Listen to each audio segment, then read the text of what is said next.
Lucifer nodded.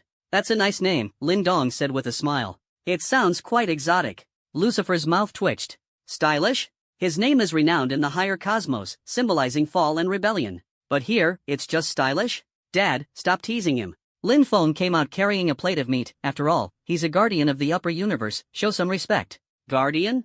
Lin Dong's eyes lit up. Doesn't that mean you're very powerful? Not too bad. Lucifer said modestly. Then what do you guardians usually do? Lin Dong asked curiously. Maintaining the order of the higher universe and dealing with various crises, Lucifer replied. Sounds exhausting, Lin Dong sighed. Unlike my son, who just stays at home every day and doesn't care about anything. Lin Feng rolled his eyes. This is called enjoying life. Yes, you're right, Lin Dong said with a laugh. Everyone started laughing along. The atmosphere gradually relaxed. Before long, Sun Mengyao and Su Wanting came out carrying the prepared ingredients. The hot pot was placed on the table, steaming. Let's eat. Lin Feng called out. Everyone started eating, and the courtyard instantly became lively. Thor ate the most enthusiastically, praising as he ate, this hot pot is so delicious. It's even better than the divine feast in the upper universe. Of course, Su Wanting said with a smile, I've been cooking for 30 years, how could I possibly be stumped by you all? Aunt Lin's cooking skills are amazing. Aries gave a thumbs up. I'm glad you all like it. Su Wanting was very happy. Lucifer sat in the corner, watching the scene, a complex expression flashing in his eyes. He had originally thought that someone as powerful as Lin Feng should live in a lofty palace, overlooking all beings. But now it seems that Lin Feng is just an ordinary person, having meals with family, chatting with friends, without any heirs. Such a life. Pretty good, right? Lin Feng suddenly looked at Lucifer. Lucifer was stunned. What? I said, this kind of life is pretty good, right? Lin Feng said with a smile. Indeed. Lucifer nodded. That's right then. Lin Feng picked up a piece of meat and put it into his bowl. Power is meant to protect life, not for life to serve power. You guardians, always thinking about getting stronger, about maintaining order, but have you ever thought about what you truly want? Lucifer fell silent. He had lived through countless eras, and it was the first time someone had asked him this question. What did he want? He didn't know. From the moment he became a guardian, he was entrusted with a mission to protect the higher universe. As for what he wanted for himself, he had never thought about it. Don't overthink it. Lin Feng patted Lucifer's shoulder. Let's eat first, we'll talk after. All right. Lucifer lowered his head and continued eating. But in his heart, there was already a hint of wavering. Halfway through the hot pot, Lin Feng's chopsticks suddenly stopped midair. He looked up at the sky, his brows slightly furrowed. What's wrong? Sun Mengyao noticed his unusual behavior.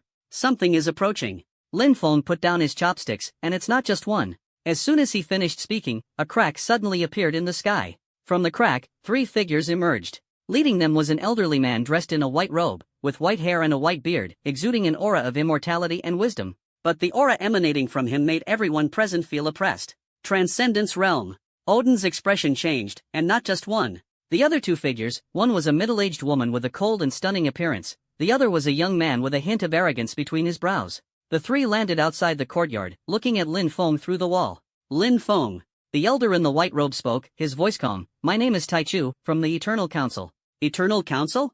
Lin Feng raised an eyebrow. What kind of organization is that? We are beings that transcend the higher universes. Taichu explained, the rulers of the higher universes are merely members of our council. Lin Feng responded with an oh, so what? So, we invite you to join the Eternal Council, Taichu said. With your talent, you are fully qualified to become a council member.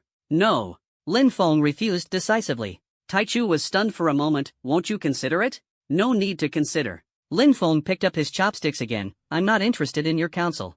Taichu was silent for a moment. You should know what consequences there will be for refusing the Eternal Council's invitation. Consequences? Lin Feng looked up at Taichu. What consequences? We will consider you a threat. Taichu's tone remained calm. And threats must be eliminated. Oh.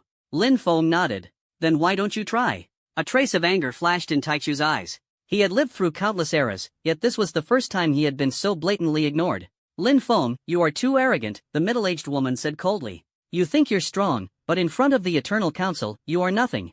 Is that so? Lin Feng put down his chopsticks and stood up. Then I shall see what you're capable of. Lin Feng. Odin quickly stood up. They are beings at the peak of transcendence. I know. Lin Feng interrupted him. So what? Odin fell silent. He suddenly remembered that the man before him was a monster capable of erasing even the concept of alteration. Transcending the pinnacle of realms? Is it really impressive in front of Lin Feng? Senior Taichu. Lucifer stepped forward and said respectfully, Lin Feng is just. Silence. Taichu glanced at Lucifer. You, a newly appointed guardian, have no right to speak. Lucifer's face stiffened, and he stepped back. Lin Feng, I'll ask you one more time. Taichu stared at Lin Feng. Are you really going to reject the Eternal Council? Yes. Lin Feng's tone was calm. I don't like being ordered around. Then don't blame us for being rude. Taichu raised his hand, and a light sphere appeared in his palm. The sphere emits a terrifying aura, as if it could devour everything. This is the eternal light, Taichu said. Once hit by it, your existence will be completely erased, disappearing from all timelines of the multiverse. Sounds pretty impressive, Lin Feng nodded. Why don't you give it a try? A glint of cold light flashed in Taichu's eyes as he was about to strike. Lin Feng suddenly raised his hand and gently grasped. The light sphere in Taichu's palm instantly extinguished. What? Taichu's eyes widened. I told you, give it a try. Lin Feng withdrew his hand. Now that you've tried, can you leave? Taichu's face was ashen. His eternal light was the ultimate killing move he had refined with the power accumulated over countless eras. And it was casually extinguished by Lin Feng? Taichu, let me handle this. The middle-aged woman stepped forward, a cold killing intent flashing in her eyes. Cold Moon, you. Taichu wanted to dissuade her. Don't worry, Cold Moon interrupted him, I won't fail. She raised her hand, and countless ice crystals suddenly appeared in the void. Each ice crystal contained transcendent power, enough to freeze an entire universe. Lin Feng, my name is Longyu, the third counselor of the Eternal Council, Longyu said coldly. You should feel honored to die by my hand. Honored? Lin Feng laughed. Do you have some misunderstanding about the word honored? Longyu's face darkened. Courting death. With a wave of her hand, countless ice crystals shot towards Lin Feng. So fast that even time is frozen. But the next second, all the ice crystals stopped mid-air, completely motionless. This. Longyu's eyes widened. I have placed a definition on this space, Lin Feng said calmly. Under this definition, no attacks can take effect except those I permit. Impossible. Longyu gritted her teeth. I am at the peak of the Transcendence Realm, how could you possibly? Peak of the Transcendence Realm? Lin Feng interrupted her. So what? He waved his hand, and the ice crystals instantly changed direction, flying toward Longyu. The expression on Longyu's face changed drastically, and she hurriedly cast a defensive spell. However, the ice shards pierced through her defense, striking her body with ease. Boom! Longyu was blasted away, crashing through dozens of large trees before she barely managed to stabilize herself. She looked down at her own body, her face pale. Although those ice crystals didn't kill her, she could feel that her essence was damaged. Taichu, there's something off about this guy. Longyu wiped the blood from the corner of her mouth. His strength far exceeds our estimation. I know. Taichu's expression was grave. It seems the intelligence was wrong. Lin Feng is not just at the Transcendence Realm, he has very likely already touched the threshold of the ultimate. Ultimate? The young man's eyes flashed with shock. How old is he? How could that be possible? Stop talking nonsense. Taichu interrupted him. Tianyu, let's join forces and use the Eternal Seal to trap him. Understood. Tianyu nodded. The two acted simultaneously, and countless chains appeared in the void. These chains were not physical entities but were composed purely of concepts. They intertwined, forming a massive cage that trapped Lin Feng within. Eternal Seal, Seal! Taichu shouted loudly. The cage instantly contracted, completely locking Lin Feng inside. Did it succeed? Longyu breathed a sigh of relief. But the next second, crack! Cracks appeared in the cage. What? Taichu's eyes widened. Lin Feng stood in the cage and gently pushed with his hand. The entire cage shattered instantly. Your concepts are insignificant before me. Lin Feng stepped out of the cage, his tone still calm. Because my definition surpasses all concepts. The faces of the three from Taichu turned pale. They finally understood why the Dominator was so wary of Lin Feng. This guy is simply not someone the Transcendence Realm can handle. Retreat! Taichu made a decisive decision. The three turned and fled, disappearing into the void in an instant. Lin Feng did not pursue. He turned around and went back to the courtyard, sitting down again. Keep eating. Lin Feng picked up his chopsticks. Don't waste it. Everyone looked at each other in dismay. The scene just now was too overwhelming. Even three peak Transcendence Realm beings together couldn't do anything to Lin Feng. How strong is this guy, really? Lin Feng. Lucifer hesitated. Are you really not worried about the Eternal Council's retaliation? What's the use of worrying? Lin Feng picked up a piece of meat. If they want to come, let them. I can't stop them anyway. But, enough with the buts. Lin Feng interrupted him. Eat. Lucifer stopped talking. He suddenly felt that his previous assessment of Lin Feng was still too conservative. This guy is not only ridiculously strong, but his mindset is terrifyingly resilient.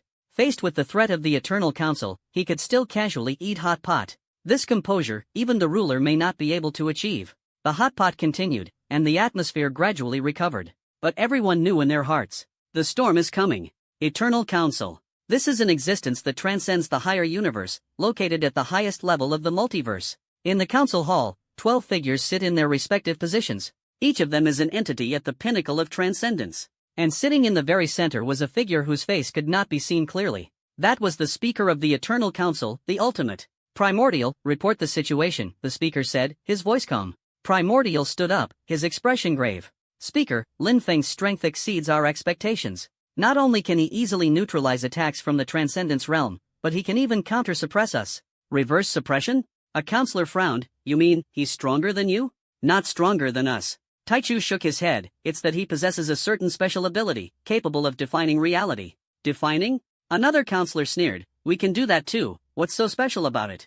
It's different. Taichu said seriously, his definition surpasses our concepts. It's like, what is it like? It's like a higher dimensional being, overlooking us. As Taichu spoke these words, a trace of fear flashed in his eyes. The hall fell into silence. All the council members felt uneasy. They are already standing at the pinnacle of the multiverse. If there exists an even higher dimensional being, then what are they? Speaker, what do you think? Lung Yu asked. The speaker was silent for a moment. Summon all council members. In 3 days, we will conduct the ultimate judgment on Lin Feng. Ultimate judgment? Everyone was shocked. This is the highest penalty of the Eternal Council, only imposed on entities that threaten the survival of the entire multiverse.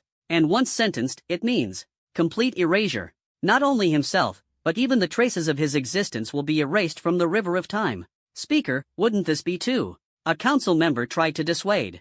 There's no such thing as too much or not too much, the speaker interrupted him. The existence of Lin Feng has already threatened the balance of the multiverse. If we don't deal with it quickly, the consequences will be unimaginable. But, execute the order, the speaker said with an indisputable tone. The congressmen exchanged glances and ultimately nodded in agreement. 3 days later, the Eternal Council will conduct the ultimate judgment on Lin Feng. The news spread, shaking the entire multiverse. Countless powerful beings are paying attention to this matter. Some people gloat, thinking Lin Feng is too arrogant and deserves to be judged. Others worry about Lin Feng, believing he shouldn't have rejected the Eternal Council. But most people are just watching. They want to see whether Lin Feng can withstand the ultimate judgment. Blue Star, Lin Family Courtyard. Lin Feng still lived a peaceful life. Eating, sleeping, helping old Zhang watch the shop. It seemed as if the threat of the Eternal Council didn't exist for him at all. Lin Feng, are you really not worried? Sun Mengyao asked. Worried about what? Lin Feng lay on the rocking chair, basking in the sun with his eyes closed. The ultimate judgment of the Eternal Council, Sun Mengyao said. It's said to be a punishment that can erase existence from its very root. Oh. Lin Feng nodded, sounds pretty impressive. Can't you be more serious? Sun Mengyao said with some helplessness. I am very serious. Lin Feng opened his eyes and looked at Sun Mengyao. I just think, since they're coming, let them come. There's no way to avoid it, so it's better to face it calmly. But what if? There is no what if. Lin Feng held Sun Mengyao's hand. Trust me, I won't let anything happen. Sun Mengyao looked into Lin Feng's eyes and finally nodded. Alright, I believe you. Lin Feng smiled and closed his eyes again. But he knew in his heart that the final judgment of the Eternal Council was far from simple. If it were really as simple as erasing existence, he wouldn't mind. But the essence of the ultimate judgment is to completely negate a person's existence on the conceptual level. This means that not only will he disappear, but even those who remember him will forget him, as if he had never existed. Interesting. Lin Feng murmured to himself, it seems it's time to get serious. 3 days passed quickly. On the evening of the 3rd day, a sudden anomaly appeared in the sky. Countless beams of light descended from the void, enveloping the entire blue star. From within the beams of light, 12 figures emerged. It is precisely the 12 counselors of the Eternal Council. The leading speaker's face remains indistinct. Lin Feng. The speaker's voice echoed across the heavens and earth, you are found guilty. Now, face the ultimate judgment. Lin Feng walked out of the courtyard and looked up at the sky. Charges? Lin Feng laughed, what crime have I committed? You refused the invitation of the Eternal Council, threatening the balance of the multiverse, the speaker said. That is your crime. So refusing you is also a crime. Lin Feng nodded, then I plead guilty. Since you plead guilty, then accept the punishment. The speaker raised his hand. In the void, a massive magic array appeared. The magic array emitted a terrifying aura, as if it could devour everything. This is the ultimate judgment array, the speaker said. Once activated, you will be completely erased from the multiverse. Oh, Lin Feng said calmly, then go ahead and activate it. The chairman was taken aback. He hadn't expected Lin Feng to be so cooperative. But since the other party agreed, there was no reason to hesitate. Activate, the chairman ordered. The magic array instantly activated, countless rays of light descended from the sky, enveloping Lin Feng. Within the light, Lin Feng's figure began to blur. Even the people around him started to forget his existence. Xiao Feng? Where's Xiao Feng? Su Wanhang looked blankly toward the courtyard. I think I just called someone. Lin Feng. Sun Mengyao memory was also fading. Who is Lin Feng? No. Lei Zhou suddenly reacted. It's the Eternal Council. They're erasing Lin Feng's existence. But before he could finish speaking, Lei Zhou also forgot about Lin Feng. Across the entire Blue Star, everyone was forgetting Lin Feng. Even in the universe, all records of Lin Feng's deeds are disappearing. It's as if this person never existed. It worked. Lung Yu let out a sigh of relief. Finally, this trouble is resolved. Taichu also relaxed. But the next second, boom! A terrifying aura erupted from the magic array. Lin Feng's figure became clear again. No, clearer than before. He stood at the center of the magic circle, radiating dazzling light. Is this your ultimate judgment? Lin Feng looked up at the speaker, a slight curve appearing at the corner of his mouth. Not impressive enough. Impossible. For the first time, the speaker's voice showed a hint of fluctuation. The light of the magic circle flickered wildly on Lin Feng, but it could no longer erase his existence. Not only that, those who had already forgotten Lin Feng are regaining their memories at an even faster pace. Xiao Feng. Su Wanheng suddenly snapped back to her senses. What just happened? I almost forgot about you. It's nothing. Lin Feng's calm voice came through. Someone just wanted me to disappear from the world, but I disagreed. In the sky, the faces of the 12 council members all changed. He can actually resist the ultimate judgment? Long Yu's voice trembled. It's not resistance. The speaker stared intently at Lin Feng. He fundamentally denies the concept of judgment. Lin Feng walked out of the magic array, and with each step he took, the glow of the array dimmed further. Your ultimate judgment essentially erases existence. Lin Feng looked up at the speaker, but the problem is, my existence is not defined by you. What do you mean? Taichu asked. I am Lin Feng said calmly, the son of Lin Dong and Su Wanhang, the lover of Sun Mengyao, a person who truly exists in this world. These relationships are not written in some concept, but engraved in reality. You want to erase concepts, but reality cannot be erased. The chairman was silent for a moment. You're right. We did underestimate you. What about now? Lin Feng asked. Do we continue? Of course. The speaker raised his hand. Since the final judgment is ineffective, then we'll use a more direct method. Countless cracks appeared in the void. From the cracks, black mist surged out. The mist condensed into a massive figure, entirely pitch black, its face indistinguishable. This is abyss, the speaker said. It will devour everything, including reality. Oh. Lin Feng nodded. So you still had this hidden card. The enormous shadow lunged at Lin Feng, moving so fast that even light couldn't catch up. But Lin Feng just stood in place, raising one hand. The shadow stopped midair, unable to advance an inch. I said, my definition overrides all concepts. Lin Feng looked at the shadow. You, this thing, are nothing but a decoration in front of me. He clenched his 5 fingers. The dark shadow instantly shattered, turning into countless fragments and dissipating into the void. The chairman's figure swayed, clearly affected by the backlash. You, what exactly are you? I told you, I am Lin Feng.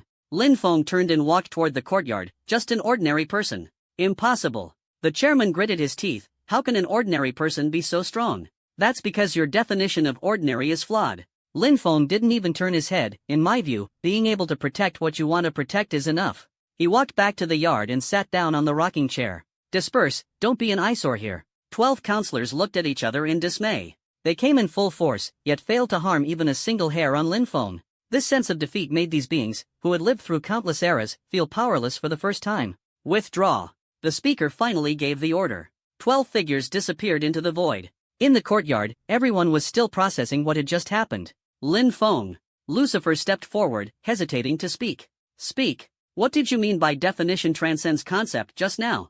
Lin Feng thought for a moment. For example, your concepts are like pre-written code in a computer program, whereas my definition directly modifies the operating system. So no matter how much you change the code, you can't bypass my system. Lucifer suddenly understood. I see. But this ability isn't innate. Lin Feng closed his eyes. It's because I know exactly what I want, which is why I can define reality. If you don't even know what you want, you'll be led by others' concepts. Everyone seemed deep in thought. Alright, go do what you need to do. Lin Feng waved his hand. Let's just let this matter pass. But, Odin said worriedly, the Eternal Council won't let this go, will they? That's their business. Lin Feng said flatly, if they want to come, let them come. I can't stop them. Lei Zhou scratched his head. Big brother Lin Feng, can't you be a little nervous? What good does being nervous do? Lin Feng retorted, can it make the enemy weaker? If it's useless, then what's the point of being nervous? Lin Feng stood up. Let's go, it's dinner time. Everyone was dumbfounded and amused. This guy always has that calm and composed demeanor. At the dinner table, the atmosphere quickly returned to normal. Although Lin Dong and Su Wanang knew what had just happened, they didn't ask much. They believe Lin Feng can handle everything. Xiao Feng. Su Wanang placed a piece of meat into Lin Feng's bowl. Have you been tired lately? Not tired. Lin Feng smiled and said, I just stay at home every day. How tiring could it be? That's good. Su Wanang nodded. You're not young anymore, it's time to think about settling down.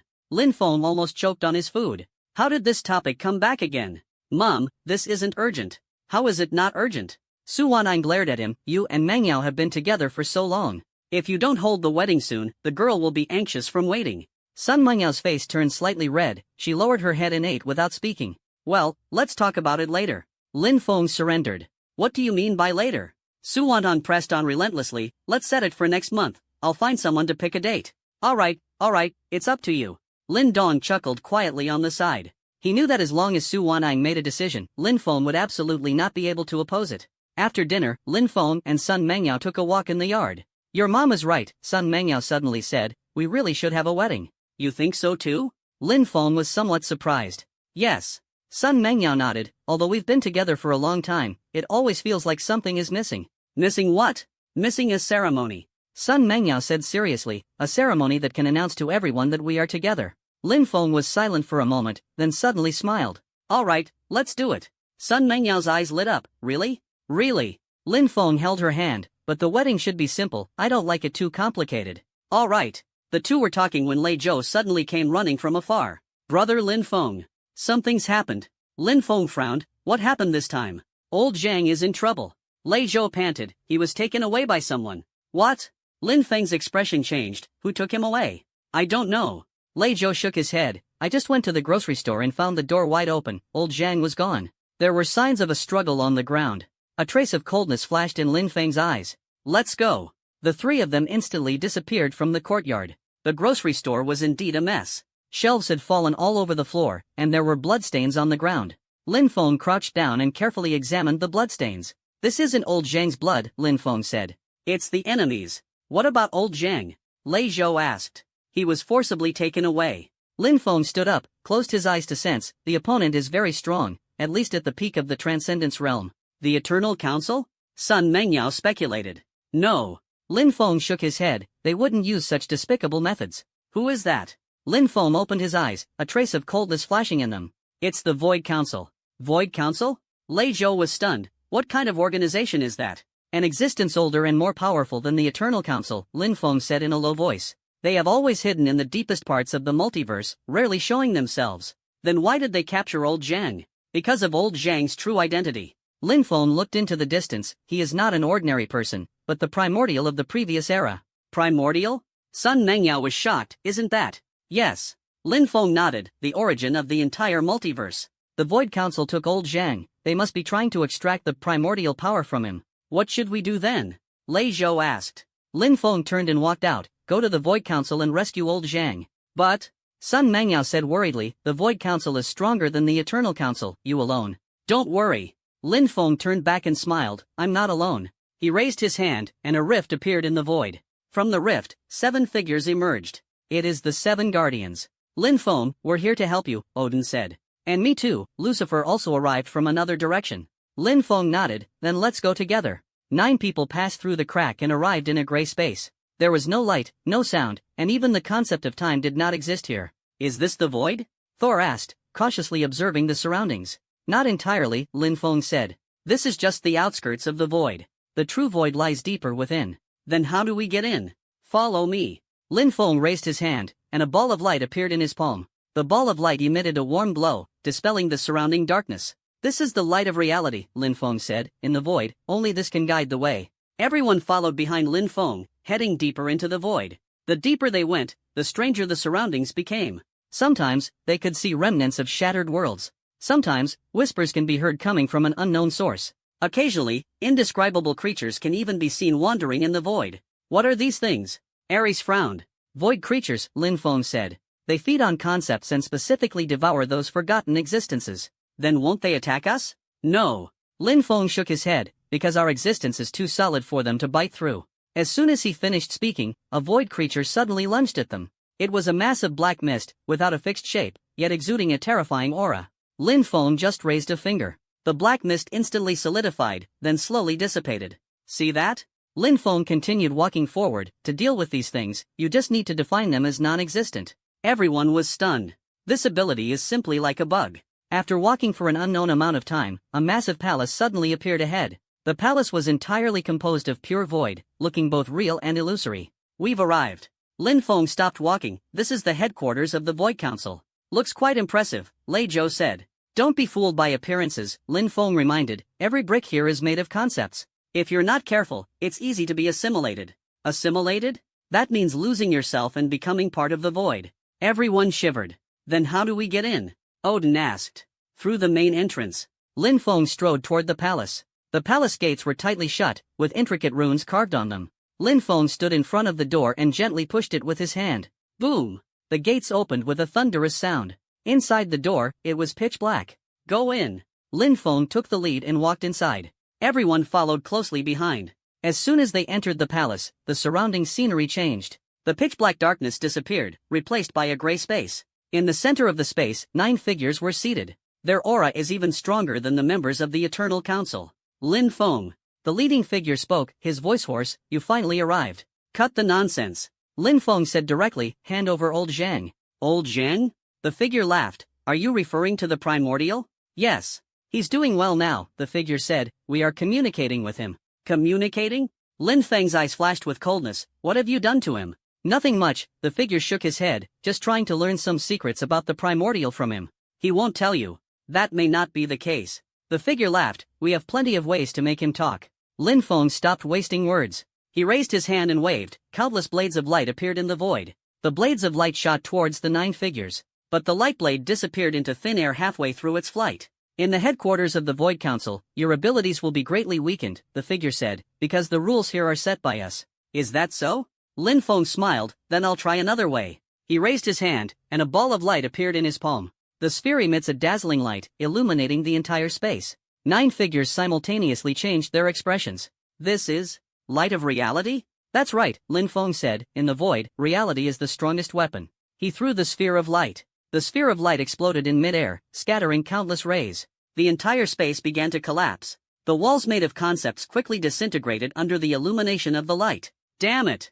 The leading figure stood up. Everyone, join forces to trap him. 9 people attacked simultaneously. Countless chains appeared in the void. The chains intertwined, forming a massive cage that trapped Lin Feng within. After trapping him, immediately transfer the primordial, ordered the leading figure. But the next second, crack! The cage showed cracks. Lin Feng stood inside the cage, his tone calm. You still don't understand. In front of me, void and reality make no difference. He raised his hand and grasped. The entire cage instantly shattered. 9 figures simultaneously retreated. Impossible. The leading figure was shocked. How can you so easily? Because my definition surpasses your rules. Lin Feng stepped forward step by step. Now, hand over old Zhang. Don't even think about it. The leading figure gritted his teeth, and his body suddenly swelled. His aura surged, instantly breaking through the transcendence realm, reaching an entirely new height. I burn my essence to forcibly break through to the ultimate realm. The figure laughed wildly. Now, can you still defeat me so easily? Lin Feng stopped in his tracks. He looked up at the expanding figure, his eyes devoid of any emotion. Ultimate? So what? He raised his right hand, fingers together, and made a chopping motion. No dazzling special effects, no terrifying energy fluctuations. But the next second, the expanding figure splits into 2 from the middle. The figure's eyes widen, staring at its own body in disbelief. You, how could you? I told you, in front of me, realms are meaningless. Lin Feng withdrew his hand, because my definition is absolute. Retreat! Retreat quickly! 8 figures froze in midair, unable to move. I haven't let you leave yet. Lin Feng stepped forward. Tell me, where is old Zhang? In the deepest, primordial chamber. One of them said, trembling. Lead the way. The man did not dare to refuse and could only obediently lead the way. Everyone passed through corridor after corridor, eventually arriving at the deepest part of the palace. There was a door here, with the words primordial engraved on it. Lin Feng pushed the door open. Inside the door was a spacious room. In the center of the room, old Zhang was bound by chains, suspended in midair. His eyes were closed, and his face was pale. Old Zhang! Lin Feng rushed over. He waved his hand, and the chains instantly shattered. Old Zhang slowly opened his eyes, saw Lin Feng, and revealed a weak smile. You've come. Are you okay? Lin Feng supported him. I'm fine. Old Zhang shook his head. These guys wanted to extract the secret of primordial from me, but I didn't say anything. Thank you for your hard work. It's not hard, Old Zhang said with a smile. After all, I've lived this long, what's a little suffering? Lin Feng supported Old Zhang as they walked out. When they reached the door, he turned back to glance at those 8 figures. The Void Council is dissolved starting today. What? The 8 were shocked. You heard me. Lin Feng's tone was calm. If anyone disagrees, feel free to come to me. After speaking, he disappeared from the palace with the others. Back on Blue Star, Old Zhang's body had almost fully recovered. Thank you, Lin Feng, Old Zhang said earnestly. If it weren't for you, I might have really been drained dry by those guys. No need to thank me, Lin Feng waved his hand. You're my friend, it's what I should do. Friend. Old Zhang smiled. I've lived countless eras, and this is the first time someone has considered me a friend. Then you'll get used to it in the future. Lin Feng patted Old Zhang's shoulder. By the way, I'm having a wedding next month, you must come. A wedding? Old Zhang's eyes lit up. With Sun Mengyao? Yes. Great, great. Old Zhang said excitedly, I'll definitely come. Then it's settled. In the days that followed, Lin Feng began preparing for the wedding. Although he said to keep it simple, Su Wantang did not agree. A wedding is a once-in-a-lifetime event, how can it be simple? Su Wantang said, everything that should be grand must not be left out. Lin Feng couldn't argue with her and could only let her have her way. Soon, news of the wedding spread. The entire Blue Star was in an uproar. Lin Feng is getting married? With Sun Mengyao? Oh my god, this is the wedding of the century. Countless people are looking forward to this wedding. And in the multiverse, this news has also caused a sensation. Lin Feng is getting married? That Lin Feng who defeated the Eternal Council and the Void Council? Countless powerful figures are watching. Some wanted to take the opportunity to cause trouble, but thinking of Lin Feng's terrifying strength, they ultimately gave up. The wedding is scheduled for the 15th of next month. On this day, the entire Blue Star was enveloped in a festive atmosphere. The Lin family's small courtyard was decorated with lanterns and streamers. The yard was filled with tables and chairs, ready to welcome guests. Xiao Feng, are you nervous? Lin Dong asked with a smile. Fortunately. Lin Feng adjusted his suit. It's just that I'm not used to wearing this kind of clothing. A wedding calls for formal attire. Lin Dong patted Lin Feng's shoulder. Today, you're the main character. Main character. Lin Feng smiled. I'm still more used to being a supporting role. That won't do. Su Wanang walked in. Today, you must stand at the forefront and let everyone see your happiness. Alright, I'll listen to you. Time passed by second. Guests arrived one after another. Lei Zhou, Old Zhang, the 7 Guardians, Lucifer. Even the speaker of the Eternal Council came. I didn't expect you to come. Lin Feng was somewhat surprised. I'm here to apologize, the speaker said earnestly. What happened before was our fault. Let's forget about the past, Lin Feng waved his hand. Today is a good day, let's not bring it up. Thank you. The speaker breathed a sigh of relief. He was originally worried that Lin Feng would hold a grudge, but unexpectedly, the other party was so magnanimous. After all the guests arrived, the wedding officially began. The host was Lei Zhou. He stood on the stage, so excited that his hands were trembling. Everyone, today is a great day. Lei Zhou said loudly, our big brother Lin Feng is about to tie the knot with Miss Sun Mengyao. Warm applause erupted from the audience. Now, let's welcome the bride and groom.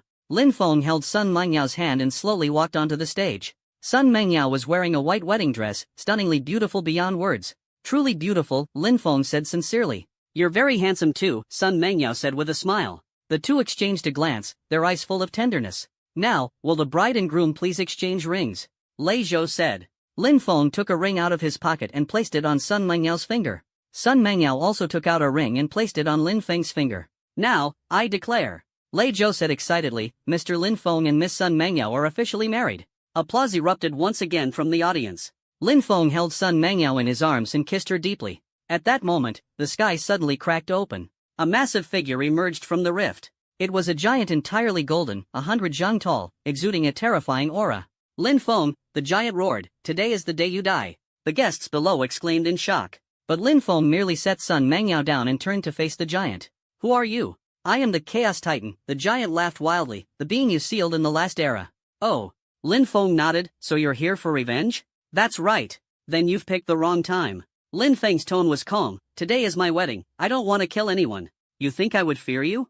The giant sneered. I have now fully recovered to my peak state. My strength far surpasses before. Is that so? Lin Feng looked up at the giant. Then go ahead and try?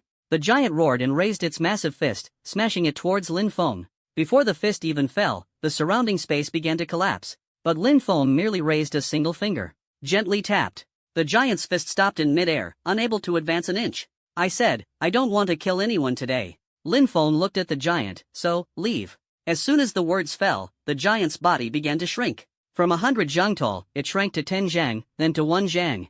Finally, it became palm-sized. The giant looked at his body in horror. What did you do to me? I defined you as a toy. Lin Feng reached out, and the palm-sized giant fell into his hand. From now on, you are just an ordinary toy, without any power. No! Impossible! The giant struggled. But no matter how he struggled, he couldn't break free from Lin Feng's palm. Alright, the wedding continues. Lin Feng casually tossed the toy giant to Lei Zhou. Take this and play with it. Ha! Lei Zhou was stunned. This is really the Chaos Giant God? It used to be. Lin Feng said with a smile, now it's just a toy. Everyone was dumbfounded and amused. Even the Chaos Giant God can be turned into a toy. Just how powerful is Lin Feng? The wedding continued. The atmosphere quickly returned to normal. Lin Feng and Sun Mengyao stood on the stage, receiving everyone's blessings. Forever happy. Su Wantan's eyes were moist. I will.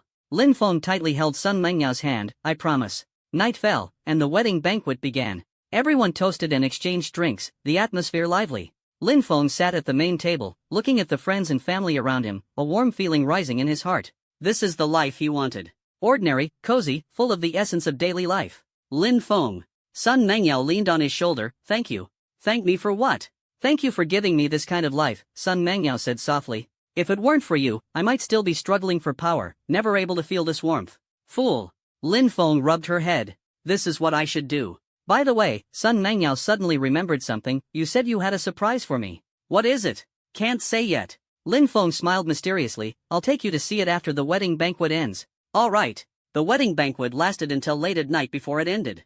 Guests gradually left, and the courtyard returned to tranquility. Let's go. Lin Feng took Sun Mengyao's hand. I'll take you to see the surprise. The two took a step forward and arrived in a starry sky. Where is this? Sun Mengyao curiously looked around. This is the world I created for you, Lin Feng said, a world that belongs only to the two of us. As soon as he finished speaking, the surrounding starry sky began to change. Countless stars converged, forming a massive palace. Inside the palace, there are gardens, lakes, and mountains. Everything is breathtakingly beautiful. Sun Mengyao stared at everything in shock. When did you prepare this? From the day we decided to have the wedding. Lin Feng smiled. This world is my wedding gift to you. Thank you. Sun Mengyao's eyes were moist. No need to thank me. Lin Feng hugged her. As long as you're happy. The two stood in front of the palace, gazing at the endless stars. At this moment, time seemed to stand still. Only the sound of each other's heartbeat echoed in the tranquility. The third day after the wedding. Lin Feng stood at the entrance of the grocery store, holding a bag of freshly bought vegetables. Old Zhang sat behind the counter, flipping through a yellowed ledger. How's business today? Lin Feng asked casually. Not bad, old Zhang replied without looking up. Sold over 300 yuan. That's pretty good. Lin Feng placed the vegetables on the counter, ready to go home. At that moment, the shop door was pushed open. A man wearing a black trench coat entered, his face covered by a mask, making his appearance unclear. Something you need? Old Zhang looked up and glanced at him. I'm looking for Lin Feng. The man's voice was deep. That's me. Lin Feng turned around. Who are you? My name is Mo Yuan. The man removed his mask, revealing a pale face, from the Abyss Council.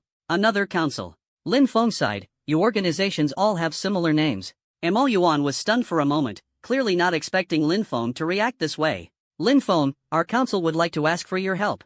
Not helping. Aren't you going to ask what kind of help it is? No need. Lin Feng picked up the bag of vegetables. I'm not interested in your affairs. Mo Yuan gritted his teeth. If you don't agree, the Abyss Council will. Will what? Lin Feng interrupted him. Will. Mo Yuan couldn't continue. Before he came, the higher-ups instructed that if Lin Feng didn't agree, he should be threatened. But now it seems that threats are completely useless. Forget it. Mo Yuan sighed. Let me be honest with you. Our Abyss Council is currently facing some trouble. What kind of trouble? There is an organization called Resetters that is devouring our territory, Mo Yuan said. 7 of the 12 elders of our council are already dead. What does that have to do with me? Because the Resetters' target is not just us, Mo Yuan said seriously. They want to turn the entire multiverse into nothingness. Lin Feng raised an eyebrow. Nothingness? Yes. Mo Yuan nodded. They believe that existence itself is a mistake. So they want to erase all existence and return the universe to nothingness. Sounds pretty edgy. Lin Feng laughed, but it still has nothing to do with me. But what?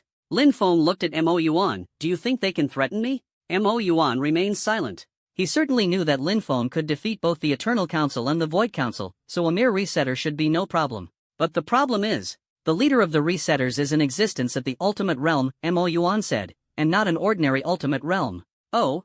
Lin Feng showed some interest. How strong? According to our intelligence, he has already touched the threshold of transcendence. Transcend? A realm higher than the Ultimate Realm, Mo Yuan explained. Legend has it that only beings in the Transcendence Realm can truly control the essence of the multiverse. Lin Feng thought for a moment. That does sound interesting. Mo Yuan's eyes lit up. So you're willing to help? No. Lin Feng turned and walked out. I just find it interesting, but that doesn't mean I want to intervene. Mo Yuan was dumbfounded. Lin Feng. He caught up. If the resetters really succeed, the entire multiverse will be destroyed, including your family. Lin Feng stopped in his tracks. You're right. He turned around. If they really threaten my family, I will take action. But for now, they haven't. So, you guys hold on for now. Lin Feng patted Mo Yuan's shoulder. If you really can't hold on, come find me again. After saying that, he disappeared at the end of the street. Mo Yuan stood in place, wanting to cry but without tears. What kind of person is this? Old Zhang laughed in the shop. That's just his personality, don't mind him. But the Abyss Council is really about to collapse. Then let Lin Feng's wife take action, said old Zhang. She is now a god-level expert and should be able to help. Sun Mengyao? Mo Yuan's eyes lit up. Yes, old Zhang nodded. Go and give it a try. Mo Yuan immediately turned and left. Lin Feng returned home and put the groceries in the kitchen. Sun Mengyao was reading a book in the living room. Did someone come looking for you just now? She asked without looking up. How do you know? I sensed it. Sun Mengyao put down the book. What's the matter? A group called the Abyss Council wants me to help deal with the resetters. Resetters? Sun Mengyao frowned. I think I've seen this name in ancient texts. Really? Lin Feng was somewhat surprised. Yes. Sun Mengyao walked to the bookshelf and took out an old book. According to the records, the Resetters were an organization that emerged at the end of the last era. Their goal is to return the universe to nothingness. Why? Because they believe that existence itself is the source of suffering. Sun Mengyao flipped through the pages of the book. Only by returning to nothingness can true liberation be achieved. This theory. Lin Feng scratched his head. Sounds pretty ridiculous. But they are indeed very powerful. Sun Mengyao closed the book. According to records, the destruction of the last era bore traces of the resetters. Then why didn't they succeed? Because Primordial took action, Sun Mengyao said. That is, old Zhang. Old Zhang? Lin Feng was stunned. He's that strong? What do you think? Sun Mengyao laughed. To become an existence like Primordial, how could he possibly be weak? Lin Feng thought for a moment. Then why was he captured by the Void Council? Because he cooperated voluntarily, Sun Mengyao said. Old Zhang told me that he wanted to see if humans of this era have the ability to protect themselves. So he deliberately got caught, so you could rescue him? Yes. Lin Feng was speechless. This old man, his tricks run deep. By the way, Sun Mengyao suddenly remembered something. That person named Mo Yuan will probably come looking for me again. How do you know? Because old Zhang will tell him, Sun Mengyao said with a smile. It's old Zhang's habit, he loves to watch the drama. As soon as she finished speaking, the doorbell rang. Lin Feng opened the door, and sure enough, it was Mo Yuan. Is Miss Sun Mengyao here? Mo Yuan asked respectfully. Yes. Sun Mengyao walked to the door. Do you want me to help? Yes. Mo Yuan nodded. The Abyss Council is in a critical situation right now. If you could lend a hand.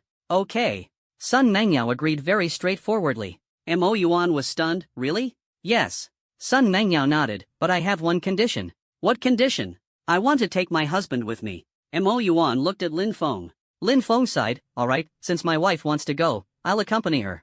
That's great. Mo Yuan said excitedly. With the two of you taking action, the Abyss Council will surely turn the crisis around. Don't get too excited, Lin Feng poured cold water. I'm just accompanying my wife. It doesn't mean I'll give it my all. Don't worry, Sun Mengyao said with a smile. I will seriously deal with the resetters.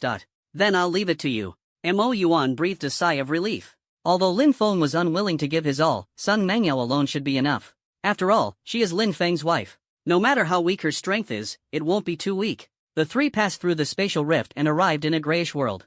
The sky here is dark red, the ground is full of cracks, and the air is filled with the smell of sulfur. Is this the abyss? Lin Feng frowned. Yes. Mo Yuan nodded. This is the lowest level of the multiverse and also the headquarters of the Abyss Council. Looks pretty desolate. No choice. Mo Yuan smiled wryly. The abyss was never a good place to begin with. The three walked forward and soon arrived at a massive castle. The castle was entirely black, towering into the clouds, giving off a sense of oppression. This is the headquarters of the Abyss Council, Mo Yuan said as he pushed open the castle doors. Inside the doors was a vast hall. In the center of the hall, 5 figures were seated. Their auras were all powerful, at least at the peak of the Transcendence realm. Mo Yuan, you finally returned, the elder at the head spoke, his voice hoarse. And these two are Lin Feng and Sun Mengyao, Mo Yuan introduced. They are here to help us. Lin Feng? The elder's eyes lit up. Is it the Lin Feng who defeated the Eternal Council and the Void Council? It's me. Lin Feng nodded. That's wonderful. The elder stood up excitedly. With your help, the Abyss Council will surely be able to repel the resetters. I'm just here accompanying my wife, Lin Feng said. It's mainly up to her. The old man paused for a moment and looked at Sun Mengyao. Sun Mengyao nodded in greeting. I will do my best. That is more than enough, the old man said with a smile. Having the honor of inviting you both is a privilege for our Abyss Council. Cut the nonsense, Lin Feng interrupted him. The nullifier, where is it now? At the edge of the abyss. The elder put away his smile. They have already occupied 1/3 of the abyss territory and are advancing toward us. How fast is their advance? At this rate, they'll reach headquarters in no more than 3 days. That's quite urgent. Lin Feng looked at Sun Mengyao. What do you plan to do? Let's go check out the situation first, Sun Mengyao said. Understand the enemy's strength, then make a decision. Sure. Under Mo Yuan's guidance, the two arrived at the edge of the abyss. This place had already turned into a wasteland. There were craters everywhere, and the air was filled with an aura of nothingness. This is the trace left by the resetters, Mo Yuan said. Wherever they pass, all existence will be erased. Erased? Sun Mengyao frowned. Yes. Mo Yuan nodded. Not destroyed, but completely erased from the conceptual level. As if these things had never existed. Lin Feng crouched down and reached out to touch the ground. The ground immediately began to dissipate, turning into nothingness. Interesting. Lin Feng withdrew his hand. This kind of power is somewhat similar to my definition. Not the same. Sun Mengyao shook her head. Your definition is creation, while their reset is destruction. Essentially, they are opposites. You're right. At this moment, a rumbling sound came from afar. Everyone turned their heads to look, only to see a black crack appear in the sky. From the crack, countless black figures emerged. Their bodies were composed of pure void, their faces indistinguishable. It's the vanguard of the resetters. Mo Yuan's expression changed drastically. How did they get here so quickly? Because we sped up. A voice came from the black figures. Everyone looked over warily, only to see a man in a black robe slowly step out of the crowd. There was no expression on his face, his eyes hollow, as if devoid of a soul. Who are you? Mo Yuan asked. My name is Zero, the man said calmly, the resetter's 3rd executor. 3rd? Mo Yuan gasped. Does that mean there are 2 above you? That's right. Zero nodded, but to deal with you, I'm enough on my own. Arrogant. Mo Yuan said angrily. It's not arrogance, it's a fact. Zero raised his hand, and the surrounding void began to spread. In the face of the power of reset, all existence is illusory. That includes you. As soon as the words fell, countless voids transformed into sharp blades, shooting towards the crowd. Mo Yuan's expression changed drastically, just about to take action to defend. Sun Mengyao stepped forward. She raised her hand and waved. A golden barrier appeared in front of the crowd. The void blade struck the barrier and instantly dissipated. What? Zero was stunned. You can actually block reset? There's nothing strange about it, Sun Mengyao said calmly. Your reset essentially erases concepts. But my barrier is composed of existence itself. As long as existence remains, your reset cannot take effect. Zero paused for a moment, then suddenly laughed. Interesting. He looked at Sun Mengyao. You're strong, stronger than I imagined. So what?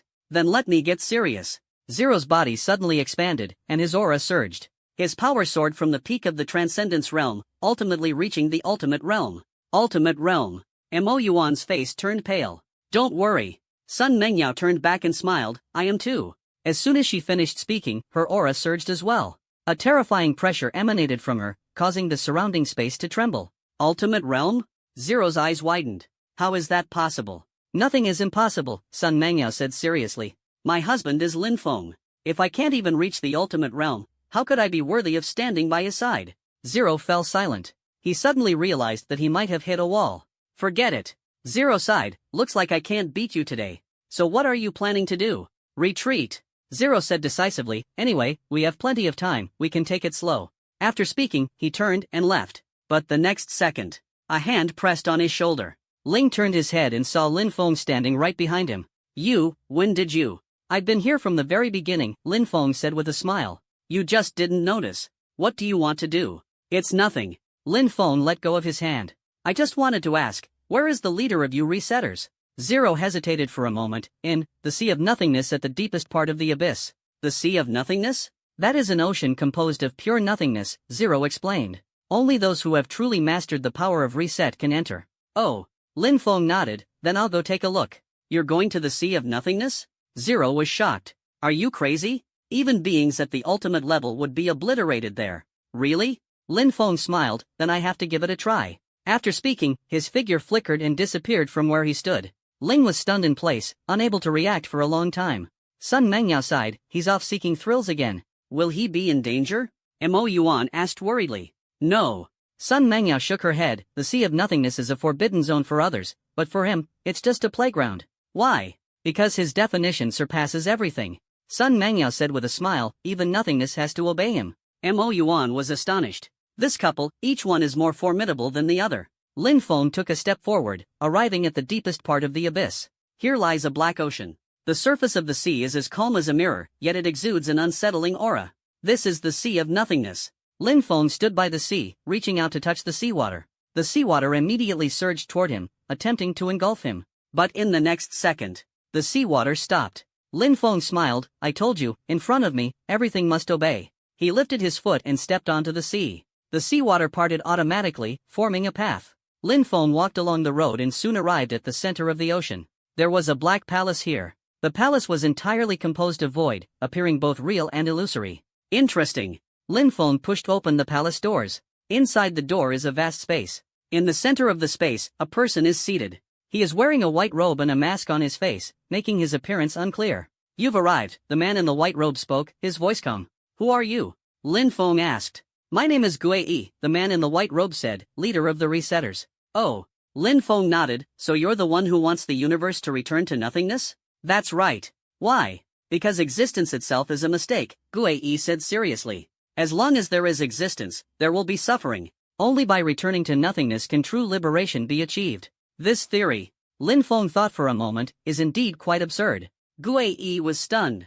He had lived countless eras, and it was the first time someone had called his theory absurd. You don't understand.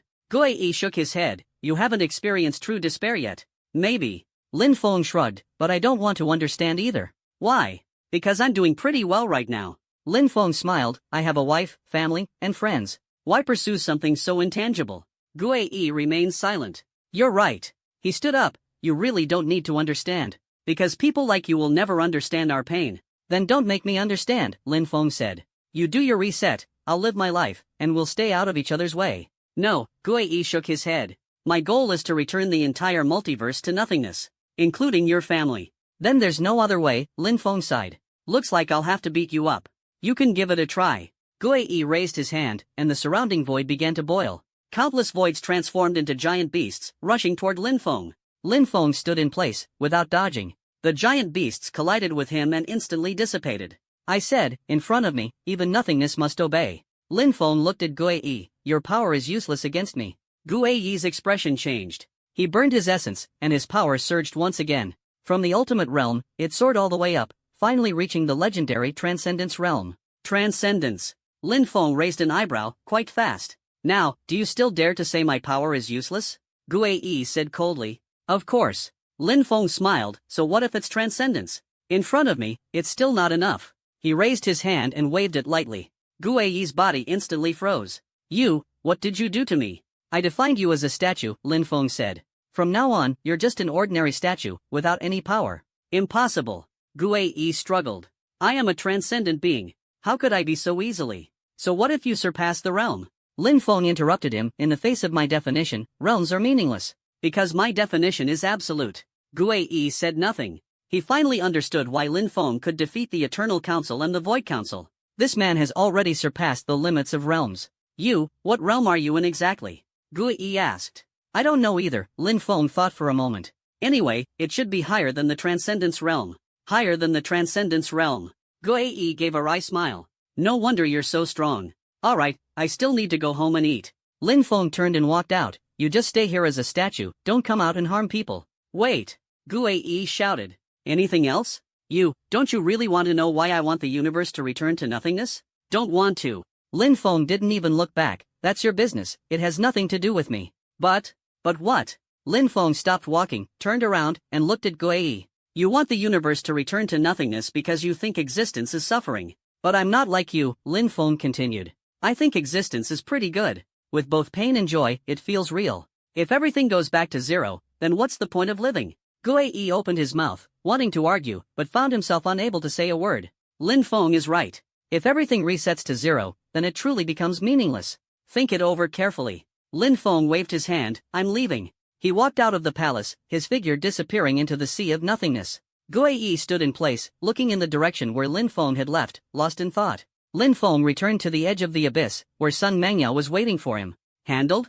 Sun Mengyao asked. Handled. Lin Feng nodded, turned that guy into a statue. What about the resetters? They'll probably disband. Lin Feng thought for a moment. Without a leader, they can't stir up much trouble. Mo Yuan walked over, his face full of excitement. Mr. Lin Feng, you're truly amazing, Mo Yuan said. Even the leader of the resetters was subdued by you. Small matter. Lin Feng waved his hand. By the way, does the Abyss Council have any other troubles? Not for now. Mo Yuan shook his head. With you and Ms. Sun Mengyao taking action, we should be able to have some peace for a while. That's good. Lin Feng looked at Sun Mengyao. Let's go, time to go home for dinner. The two bid farewell to Mo Yuan, passed through the spatial rift, and returned to Blue Star. As soon as he got home, Su Wanting came up to him. Xiao Feng, where did you go? Su Wanting asked worriedly, the food has gone cold. Went out to take care of something, Lin Feng said with a smile, we're back now. Then hurry and eat. Su Wanting pulled the two to sit down, I made dishes you both like. Lin Dong sat at the table, looking at Lin Feng and Sun Mengyao, and smiled. Xiao Feng, you're really impressive now, Lin Dong said. Even those councils are no match for you. Dad, it's nothing, Lin Feng said, picking up a piece of meat. I was just lucky. Lucky? Lin Dong laughed. Your luck is really something. A family sits together, chatting and laughing, the atmosphere warm and cozy. Lin Feng looked at the scene before him, a surge of warmth rising in his heart. This is the life he wants. No need for grandeur, just simplicity and tranquility. After dinner, Lin Feng and Sun Mengyao took a walk in the courtyard. Lin Feng. Sun Mengyao suddenly spoke, do you think we will always be like this? What do you mean? Just, this peaceful life, Sun Mengyao said. I always feel like something will break this peace. Lin Feng was silent for a moment and held her hand. It will, he said seriously. As long as I'm here, I won't let anything disrupt our life. Sun Mengyao smiled, I believe you. The two were talking when the sky suddenly split open with a crack. Lin Feng frowned and looked up. From the crack, a man wearing a golden robe stepped out. The man appeared to be in his 30s, with handsome features and an elegant demeanor. But the aura on him made Lin Feng slightly vigilant. Who are you? Lin Feng asked. My name is Tianqi, the man said with a smile, from the Tianqi Council. Another council, Lin Feng sighed, can't you organizations come up with more original names? Tianqi was stunned for a moment, then smiled. Lin Feng, you're quite interesting, Tianqi said. I like your personality. Cut the crap, Lin Feng said impatiently. If you have something to say it. If not, get lost. The smile on Tianqi's face disappeared. Lin Feng, I know you're very strong, Tianqi said seriously, but you should understand, there's always someone stronger. So what? So, I want to invite you to join the Tianqi Council, Tianqi said. Our council is the strongest organization in the multiverse. As long as you join, you'll gain endless resources and power. Not interested, Lin Feng rejected decisively. Apocalypse frowned, won't you reconsider? No need. Lin Feng turned and walked into the house, I'm not interested in your organization. Lin Feng.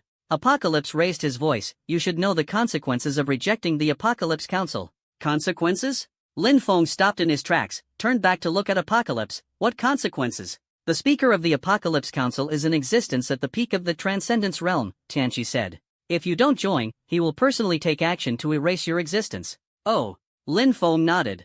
Then let him come. You? Tianqi couldn't believe it. Aren't you afraid of death? Of course I am. Lin Feng smiled. But I'm more afraid of living in humiliation. Rather than joining your lousy organization and taking orders every day, I'd rather stay at home where it's comfortable. Apocalypse's face turned ashen. He had lived through countless eras, yet it was the first time someone had called their Apocalypse Council of lousy organization. Fine. Apocalypse took a deep breath. Since you refuse, don't blame me for being rude. He raised his hand, and the surrounding space began to distort. A terrifying aura emanated from him, causing the surrounding air to tremble. Sun Mengyao stepped forward, about to make a move. Lin Feng stopped her. Let me. Lin Feng looked at Tianqi. I haven't moved in a while, it's a good chance to practice. Lin Feng, you will regret this. Tianqi said coldly. Regret? Lin Feng laughed. The one thing I never do in this life is regret. As soon as he finished speaking, his figure flickered and instantly appeared in front of Tianqi. Apocalypse's expression changed drastically, and he hastily raised his hand to defend. But Lin Feng's fist had already arrived. Boom! Apocalypse was sent flying with a single punch, crashing through 3 mountain peaks before barely managing to steady himself. He lowered his head to look at his chest, where a charred fist imprint had appeared. Impossible. Apocalypse couldn't believe it. How can you be this strong? I told you, I'm just lucky. Lin Feng flexed his wrist. So? Want to continue? Apocalypse gritted his teeth and turned to flee. He wasn't stupid, he knew he wasn't a match for Lin Feng. If the fight continues, it will only be embarrassing. Lin Feng did not pursue. He turned around and went back to the courtyard, where Sun Mengyao was standing there waiting for him. Another one left, Sun Mengyao said with a smile. No way. Lin Feng shrugged, these guys always like to cause trouble. What do you plan to do in the future? What to do? Lin Feng thought for a moment, just keep living, what else can I do? Sun Mengyao shook her head and smiled. She knew that as long as Lin Feng was there, no one could disrupt their life. Early the next morning, Lin Feng went to old Zhang's grocery store as usual to help out. Old Zhang was sitting behind the counter, flipping through the ledger. Did someone cause you trouble again last night? Old Zhang asked without looking up. How do you know? Lin Feng was somewhat surprised. I sensed it. Old Zhang put down the ledger. That guy called Tianqi, his aura is quite strong. Not too bad.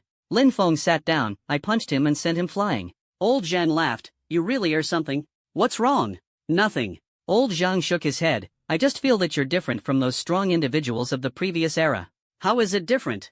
They could give up everything for power, Old Zhang said, but you're different. You know very well what you want. What's so strange about that? Lin Feng countered, no matter how strong the power is, if you don't even know what you want, then what's the point? Old Zhang was silent for a moment, then suddenly laughed. That's right. He stood up and patted Lin Feng's shoulder. No wonder you've made it this far. What do you mean? Not much. Old Zhang waved his hand, just think you're stronger than I imagined. Stronger? Lin Feng scratched his head, I'm just an ordinary person. Ordinary person? Old Zhang laughed heartily, if you're an ordinary person, then there are no strong people in this world. The two were talking when the shop door was pushed open. A young girl walked in, looking about 18 or 19 years old, wearing a white dress. She walked up to the counter and cautiously asked, Excuse me, do you sell time stones here? Time stones? Old Zhang was stunned for a moment. What do you need that for? I want to go back to the past. The girl lowered her head, her voice very soft. Lin Feng looked up at her. The girl's aura was very weak, just an ordinary person. But in her eyes, there was a trace of despair. Go back to the past? Old Zhang shook his head. Young lady, the time stone isn't something just anyone can use. I know. The girl raised her head, her eyes reddened. But I really want to go back to the past. Why? Lin Feng asked. The girl bit her lip. Because, my dad died. I want to go back to when he was still alive and see him one more time. Lin Feng and Old Zhang exchanged a glance. Old Zhang sighed, Young lady, how did your father die? Killed by the demon clan, the girl choked up, he was protecting me, and the demon clan. She couldn't continue speaking, tears streaming down uncontrollably. Lin Feng was silent for a moment, then suddenly stood up.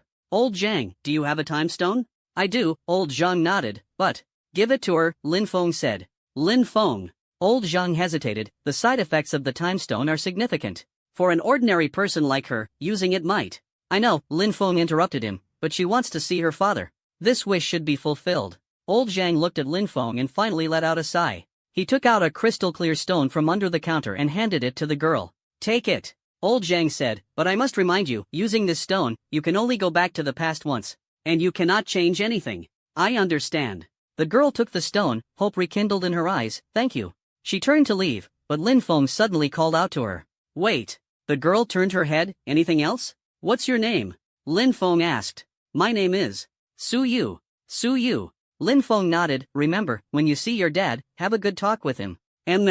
Su Yu nodded firmly, I will. She walked out of the grocery store, her figure disappearing at the end of the street. Old Zhang watched the direction she left, shaking his head and sighing. Another poor child. Yes. Lin Feng sat back in his chair, the demon race has killed so many people. Do you have any plans? Old Zhang asked. Plans? Lin Feng thought for a moment, when I have some free time, I'll take a trip to the demon domain. To the demon domain? Old Zhang was stunned. What are you planning to do? Nothing, Lin Feng said flatly, just wanted to tell those demons to stop harming people. Old Zhang looked at Lin Feng and suddenly laughed. You, saying you won't meddle, but in the end, you still have a soft heart. Can't help it, Lin Feng shrugged, I just can't stand it.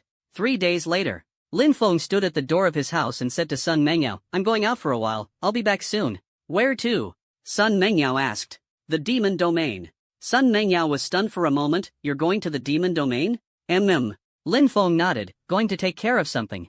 I'll go with you, Sun Mengyao said. No need. Lin Feng shook his head, just stay home and keep my parents company. I can go alone. But, don't worry. Lin Feng held her hand, I'll be back soon. Sun Mengyao looked into Lin Feng's eyes and finally nodded. Alright, be careful. Lin Feng turned around, his figure disappearing into the air. The next second, he appeared on a desolate piece of land. The sky here is blood red, the ground is full of cracks, and the air is filled with a dense demonic aura. This is the demon realm. Lin Feng looked around. It really is desolate. He walked forward and soon encountered a group of demon patrols. The patrol was composed of more than a dozen demon soldiers, each possessing transcendent level strength. Stop, the leading demon soldier shouted, who are you? Lin Feng said nothing, merely raised his hand and waved. A dozen demon soldiers instantly turned to ashes. He continued walking forward, effortlessly dealing with all the demons he encountered along the way. Soon, the high-ranking officials of the demon realm noticed the anomaly. Demon Realm Palace. A demon general clad in black armor knelt on one knee before the throne. Your Majesty, the Demon Emperor, a powerful human has invaded the demon realm. A burly demon sat on the throne. He was the ruler of the demon realm, the Demon Emperor Yanjin. Human strongman? Yanjin opened his eyes, a glint of cold light flashing within them. What level of strength? Unclear, the general replied, bowing his head. But he has fought his way here, and our soldiers are no match for him at all. Interesting. Yanjin stood up. How many years has it been since a human dared to charge into the demon realm alone? Pass down the order, have the 12 demon generals take action and capture that human. Yes. The general withdrew, and soon, 12 terrifyingly powerful demon clan warriors flew out from various parts of the palace, heading toward Lin Feng's direction. Lin Feng was walking when he suddenly stopped in his tracks. He looked up and saw 12 dark figures flying toward him from afar. 12 have arrived. Lin Feng laughed, it seems the higher-ups of the demon domain quite value me. 12 demon generals landed in front of Lin Feng, surrounding him completely. Human, you have some nerve, the leading demon general said coldly, daring to enter the demon domain alone. What is there to fear? Lin Feng retorted. Looking for death. A demon general flew into a rage and struck directly. His fist burned with black flames, blasting toward Lin Feng. Lin Feng stood still, without dodging. The fist landed on him, but it was as if it hit air, having no effect. What? The demon general widened his eyes. Too weak. Lin Feng shook his head, all 12 of you come at me together, so we don't waste time. Arrogant. The 12 demon generals attacked simultaneously. Various magic and martial techniques blasted toward Lin Feng, with power enough to destroy a planet. But Lin Feng just waved his hand. All the attacks instantly dissipated. The faces of the 12 demon generals changed drastically. How is this possible? Nothing is impossible, Lin Feng walked forward. You are too weak, not my match at all. Take me to meet your demon emperor. The leading demon general gritted his teeth. What do you want to do? Nothing much, Lin Feng said calmly, just want to have a chat with him. Chat about what? Let's talk, shouldn't your demon clan disappear from this world?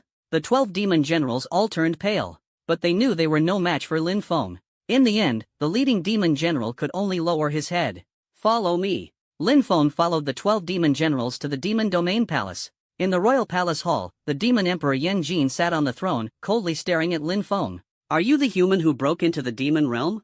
It's me. Lin Feng nodded. You're very strong, Yanjin said. To easily defeat the 12 demon generals, there aren't many in the entire multiverse who can do that. So what? So, I'm curious. Yanjin stood up. What exactly are you trying to do by coming to the demon realm? I'm here to tell you.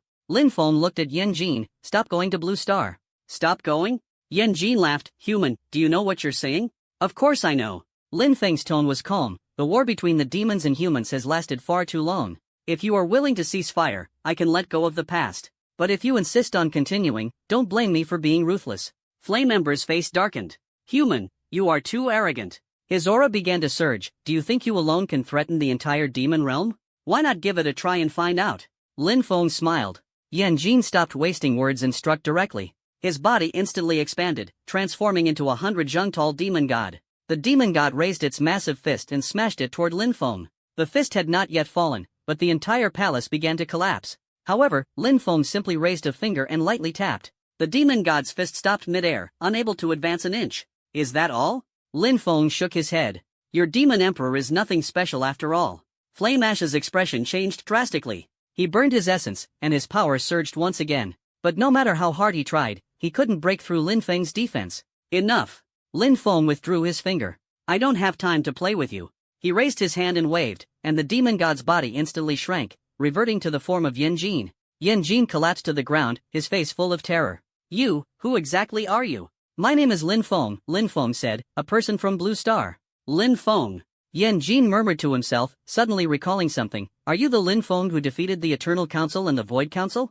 That's me. Yen Jin's face turned pale. He finally understood that he had messed with someone he shouldn't have. Now, I'll ask you one more time. Lin Feng looked at Yen Jin. Do the demons still want to continue waging war against humanity? Yen Jin gritted his teeth and finally lowered his head. No, we won't. Very well. Lin Feng nodded. From today onwards, the demon clan shall not set foot on Blue Star even half a step. If anyone violates this, I will personally come to find you. I understand. That's good. Lin Feng turned and walked out. Remember what you said. He walked out of the palace, his figure disappearing into the air. Yen Jin collapsed to the ground, drenched in cold sweat. When Lin Feng returned to Blue Star, it was evening. In the yard, Su Wantan was watering the flowers. Xiao Feng is back? Su Wantan put down the watering can. Hungry? I'll go heat up some food for you. No need, Mom. Lin Feng walked up to her and took the watering can. I've already eaten. Where did it go? Magic domain. Su Wantan paused her hand and turned to look at Lin Feng. What are you going to the demon realm for? To take care of something. Lin Feng continued watering the flowers. The demons probably won't cause any more trouble in the future. Su Wantan opened her mouth but ultimately just said softly, be careful. I know. Lin Dong walked out of the house, holding a newspaper in his hand. Xiao Feng, look at today's news. Lin Feng took the newspaper, and the headline on the front page boldly read, Global number of awakened surpasses 1 billion. So many? Exactly. Lin Dong sat on the stone bench. Ever since you showcased your strength outside Blue Star last time, the global awakening rate has tripled. Now even elderly people in their 70s and 80s can awaken their talents. Lin Feng frowned. This is not quite normal. It is indeed abnormal. Lin Dong nodded. Some experts say it might be because of your power, which has altered the rules of Blue Star. Blue Star now is more suitable for cultivation than before. Lin Feng was silent for a moment. This may not necessarily be a good thing. Why? The rapid surge in power can easily lead to problems. Lin Feng put down the newspaper. Human nature is not something that power can change. Are you worried someone might act recklessly? It's only a matter of time. Lin Dong sighed. So what do you plan to do? Take it one step at a time. Lin Feng stood up. Anyway, if something really happens, I'll handle it. He walked into the room, where Sun Mengyao was sitting on the sofa reading a book. How is it? Sun Mengyao closed the book. Is the matter with the demon realm resolved? It's resolved. Lin Feng sat down beside her. The demon emperor agreed not to attack Blue Star anymore. Will he keep his promise? He will. Lin Feng said with certainty. He wouldn't dare not to. Sun Mengyao looked at Lin Feng. You seem to have something on your mind? Yes. Lin Feng nodded. Something seems off with Blue Star's situation. I noticed it too, Sun Mengyao said. Recently, the number of awakened has surged, and many people's strength is improving too quickly. This kind of forced growth will eventually lead to problems. Lin Feng didn't say anything, just looked out the window. As night fell, the neon lights on the streets lit up. But Lin Feng knew that beneath this prosperity, a dark undercurrent was surging. Early the next morning, Lin Feng went to old Zhang's grocery store as usual. The store was bustling with customers, and old Zhang was busy running around. Lin Feng, perfect timing. Old Zhang wiped his sweat. Help me watch the store for a while, I'm going to restock. Sure. After Lao Zhang left, Lin Feng sat behind the counter. The shop door opened, and a middle-aged man in a black suit walked in. The man walked up to the counter and took out a business card from his pocket. Mr. Lin Feng, I am Zhang Wei, the vice president of the Longxia Awakeners Association. Lin Feng took the business card and glanced at it. What's the matter? Here's the thing, Zhang Wei said thoughtfully. Recently, the number of awakened individuals on Blue Star has surged, and the association would like to invite you to step in and help manage it. Not going, Lin Feng rejected outright. Mr. Lin, I'm not interested in management. Lin Feng handed the business card back to him. You handle it yourselves. Zhang Wei's expression turned somewhat unpleasant, but given the current situation, only you can keep things under control. That's your problem. Lin Feng's tone was calm. I'm just an ordinary person, I can't manage so many things. Ordinary person? Zhang Wei gave a bitter smile. Mr. Lin, if you say that, who would believe it? Whether you believe it or not is up to you. Zhang Wei was about to say something when the shop door was pushed open again. A young man walked in, looking to be in his early 20s, dressed in designer brands. The young man walked up to the counter, chin raised. Boss, do you have any pills to enhance strength? No. Lin Feng didn't even lift his head. No? The young man frowned. What kind of lousy shop is this, not even having elixirs? Then you can go to another shop. The young man's face darkened. What kind of attitude is that? Just this attitude. Lin Feng looked up at him. Got a problem? You The young man was furious. Do you know who I am? I don't know, and I don't want to know. I'm the son of the Awakener Association's president. The young man sneered, offend me, and don't even think about keeping this shop open. Zhang Wei's face changed dramatically. Young master, please don't act impulsively. Get out of my way. The young man shoved Zhang Wei aside. Today, I'm going to show this guy what it means to no one's place. He raised his hand, and a ball of flame gathered in his palm. The temperature of the flame was extremely high, causing the surrounding air to distort. A-level talent, flame control. The young man said proudly, kid, I'll give you one last chance. Kneel down and apologize, or else.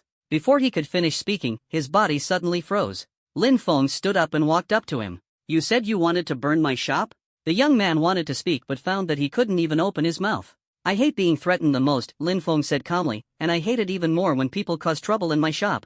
He raised his hand and flicked lightly. The young man instantly flew out of the shop and landed on the street. Zhang Wei rushed out and helped the young man up. The young man, full of terror, scrambled away in a panic. Zhang Wei returned to the shop, looking troubled. Mr. Lin, this is going to be a problem. What kind of problem? That young master is the president's only son, always spoiled, Zhang Wei said. He'll definitely go back and complain, and then the president. Let him come. Lin Feng sat back at the counter. I'll be waiting. Zhang Wei opened his mouth but ultimately sighed and turned to leave. In less than an hour, the shop door was pushed open again. A man in his 50s came in this time, with a burly figure and an imposing presence. Behind the man were 7 or 8 bodyguards, each of them awakened beings at the transcendent level. Are you Lin Feng? The man asked coldly.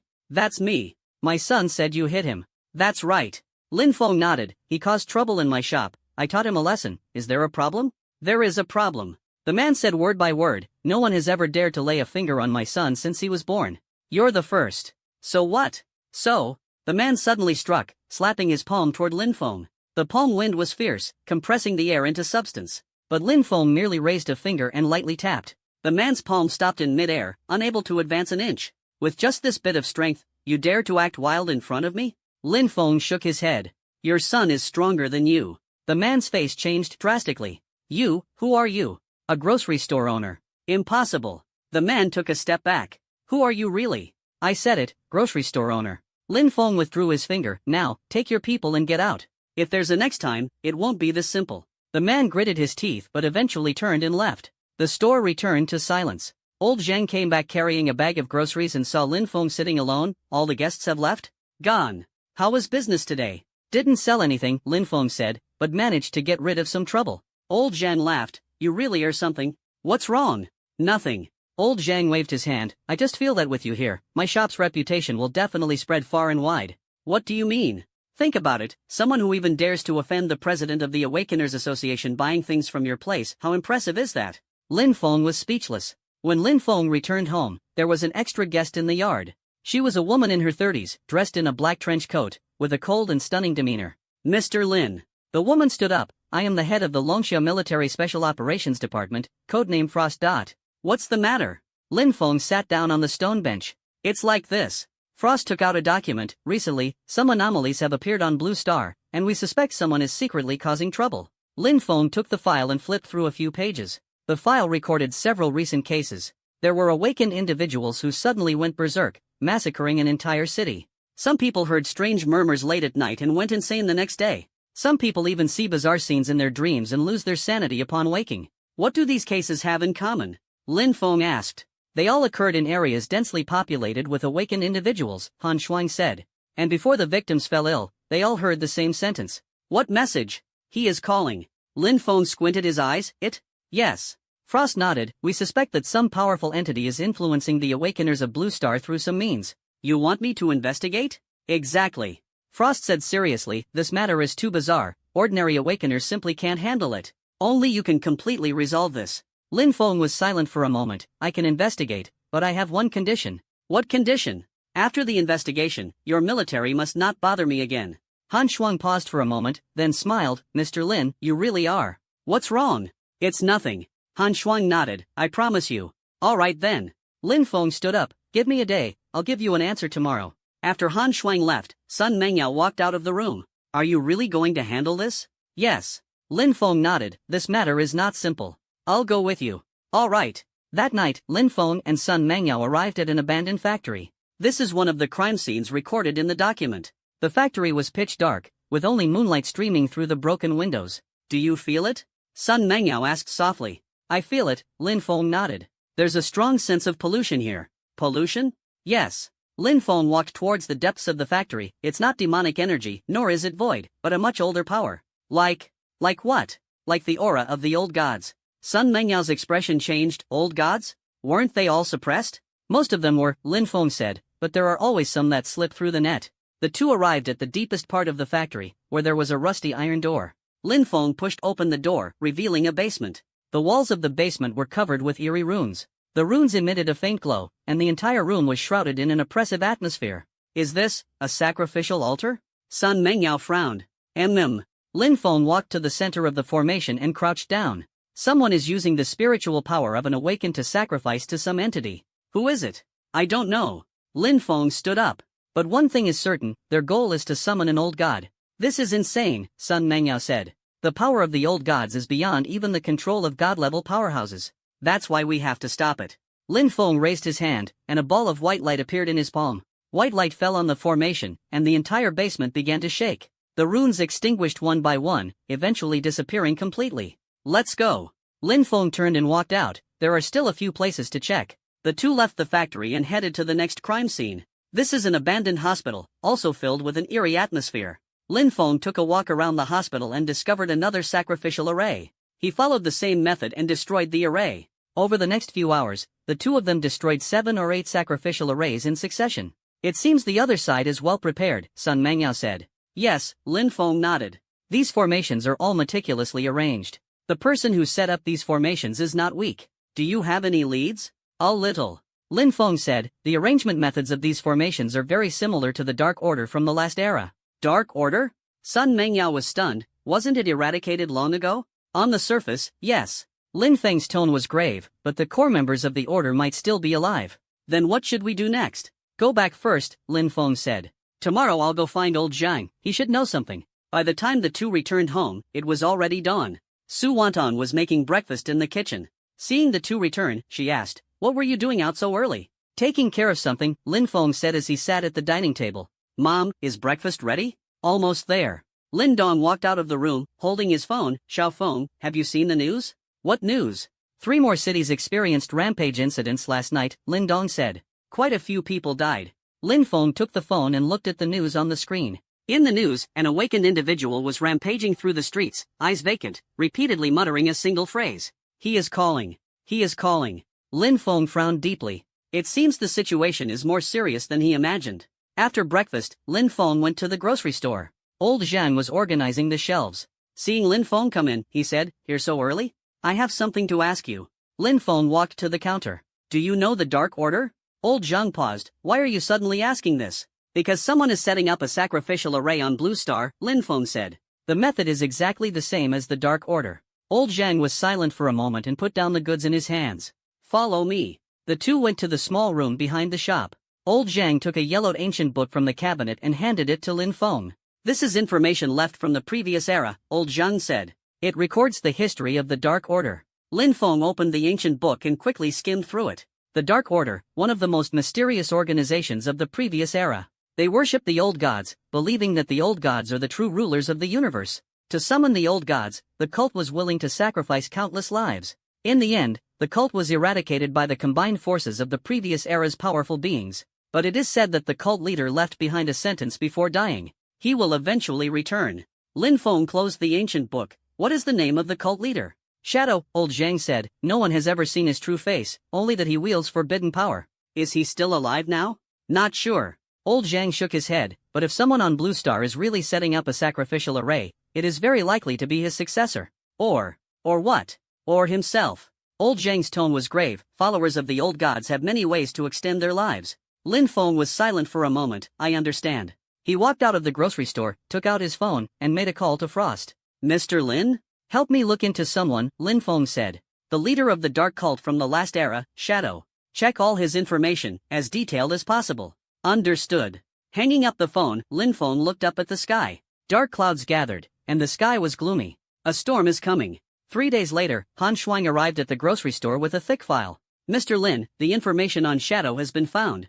Han Shuang placed the file on the counter. But there's very little information, and most of it is just rumors. Lin Feng opened the file, and inside were only a few pages of paper. Shadow, founder of the Dark Order, true identity unknown, Lin Feng read aloud. It is said that he possesses the secrets of the old gods and can communicate directly with them. At the end of the last era, he orchestrated the Fall of the Gods event, attempting to sacrifice all life in the universe to summon the old gods. Ultimately defeated by the primordial, fate unknown. That's all? Lin Feng closed the file. Yes. Han Xuang nodded. There isn't much information passed down from the last era, and even less about the shadows. However, we discovered a clue during our investigation. What clue? Recently, all the rampaging awakened have been to the same place. Where? The abandoned mine in the eastern suburbs of Dragon City, Frost said. There was a collapse accident there 3 years ago, many people died, and it was abandoned afterward. Lin Feng stood up. Let's go and take a look. The eastern outskirts of Dragon City, a desolate mining area. Lin Feng and Han Xuang stood at the entrance of the mine. A cold wind blew out from the cave, carrying a damp and chilling aura. This is the place, Han Xuang said. Lin Feng said nothing and stepped into the mine. The mine is very deep, and the further you go, the darker it gets. Han Xuang turned on the flashlight, the beam illuminating the uneven rock walls. Watch your step, Han Xuang reminded. Lin Feng nodded and continued forward. After walking for about 10 minutes, an iron gate appeared ahead. The iron gate was covered in rust, and the doorframe was engraved with intricate runes. Another sacrificial array. Lin Feng crouched down, carefully observing the runes. But this time, it's different. How is it different? The previous sacrificial arrays were only used to collect spiritual energy. Lin Feng stood up. But this array is for summoning. What are you summoning? The old gods. Han Xuang's expression changed. Lin Feng pushed open the iron door, revealing a massive underground space behind it. In the center of the space, there is an altar. On the altar lie 7 corpses. The corpses have already dried up, leaving only skin and bones. These people. Frost covered her mouth. They are all sacrifices. Lin Feng walked to the altar. Their mental energy has been completely drained. Too cruel. This is just the beginning. Lin Feng pointed below the altar. Look over there. Han Xuang followed Lin Feng's finger and looked, seeing a massive magic array carved into the ground. The magic array emitted a faint red glow, with every line exuding an aura of evil. This magic array. Frost gasped. It would take at least 1,000 people's mental power to activate. That's right. Lin Feng squatted down, reaching out to touch the magic array. And it's almost complete. How many more? About 100 people. We must stop it immediately. Frost said. Can't stop it. Lin Feng shook his head. This formation is already connected to the laws of Blue Star. Forcibly destroying it will cause the laws to collapse. Then what should we do? We can only wait. Lin Feng stood up. Wait for the caster to appear, then strike with a fatal blow. Frost bit her lip. Those innocent people. Don't worry, no one else will die. Lin Feng turned and walked out. I'll stay here and keep watch. I'll accompany you. No need. Lin Feng shook his head. Go back and notify the military to have them send people to seal off a 10-kilometer radius around the mine. No one is allowed to approach. Han Xuang hesitated for a moment but still nodded. I understand. She turned around and left the mine. Lin Feng walked back to the altar and sat down beside it. He closed his eyes, sensing the aura around him. Time passed by second by second. After an unknown amount of time, footsteps echoed from deep within the mine. Lin Feng opened his eyes. A figure dressed in a black robe slowly emerged from the darkness. Finally, you're here. Lin Feng stood up. The black-robed man stopped in his tracks. Who are you? A grocery store owner. The man in the black robe was silent for a moment. You are Lin Feng? That's me. I didn't expect you to find this place. The man in the black robe removed his hood, revealing an aged face. His face was covered with wrinkles, his eyes sunken, exuding an aura of death. Are you Shadow? Lin Feng asked. Once, I was. The old man nodded, but now, I am merely a believer waiting for his arrival. Then you will be disappointed, Lin Feng said, because he will not come. Why? Because I won't allow it. The old man laughed, his laughter hoarse and unpleasant. Do you think you alone can stop the great him? Try it and you'll know. Then let me show you. The old man raised his hand, and the surrounding space began to distort. Countless black tentacles extended from the void, curling toward Lin Feng. The tentacles emitted a putrid stench, and wherever they passed, the rocks were corroded into powder. Lin Feng stood in place, without dodging. Tentacles wrapped around his body, but it was like wrapping around an iron pillar, unable to advance an inch. Is that it? Lin Feng raised his hand and waved lightly. All the tentacles instantly broke apart, turning into black smoke and dissipating. The old man's face changed drastically. Impossible. How could you? I've said it. Your strength is useless before me. Even if you're strong, the old man gritted his teeth. He has already noticed this place. When he descends, you'll die too. Is that so? Lin Feng smiled, then let him come.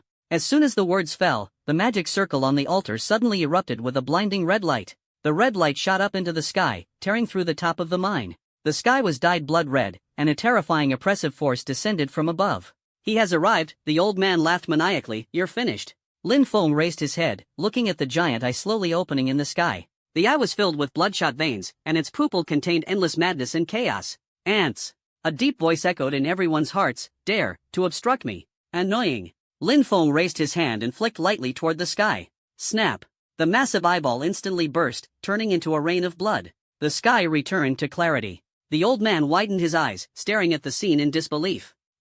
How is this possible? Nothing is impossible. Lin Feng turned to look at the old man. Just an old god, it can't stir up much trouble. You, who exactly are you? I told you, just a grocery store owner. Lin Feng raised his hand, and the old man's body began to disintegrate. Wait, the old man exclaimed in terror, I can tell you everything. No need. Lin Feng shook his head. What you should know, I already know. What you shouldn't know, knowing it is useless. The old man's body completely dissipated. The magic array on the altar lost its power and gradually dimmed. Lin Feng waved his hand, and the entire underground space began to collapse. He turned and left the mine, a rumbling sound echoing behind him. The mine completely caved in, burying all traces.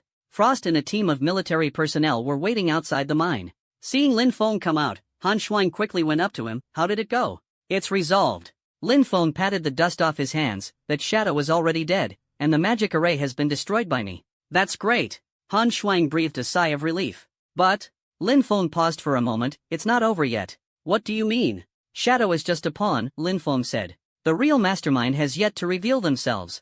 Frost's expression turned serious. You mean, someone else is controlling all of this? Yes. Lin Feng nodded. And their strength far surpasses Shadow's. Then let's go back. Lin Feng turned and walked toward the parking lot. What will come, there's no need to rush. When he got home, it was already late at night. The lights in the yard were still on, and Lin Dong was sitting at the stone table drinking tea. You're back? Lin Dong put down the teacup. Is everything done? Yes. Lin Feng sat down across from him. Dad, you're still not sleeping? Waiting for you. Lin Dong poured a cup of tea for Lin Feng. You've been going out a lot lately. Did you run into some trouble? Nothing major. Lin Feng took the teacup. Just some minor issues, already resolved. Lin Dong looked at Lin Feng. Xiao Feng, Dad may not be as strong as you, but I can still see some things. Your expression lately is different from before. Lin Feng was stunned. No matter how much trouble you encountered before, your eyes were always calm, Lin Dong said. But now, there's a hint of vigilance in them. Like you're guarding against something. Lin Feng was silent for a moment, then sighed. Dad, you're right. Something has indeed been a bit off lately. What is it? Someone is stirring up trouble in the shadows. Lin Feng took a sip of tea, and their target might not just be me. Lin Dong frowned. You mean, they might have set their sights on Blue Star. Lin Dong's expression changed. Then what do you plan to do? Observe first, Lin Feng said. Since the other party dares to target Blue Star, it means they have sufficient strength. Acting rashly will only alert the enemy. Then what can we do? Protect the family well, Lin Feng said seriously. Dad, starting tomorrow, you and Mom should try not to go far. I will set up a protective formation at home. Lin Dong nodded. I understand. Early the next morning, Lin Feng set up the formation in the courtyard. Sun Mengyao stood aside watching. What level of formation are you planning to set up? Divine level.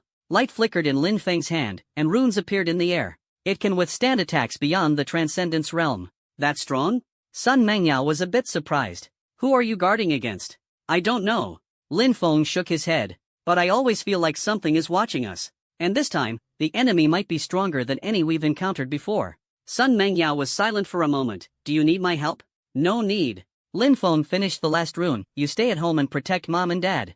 I'm going to the grocery store. Old Zhang might have some clues. All right. Lin Feng arrived at the grocery store, and Old Zhang was organizing the shelves. Here? Old Zhang didn't even look up. I heard about yesterday's incident. Well done. How do you know that? I know everything. Old Zhang put down the goods in his hand. But do you really think Shadow is the mastermind behind it all? Isn't it? Of course not. Old Zhang walked behind the counter and took out an ancient book from the drawer. The Shadow is just a puppet. The real mastermind is this. Lin Feng took the ancient book. On the cover were 4 characters, Void Church. Void Church?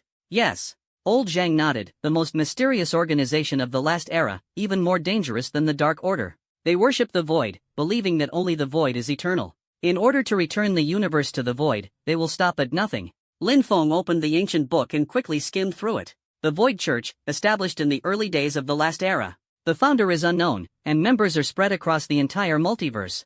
Their goal is to open the Void Gate and let the Void devour everything. At the end of the last era, the Void Church orchestrated a shocking conspiracy. They attempted to sacrifice all life in the universe to forcibly open the Void Gate, eventually stopped by the Primordial and the gods working together. However, the core members of the church mysteriously disappeared. Are these guys still alive? Lin Feng closed the ancient book. Not sure, old Zhang said.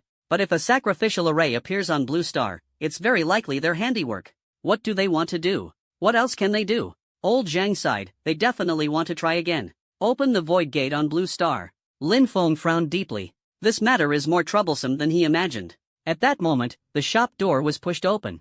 A man in a white robe walked in, looking to be in his 30s, with an ordinary appearance. But the moment Lin Feng saw him, he felt something was off. This man's aura was too clean. So clean that it didn't seem human. Hello, you two. The man smiled and said, I want to buy something. What do you want to buy? Old Zhang looked at him warily. Time stone. Old Zhang's expression changed. Lin Feng stood up. Who are you? Me? The man smiled. I'm just an ordinary customer. Stop pretending.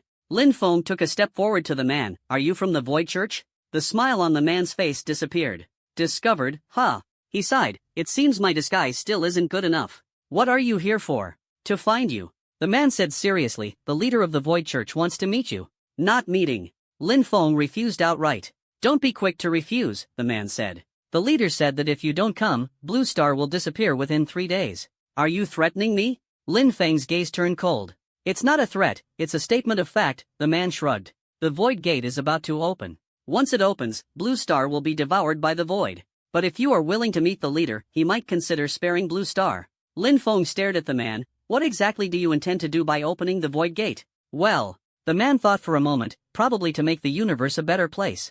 Better? Lin Feng sneered, destroying everything, and you call that better?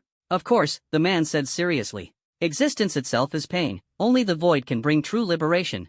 That theory again, Lin Feng shook his head. You lunatics are all out of your minds. Say what you will, the man said indifferently. In any case, the leader's invitation has been delivered. 3 days from now, at the abandoned factory in the northern suburbs of Dragon City, the leader will be waiting for you there. If you don't come. I know. Lin Feng interrupted him, get lost. The man chuckled, turned around, and left. The shop door closed, and old Zhang let out a long sigh. Now we're in big trouble. Lin Feng nodded. It seems I have no choice but to go. Are you really going? Old Zhang asked worriedly, the leader of the Void Church, their strength is unfathomable. I have to go. Lin Feng said, since they dare to threaten me, it means they truly have the power to destroy Blue Star. Then I'll go with you. No need. Lin Feng shook his head, you stay here and protect Blue Star. If I don't come back in 3 days. Don't say such unlucky things. Old Zhang interrupted him, you will come back. Lin Feng smiled and said nothing more. Back home, Sun Mengyao already knew the news. What are you planning to do? She asked. Go meet that cult leader, Lin Feng said. See what he's really capable of. I'll go with you.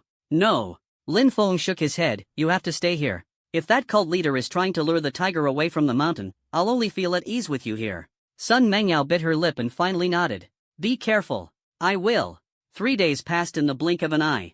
On the third evening, Lin Feng came alone to the northern outskirts of Dragon City. An abandoned factory stood in the wilderness, surrounded by dead silence. Lin Feng pushed open the rusty iron door and walked into the factory. In the center of the factory hall stood a figure in a black robe. The figure had its back to Lin Feng, its face obscured. You've arrived. The figure spoke, its voice hoarse and deep. I've arrived. Lin Feng stopped 10 meters away. Are you the leader of the Void Church? Indeed. The figure turned around. It was a featureless face, as if someone had erased it with a rubber, blurry and indistinct. You wanted to see me, what's the matter? Lin Feng asked. I want to invite you, the leader said, to join the Void Church. Why? With your strength, the leader said seriously, a strong person like you shouldn't be confined to this tiny blue star. You should pursue a higher realm, greater power. And the Void Church can give you all of this. Lin Feng shook his head, no need. Why? The leader was puzzled, don't you want to become stronger? Yes, Lin Feng said, but not using your methods. You want to destroy everything in exchange for so-called emptiness. But I'm different, I want to protect everything. Protect? The leader laughed, can you really protect it? As soon as the words fell, the surrounding space began to distort. Countless void cracks appeared, and black tides surged out from the cracks. Wherever the tides passed, everything was devoured. This is the power of the void, the cult leader said. In the face of the void, your power is insignificant. Lin Feng looked at the surging black tide and raised his right hand. Really? He gently clenched his fist. The black tide instantly solidified, then flowed back into the cracks. The cracks closed one after another. The leader's face changed dramatically. I told you. Lin Feng lowered his hand. In front of me, even the void must obey. The leader was silent for a moment, then suddenly laughed. Interesting. He clapped his hands. Truly very interesting. No wonder you were able to defeat the Eternal Council and the Void Council. Your power has indeed exceeded my expectations. So what? Lin Feng asked. Therefore, I need to take this seriously. The leader raised his hand, and his black robe fluttered without wind. A terrifying pressure emanated from him, causing the entire factory to tremble. This is my true power. The cult leader's voice turned deep, the power that surpasses the peak realm and touches the threshold of the ultimate. Now, do you still think you can win? Let's find out. Lin Feng did not back down. Then come on. The leader's figure flickered and instantly appeared in front of Lin Feng. His fist, carrying the power to destroy everything, struck toward Lin Feng. Lin Feng raised his hand and calmly caught the punch. The clash of the two forces turned the entire factory into ruins in an instant. The shockwave spread out, causing all buildings within a 10-kilometer radius to collapse. The dust settled. Lin Feng stood in place, completely unharmed. The cult leader stepped back several paces, staring at his trembling hand. Impossible. I told you, your power is useless against me. Lin Feng stepped forward. Now, it's my turn. He raised his hand and gently pointed at the cult leader. The cult leader's body suddenly froze. What did you do to me? The cult leader asked in horror. I defined you as a statue, Lin Feng said. From now on, you're just an ordinary statue. No. The cult leader struggled desperately. I am the leader of the Void Church. I wield the power of the Void. You can't do this to me. But I already have. Lin Feng turned and prepared to leave. At that moment, the cult leader's body suddenly split open. Countless black insects poured out from the cracks. The insects were densely packed, each exuding an aura of the void. Do you think this can trap me? The cult leader's voice came from the swarm of insects. I am no longer human.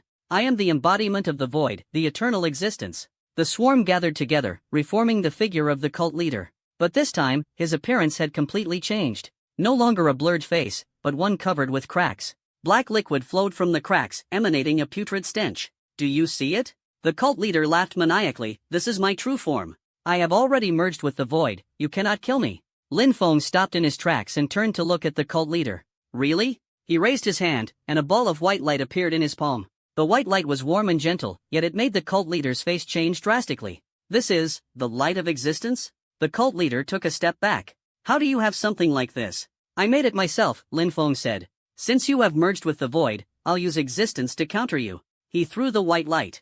The white light fell upon the leader, instantly erupting into a dazzling radiance. The leader let out a shrill and miserable scream as his body began to disintegrate. No, he struggled desperately. I can't die, the Void Church still needs me. The Void Church? Lin Feng sneered coldly. Once I'm done dealing with you, I'll go and wipe out your entire stronghold. You? The cult leader's eyes widened. How dare you? Before he could finish speaking, his body completely dissipated. The surroundings returned to calm. Lin Feng stood amidst the ruins, looking at the sky. There's one more.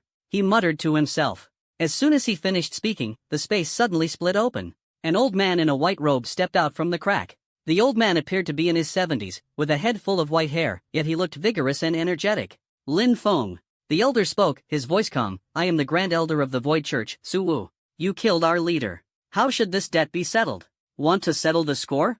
Lin Feng turned to look at him, then bring it on. Su Wu shook his head. I am not here to fight. Then why are you here? To tell you a truth, Void said seriously, a truth about Blue Star. What truth? Blue Star is not what you think it is, Void said. It is a seal. Seal? Yes. Void nodded, sealing the most powerful being of the last era, the Lord of the Void. Back then, the Primordial sealed the Lord of the Void at the core of Blue Star to prevent it from destroying the universe. And all life on Blue Star is part of the seal. Lin Feng frowned tightly. What do you want to say? I want to say, by protecting Blue Star, you are protecting the Void Lord, Su Wu said. Once the seal is destroyed, the Void Lord will reappear. By then, the entire universe will be destroyed. So, your Void Church wants to destroy the seal? Not destruction. Nihility shook his head. It's liberation. We want to release the Lord of the Void, so it can fulfill its mission, destroying this flawed universe. Then, from the Void, a brand new, perfect universe will be born. Lin Feng sneered, you lunatics, each crazier than the last. Say whatever you want. Nihility said indifferently, anyway, I've already told you the truth. What will you choose next? Will you continue to protect Blue Star and let the Lord of the Void remain asleep? Or will you cooperate with us to release it together? Lin Feng was silent for a moment. I choose the third path. What path? Completely obliterate the Void Lord, Lin Feng said seriously, and then destroy your Void Church along with it. Su Wu was stunned. Are you crazy? The Void Lord is in existence beyond the transcendent realm. How could you possibly kill it? Why not try and find out? The Void looked at Lin Feng and suddenly laughed. Interesting. He turned and walked toward the rift. Then I'll wait and see how you kill the Lord of the Void. Just a reminder. He turned back, the seal is barely holding. At most 3 months, the Lord of the Void will awaken. By then, even if you want to run, it will be too late. After speaking, he disappeared into the crack. Lin Feng stood in place, watching the crack gradually close. 3 months. He turned around and walked toward Dragon City. Gotta get ready quickly. When Lin Feng returned home, the sky was already completely dark. Under the courtyard lights, Sun Mengyao was sitting by the stone table waiting for him. How is it? She stood up. The leader of the Void Church is dead. Lin Feng sat across from her, but things are more troublesome than imagined. How troublesome? Blue Star is a seal, sealing the strongest being of the previous era, the Lord of the Void. Lin Feng rubbed his temples. The seal will break in 3 months, and by then, that thing will awaken. Sun Mengyao's expression changed slightly. The Lord of the Void. I've seen this name in the ancient texts of the Guxia divine dynasty. She sat back in her chair. It's said to be the embodiment of the void and once nearly destroyed the entire multiverse. What method did the primordial use to seal it? Not sure. Lin Feng shook his head, but since the primordial could seal it, it means it's not unkillable. What do you plan to do?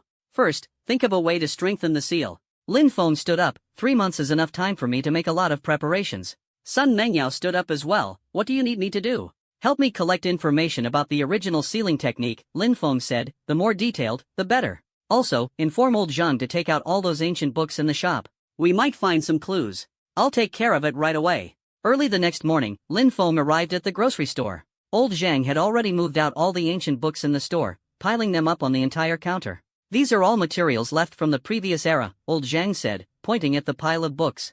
I went through them all night and found a few useful pieces of information. He pulled out a yellowed booklet from the pile of books and flipped to a certain page. Look here, back then, the primordial used the all-spirit heaven-locking array to seal the Void Lord. Lin Feng took the booklet and quickly skimmed through it. The all-spirit heaven-locking array, one of the strongest sealing techniques of the last era. It is necessary to use the life of the entire planet as the formation's core to seal the target in the planet's core. The strength of the seal depends on the quantity and quality of life on the planet. So the more life on Blue Star, the stronger the seal? Lin Feng closed the booklet. That's theoretically correct. Old Zhang nodded, but there's a problem. What problem? The seal will weaken over time, said old Zhang, especially when powerful individuals appear on the planet, the seal will weaken faster. Lin Feng understood. Are you saying that my existence has accelerated the weakening of the seal? That's right, old Zhang sighed. Your power is too strong and has already exceeded the seal's tolerance. That's why the Lord of the Void awakened early. Lin Feng remained silent for a moment. Is there a way to reinforce the seal? Yes. Old Zhang pulled out another book from the pile. Here it records a sky-mending technique that can repair the damaged seal. But it requires 3 things. What is it? First, fragments of divinity from the previous era, said old Zhang, at least 10 pieces. Second, void crystals, the purer the better. Third, primordial blood. Lin Feng frowned. The first 2 are still manageable, but the primordial blood. Isn't the primordial already dead? Dead. Old Zhang nodded, but his corpse is still there. Where? At the eternal cemetery at the end of the universe, old Zhang said, where all the strong ones of the previous era are buried. The primordial corpse lies in the deepest part of the cemetery. Lin Feng stood up. I understand, I'll go right away. Wait. Old Zhang stopped him. The eternal cemetery isn't a place anyone can enter. There are guardians left behind by the primordial there. Their strength is at least beyond the peak realm. Moreover, the cemetery is filled with various dangers. A single misstep could lead to death inside. I'll be careful. Lin Feng turned and walked out. Old Zhang watched his back and shook his head. This kid is still so stubborn. When Lin Feng returned home, Sun Mengyao had already prepared a detailed list of information. I've found all the records about the primordial sealing technique. She handed the list to Lin Feng, but most of them are incomplete. No problem. Lin Feng took the list and quickly glanced at it. I need to make a trip to the Eternal Cemetery. Sun Mengyao was stunned. You're going there? Well, we need the primordial blood. Then I'll go with you. No. Lin Feng shook his head. You need to stay on Blue Star to protect Mom and Dad. If the Void Church people cause trouble while I'm away, I'll only feel at ease with you here. Sun Mengyao bit her lip. Be careful. Yes. Lin Feng walked into the room and took out a black box from the cabinet. The box contained more than a dozen fragments of divine essence, all collected when he defeated enemies before. Should be enough. He put the box into the space ring and turned to leave the room. In the yard, Lin Dong and Su Wanan were watering the flowers. Xiao Feng is going out? Lin Dong put down the watering can. Going to take care of something. Lin Feng walked up to them. It might take a few days before I return. Stay safe. Su Wanton patted his shoulder. I know. Lin Feng turned around, his figure disappearing into the air. The next second, he appeared at the edge of the universe. This is a void space, with no stars and no light. Only endless darkness. Lin Feng walked forward and soon saw a massive stone gate. The stone gate stood 10,000 feet tall, entirely pitch black, and covered with ancient runes. In front of the door stood a guardian clad in armor. The guardian was 100 zhang tall, wielding a giant sword, exuding a terrifying aura. Who goes there? The guardian's deep voice echoed. Lin Feng. What is your purpose in coming to the eternal graveyard? Take the primordial blood. The guardian was silent for a moment. Lord Primordial left a last will. Anyone who comes to take his blood must pass 3 trials. What trials? First trial, strength. The guardian raised the great sword. Defeat me. As soon as the words fell, he slashed down with the sword. The sword's light tore through the void, carrying a world-destroying might. Lin Feng raised his hand and flicked lightly. The sword light instantly dissipated. The guardian was stunned. You? Too weak. Lin Feng shook his head. What's the next trial? The guardian remained silent for a moment and put away the giant sword. Second path, wisdom. He raised his hand, and a light screen appeared in the void. A complex formation was displayed on the light screen. Decipher this formation. Lin Feng glanced at it. This is not a formation, it's a password lock. What? The original intentionally designed it to look like a formation, but it's actually a password lock. Lin Feng reached out and tapped a few times on the light screen. The formation was instantly unlocked. The guardian was stunned again. How did you? The original idea was very clear, Lin Feng said. He knew that truly powerful people wouldn't be deceived by appearances. So this test isn't about the ability to break the formation, but about insight. The guardian remained silent for a long time. The third trial, state of mind. He raised his hand, and the surrounding space began to distort. Lin Feng found himself in an unfamiliar place. This is a cozy little courtyard, filled with flowers. A woman is watering the flowers, her back looks familiar. Xiao Feng is back? The woman turned around. It was Su Wantong. Lin Feng's heart stirred. This is an illusion. Mom! He walked over. Are you hungry? Su Wantong smiled. I'll go heat up some food for you. She turned around and walked into the house. Lin Feng followed behind. Inside the house, Lin Dong was sitting at the table reading a newspaper. Xiao Feng is back? Lin Dong put down the newspaper. Why so early today? Something came up, so I came back early. That's good. Lin Dong stood up. Come, have a couple of drinks with Dad. Lin Feng sat down. The table was full of dishes, all his favorites. Xiao Feng, eat more. Su Wantong served him some food. Lin Feng looked at the scene before him, a warm feeling rising in his heart. This is the life he wants. Calm, cozy, no battles, no danger. But this isn't true.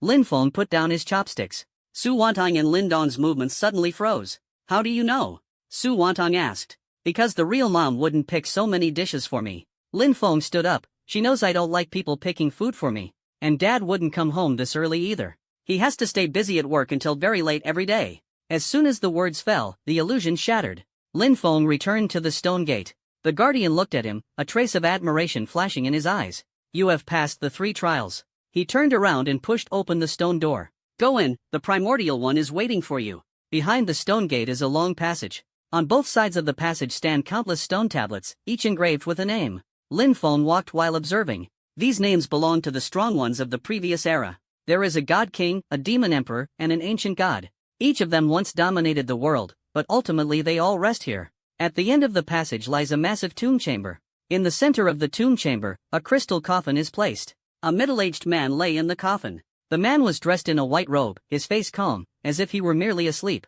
Primordial. Lin Feng walked up to the coffin. At that moment, the man suddenly opened his eyes. Lin Feng was startled and quickly stepped back. Don't be nervous. The man sat up. I'm just a trace of consciousness left behind. Are you the primordial? I used to be. The man stepped out of the coffin. Now, I'm just a dead man. He sized up Lin Feng. Are you the variable of this era? Variable? Yes. The primordial nodded. Every era gives birth to a variable, breaking the predetermined fate. The variable of the last era was me. The variable of this era is you. Lin Feng frowned. You knew I would come? Of course. The primordial smiled. I left the seal just to wait for you. Waiting for me? Yes. The primordial turned around and walked deeper into the tomb chamber. Follow me, I have something to tell you. Lin Feng followed the primordial into the depths of the tomb chamber. The space here was much larger than outside, and the walls were embedded with countless glowing crystals, illuminating the entire area brightly. The wall is covered with murals. The images record the rise and fall of the previous era. There is the splendor of gods descending to the world, the chaos of races vying for supremacy, and the despair of ultimate destruction. Do you see it?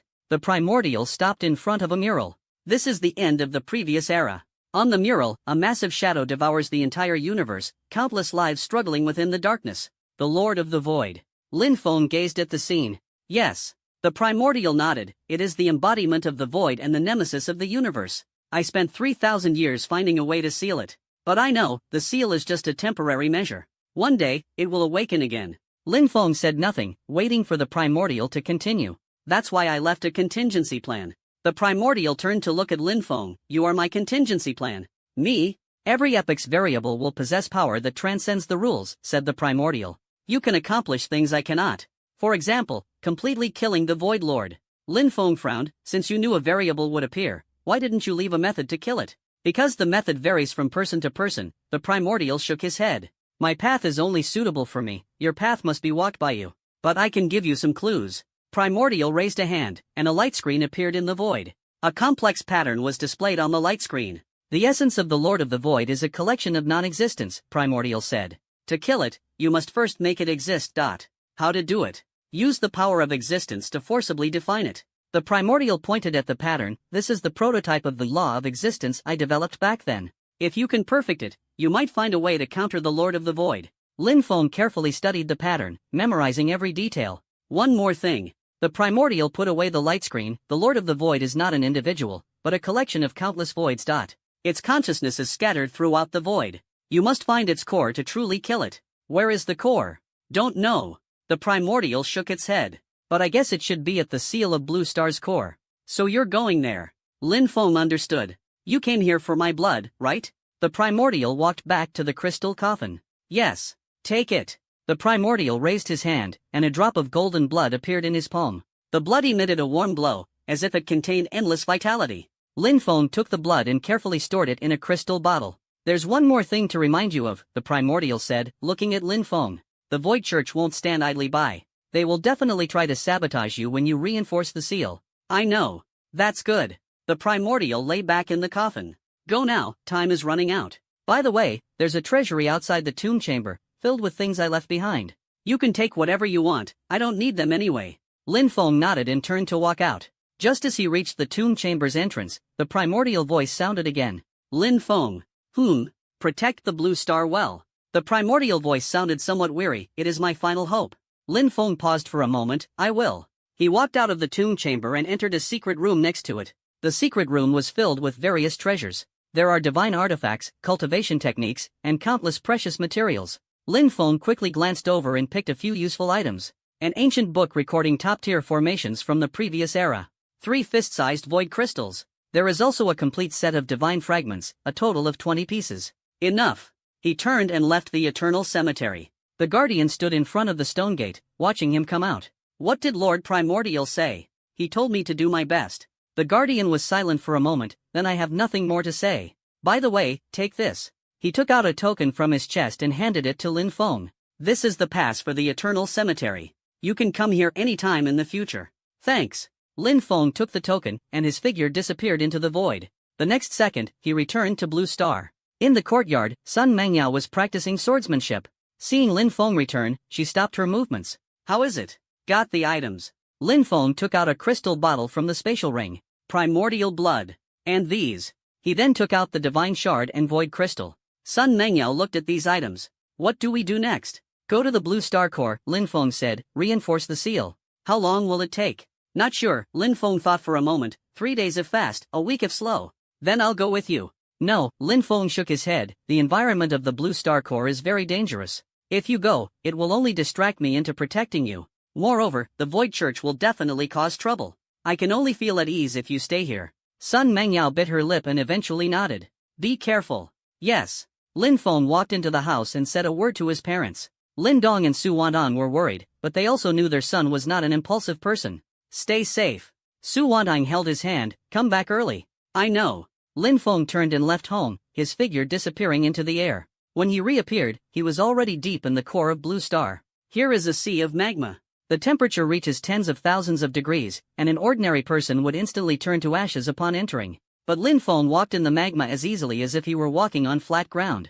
He sank downward and soon reached the deepest part of the magma sea. There is a massive altar here. The altar is entirely made of an unknown black stone, with its surface covered in densely packed runes. The runes emit a faint glow, barely maintaining the operation of the seal. Sure enough, it's almost at its limit. Lin Feng could clearly feel that the seal had developed countless cracks. Black aura seeped out from the cracks, exuding a chilling presence. It must be repaired quickly. He took out fragments of the divine core, placing them one by one in specific positions on the altar. Each time one is placed, the altar lights up with a beam of radiance.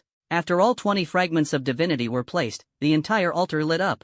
Then, he took out the void crystals, melted them into liquid, and poured it along the rune patterns. Where the liquid from the void crystals flowed, the damaged runes began to slowly repair. Finally, he opened the crystal bottle containing the primordial blood. The golden blood emitted a warm glow. Lin Feng dripped the blood onto the center of the altar. The moment the blood fell, the entire altar erupted with a dazzling light. The light soared into the sky, piercing through the sea of magma and reaching the heavens. On the surface of Blue Star, everyone saw this beam of light. Dragon City, Awakener Association headquarters. A group of senior officials was holding a meeting. Suddenly, someone pointed out the window, "Look quickly." Everyone turned their heads and saw the beam of light piercing through the heavens and earth. What is Lin Feng doing?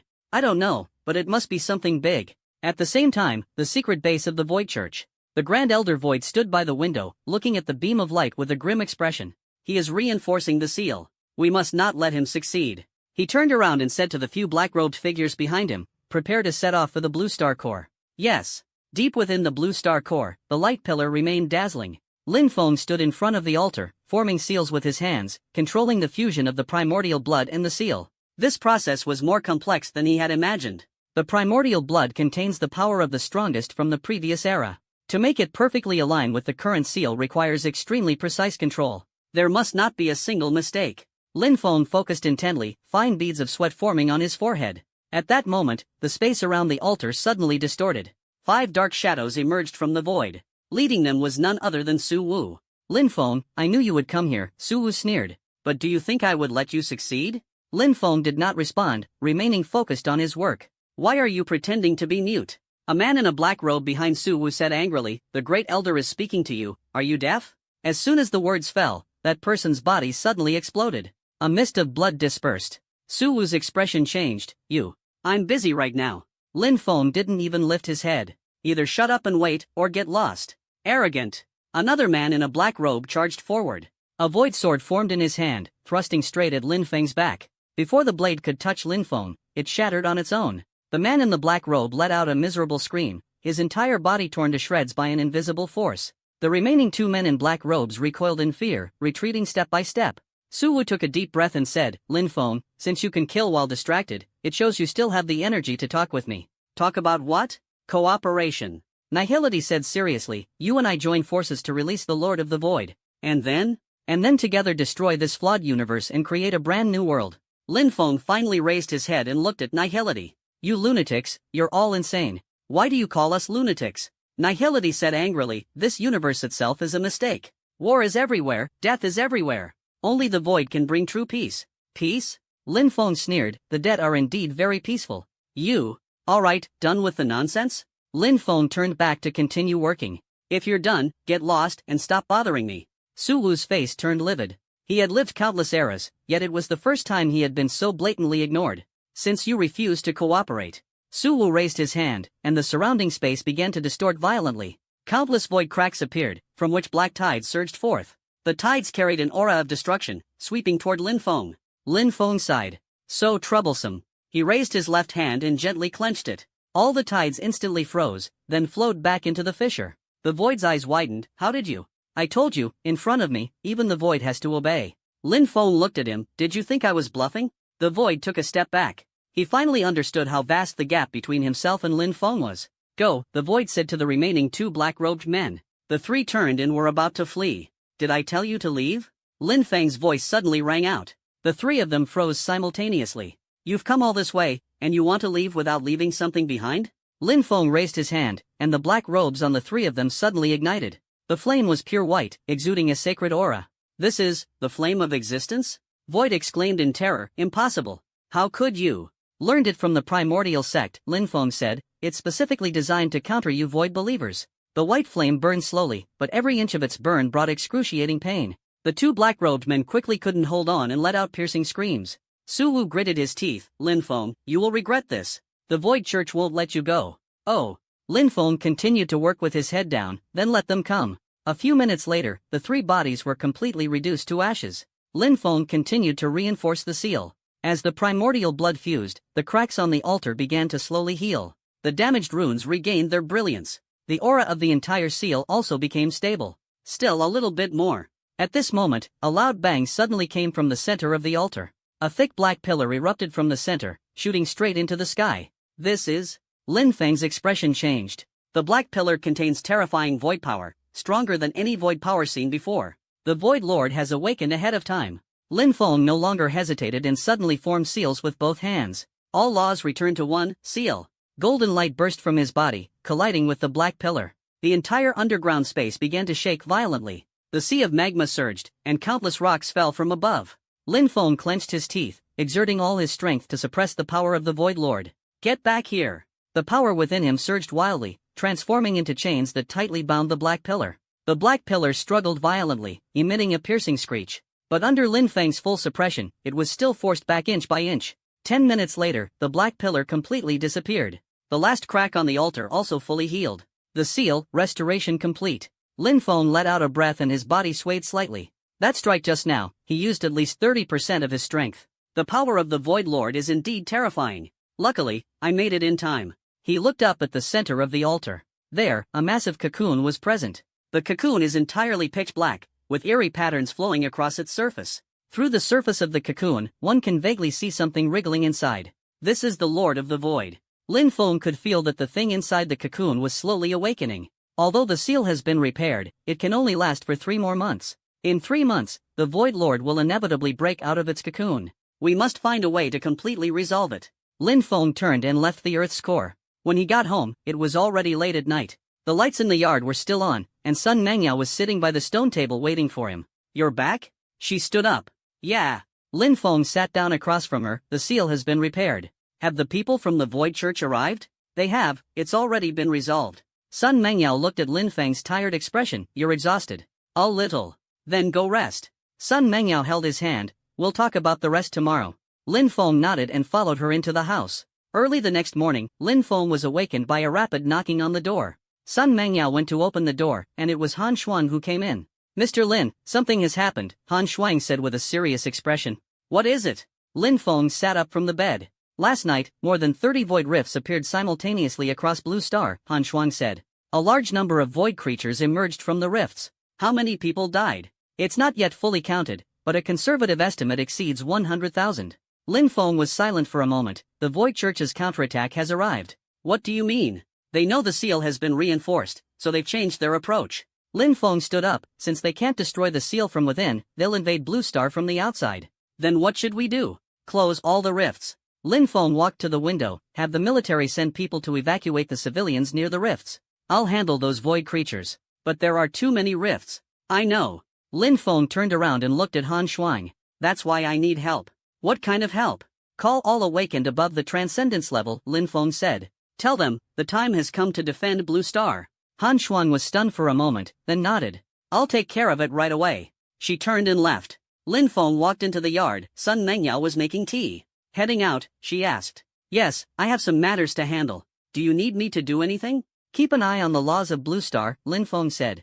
The invasion of void creatures will contaminate Blue Star's laws. You need to clean it up in time, or there will be big problems. I understand. Lin Feng turned around, his figure disappearing into the air. The next second, he appeared above Dragon City. In the eastern suburbs of the city, a massive void rift hovered in midair. The crack is as wide as 100 meters, with black liquid flowing along its edges. Countless void creatures surge out from the crack, rushing toward the city. These creatures vary in form, some resembling giant spiders, others writhing masses of flesh, and some are pure shadows. Wherever they pass, buildings collapse and life vanishes. Damn it! Lin Feng raised his hand, and a ball of white light appeared in his palm. The white light flew out, transforming into a massive net of light that enveloped all the void creatures. The light net contracted, and the void creatures let out piercing screams as their bodies began to melt. A few seconds later, all the void creatures turned into black smoke and dissipated. Lin Feng looked at the void fissure. Next is you. He raised his hand and gently grasped at the fissure. The fissure twisted violently, then slowly shrank as if it were a piece of paper being crumpled into a ball. Finally, the crack completely disappeared. One resolved. Lin Feng's figure flickered and vanished into the air. In the next few hours, he successively closed more than a dozen void cracks. But there were simply too many cracks, and he couldn't handle them all by himself. At that moment, Frost's voice sounded through the communicator. Mr. Lin, reinforcements have arrived. Lin Feng looked up and saw dozens of lights flying in from the distance. Those rays of light descended, transforming into awakened ones clad in battle armor. Each one was a powerhouse beyond the transcendent realm. At the forefront was a white-haired elder, appearing to be in his 70s, yet full of vigor. Lin Feng, young friend, the elder clasped his fists. I am the president of the Longsha Guardians Alliance, Sword Fanatic. Pleasure to meet you. Lin Feng nodded. The sword enthusiast looked at Lin Feng, a trace of admiration flashing in his eyes. Young friend, achieving such accomplishments at a young age is truly admirable. You're too kind, Lin Feng said. Now is not the time for pleasantries, there are still over 10 void fissures left to close. We'll split up and act quickly to resolve them. All right. The sword enthusiast turned to the people behind him and said, everyone, as discussed earlier, each of you will be responsible for one fissure. Yes. The crowd responded in unison and then dispersed. Lin Feng also turned around and continued sealing the fissures. With these helpers, the efficiency improved significantly. In less than 2 hours, all the cracks were sealed. The void creatures were also completely cleared. Blue Star is temporarily safe. After the Void Rift incident subsided, the Longsha military held an emergency meeting. The conference room was filled with senior executives. The military's supreme commander, Qin Xinghua, sat in the main seat, with Lin Feng seated to his right. Mr. Lin, we owe it all to you, Qin Xinghua said sincerely. If it weren't for your timely intervention, the damage to Blue Star would have been much greater. It's my duty, Lin Feng leaned back in his chair. But this is just the beginning. What do you mean? The Void Church won't let this go easily, Lin Feng said. Since they can open more than 30 rifts, they can open 300. And next time, it might not just be void creatures. The atmosphere in the conference room instantly became heavy. Then what should we do? A general asked. Strengthen the defenses, Lin Feng said. Set up warning formations on the surface of Blue Star. Notify me immediately if any void rifts appear. Also, form a special task force specifically to deal with void creatures. Task force? Qin Jinghua's eyes lit up. That's a great idea. I'll take charge, Sword Maniac suddenly spoke. This old man is willing to lead the team. Okay. Lin Feng nodded, but the team members must be awakeners above the Transcendence realm, and they must undergo specialized training to learn how to deal with void power. No problem. Sword Maniac stood up. I will start preparing right away. After the meeting ended, Lin Feng walked out of the conference room. Frost chased after him. Mr. Lin, there's something I'd like to ask you. Speak. How much longer until the Lord of the Void awakens? Lin Feng stopped in his tracks. 3 months. Frost's expression changed. So soon? Lin Feng turned to look at her. So I must find a way to kill it within 3 months. Otherwise, Blue Star will be destroyed. Frost remained silent for a moment. What do you need me to do? Help me gather all the information about the Void Lord, Lin Feng said. The more detailed, the better. Additionally, have the military prepare a batch of high-energy weapons. What kind of weapons? Energy cannons, missiles, nuclear bombs, Lin Feng said. Prepare everything you can think of. Although they might not necessarily be effective, it's better than having nothing at all. Frost nodded. I understand. When Lin Feng returned home, there were a few more guests in the yard. Old Zhang was sitting by the stone table drinking tea, with 3 young people standing nearby. You're back? Old Zhang put down the teacup. Lin Feng sat down opposite him. Who are these? My disciples. Old Zhang pointed at the 3. The eldest is called Yunxiao, the second is called Yunhai, and the third is called Yuntian. They are seeds left from the previous era, having been in slumber all this time. Recently, they sensed the aura of the Void Lord, so they woke up early. The 3 people saluted Lin Feng together. Greetings, Senior Lin. Don't call me Senior. Lin Feng waved his hand. I'm not that old. But your strength. Yun Xiao hesitated. Strength is strength, age is age. Lin Feng interrupted him. Just call me Lin Feng directly. Yes. Old Zhen laughed. You kid, still so averse to formalities. By the way, how do you plan to deal with the Lord of the Void? Still haven't figured it out. Lin Feng rubbed his brow. The primordial gave me some clues, but it's not enough. I have to figure it out myself. Need help? Not for now. Lin Feng stood up. I'll head to the grocery store first and browse through your ancient books. Whatever. Old Zhang waved his hand. They're all yours anyway. Lin Feng was stunned for a moment. What do you mean? I'm getting old, and I don't want to run the shop anymore, said Old Zhang. Keeping these things is useless, so I might as well give them all to you. Old Zhang. Don't be so sentimental, Old Zhang interrupted him. I've already made up my mind about this. Besides, you need these things more than I do. Lin Feng was silent for a moment. Thanks. He turned around and left the courtyard, heading to the grocery store. The ancient books in the store had already been neatly organized, categorized by era and type. Lin Feng pulled a book from the shelf and began to read. This book records various forbidden techniques from the previous era. One page among them caught Lin Feng's attention. Void sacrifice technique. Lin Feng quickly skimmed through the content. This is an extremely dangerous forbidden technique. The practitioner must sacrifice everything of themselves, including their life, soul, and even their very existence. In exchange, they can obtain temporary absolute power. During this period, the practitioner can ignore any rules and do anything, including killing the Lord of the Void. But the price is that the caster will completely disappear, leaving no trace. Even memories will be erased. Lin Feng closed the book and fell into deep thought. If it really comes to the final moment, this might be the only way. But he doesn't want to use it. Because once he uses it, he can never come back. His parents, Sun Mengyao, and the life he has worked so hard to build will all be lost. We must find another way. Over the next few days, Lin Feng almost went through all the ancient texts. But he couldn't find a better solution. Just as he was about to give up, Sun Mengyao suddenly came to him. Lin Feng, I have an idea. She held an ancient book in her hand. Look at this. Lin Feng took the ancient book. The book recorded a secret technique from the ancient Xia divine dynasty, Dao Source Fusion. This secret technique could merge the power of multiple strong individuals into one, forming a temporary super entity. The power of a super individual far surpasses the combined strength of all participants. But the cost is that participants will fall into a weakened state, requiring a long time to recover. This works. Lin Feng's eyes lit up. If I can find enough strong individuals. I've already found them, Sun Mengyao said. Old Zhang and his 3 disciples, the sword fanatic, and several elders from the Guardian Alliance. With me, there are 10 people in total. Is this enough?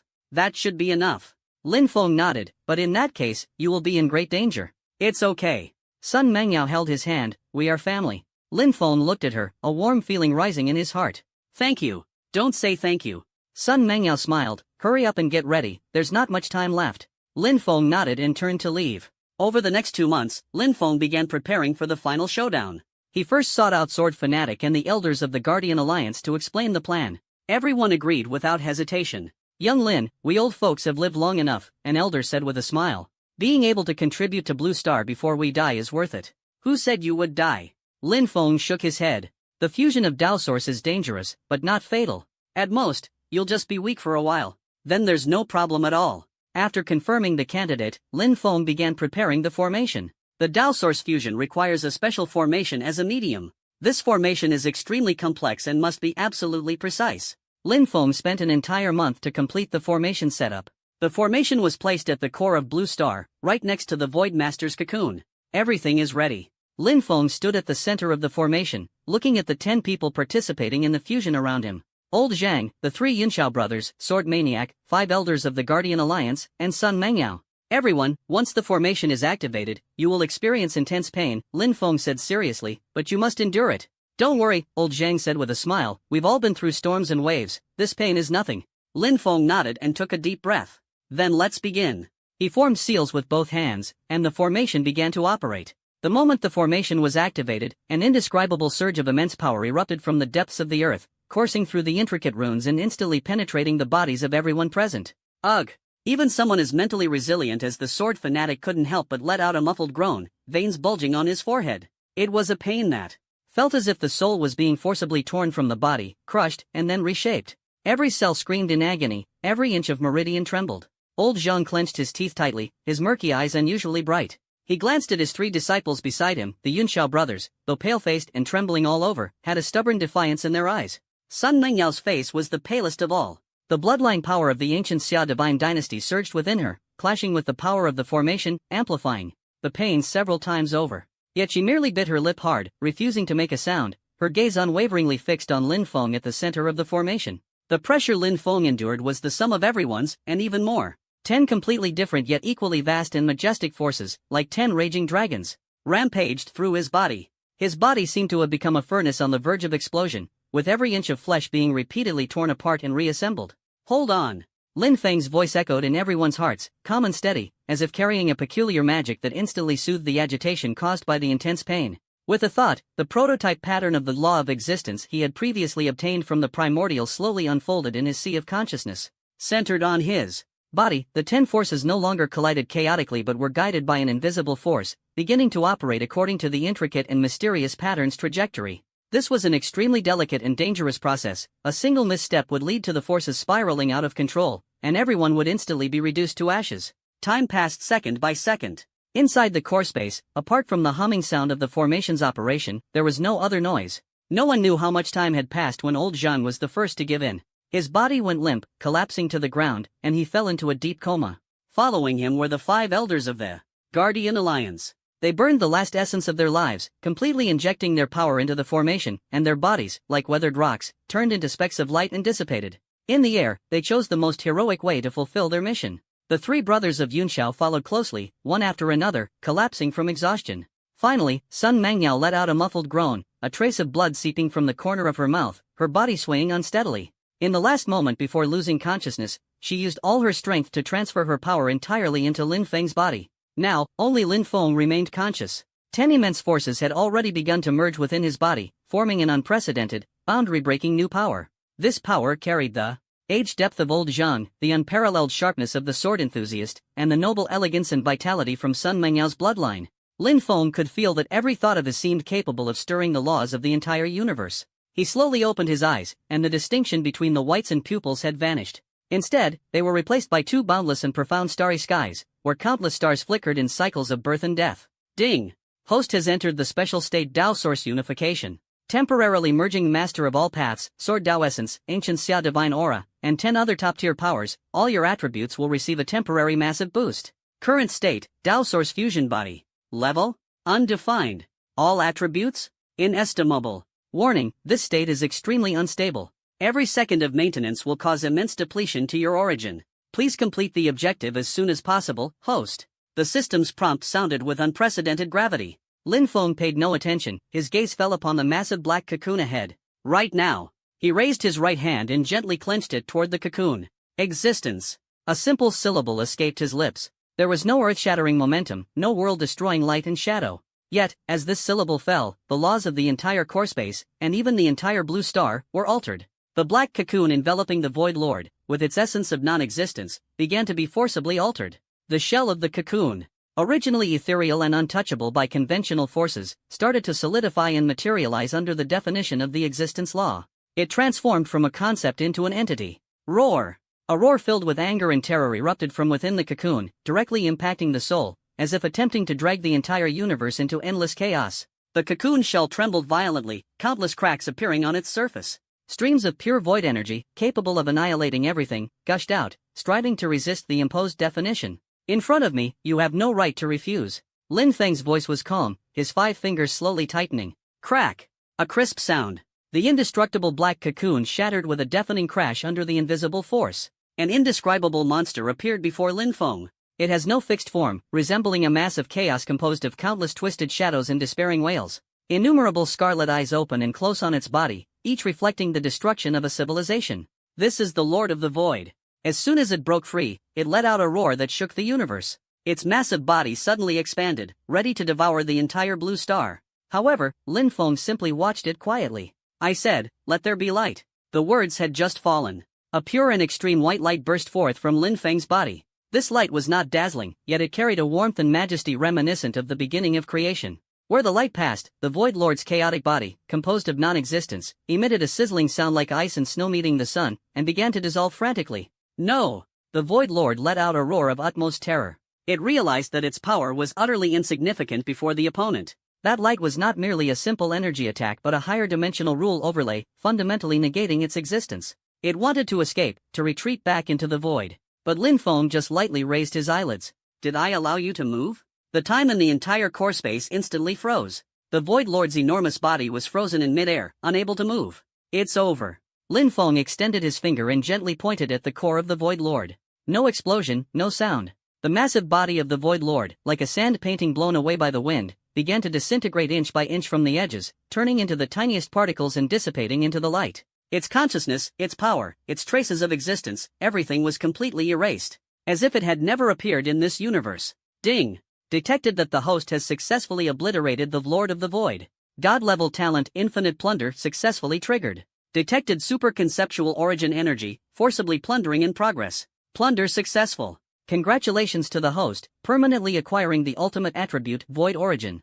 Congratulations to the host, permanently acquiring the ultimate attribute Existence Origin. Congratulations to the host, your divine persona master of myriad paths is undergoing an unknown transformation.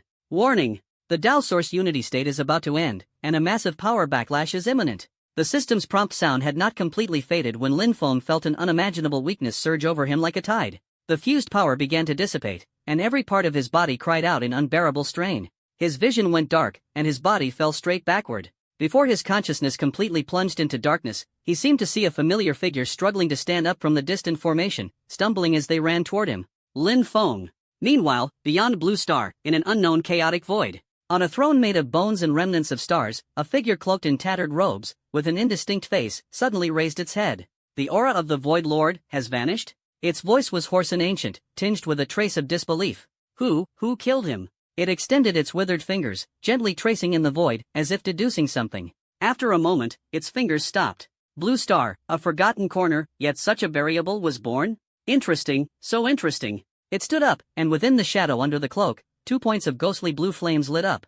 Looks like it's time to stretch my muscles a bit. Let me see what makes the variables of this era truly different. Its figure slowly disappeared into the chaos, leaving only a whisper that seemed to come from eternity. The chessboard of fate needs a new player. Lin Feng had a very long dream. In the dream, he returned to the world before his transmigration, living a mundane life of 9 to 5. There was no earth-shattering power, no grand battles, only endless reports to write. And a mortgage he couldn't pay off. He squeezed into the subway during the morning rush hour, ate 15 yuan boxed meals, and occasionally, in the dead of night, gazed out the window. Staring at the countless lights of the city, he wondered what meaning his life held. This monotony made him feel a suffocating sensation deep within. He wanted to break free, but found himself firmly trapped by invisible shackles. Just as he was about to be completely engulfed by this mediocrity, a warm light shone into his dream, and a familiar, gentle voice echoed in his ear. Lin Feng, wake up! Lin Feng's eyelids twitched slightly, and he struggled to open his eyes. What came into view was Sun Mengyao's slightly haggard yet still breathtakingly beautiful face. Her eyes were somewhat red and swollen, clearly from crying. How long have I been asleep? Lin Feng spoke, his voice extremely hoarse, as if he hadn't spoken in hundreds of years. 3 months. Sun Mengyao supported him, letting him lean against the headboard, her voice carrying a trace of lingering fear. You were in a coma for 3 whole months. Lin Feng looked around and found himself lying in the bedroom of his home. The sunlight outside the window was bright, and the faint sound of his parents talking in the yard made everything seem so peaceful and harmonious. He moved his fingers slightly, and an unprecedented sense of weakness spread throughout his body. That feeling was like when he had just crossed over and had not yet awakened his talent. No, it was even weaker than back then. My strength. Lin Feng frowned. You have absorbed too much power that doesn't belong to you, causing severe damage to your essence. Sun Mengyao handed over a glass of warm water. Old Zhang said it will take a long time to recover gradually. What about the others? Lin Feng took the glass and took a sip. Old Zhang and Yunxiao have also fallen into slumber, but their condition is slightly better than yours. They woke up one after another a few days ago. Sun Mengyao's tone grew somber. As for the 5 elders of the Guardian Alliance, they didn't make it. Lin Feng fell silent. He knew it was their own choice. To protect this world, they burned the last of their lives. Has anything changed on Blue Star after the Void Lord was eliminated? Lin Feng changed the topic. A lot has changed. Sun Mengyao's expression became somewhat complicated.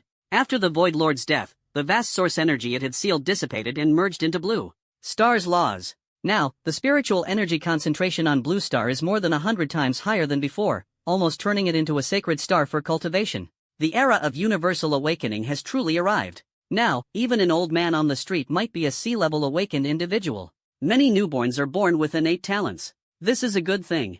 Lin Feng nodded. The overall strength of Blue Star has improved, providing more confidence in facing potential future crises. It's both a good thing and a bad thing, Sun Mengyao sighed. The sudden surge in power has caused many people to lose their balance mentally. In these 3 months, the number of violent incidents worldwide caused by awakened individuals losing control of their powers or engaging in conflicts has exceeded the total of the past 10 years. Although the military and the Guardians Alliance are trying their best to maintain order, it's still like a drop in the ocean. The world now is like a giant powder keg, ready to explode at any moment. Lin Feng was not surprised.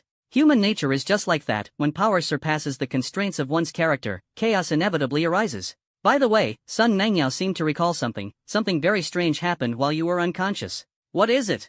About a month ago, a countdown appeared simultaneously on all networks, televisions, and even street billboards around the world. Countdown? Lin Feng raised an eyebrow. Yes, a blood-red countdown that no one could turn off or delete. Sun Mengyao's expression grew serious. The end point of the countdown is 7 days from now.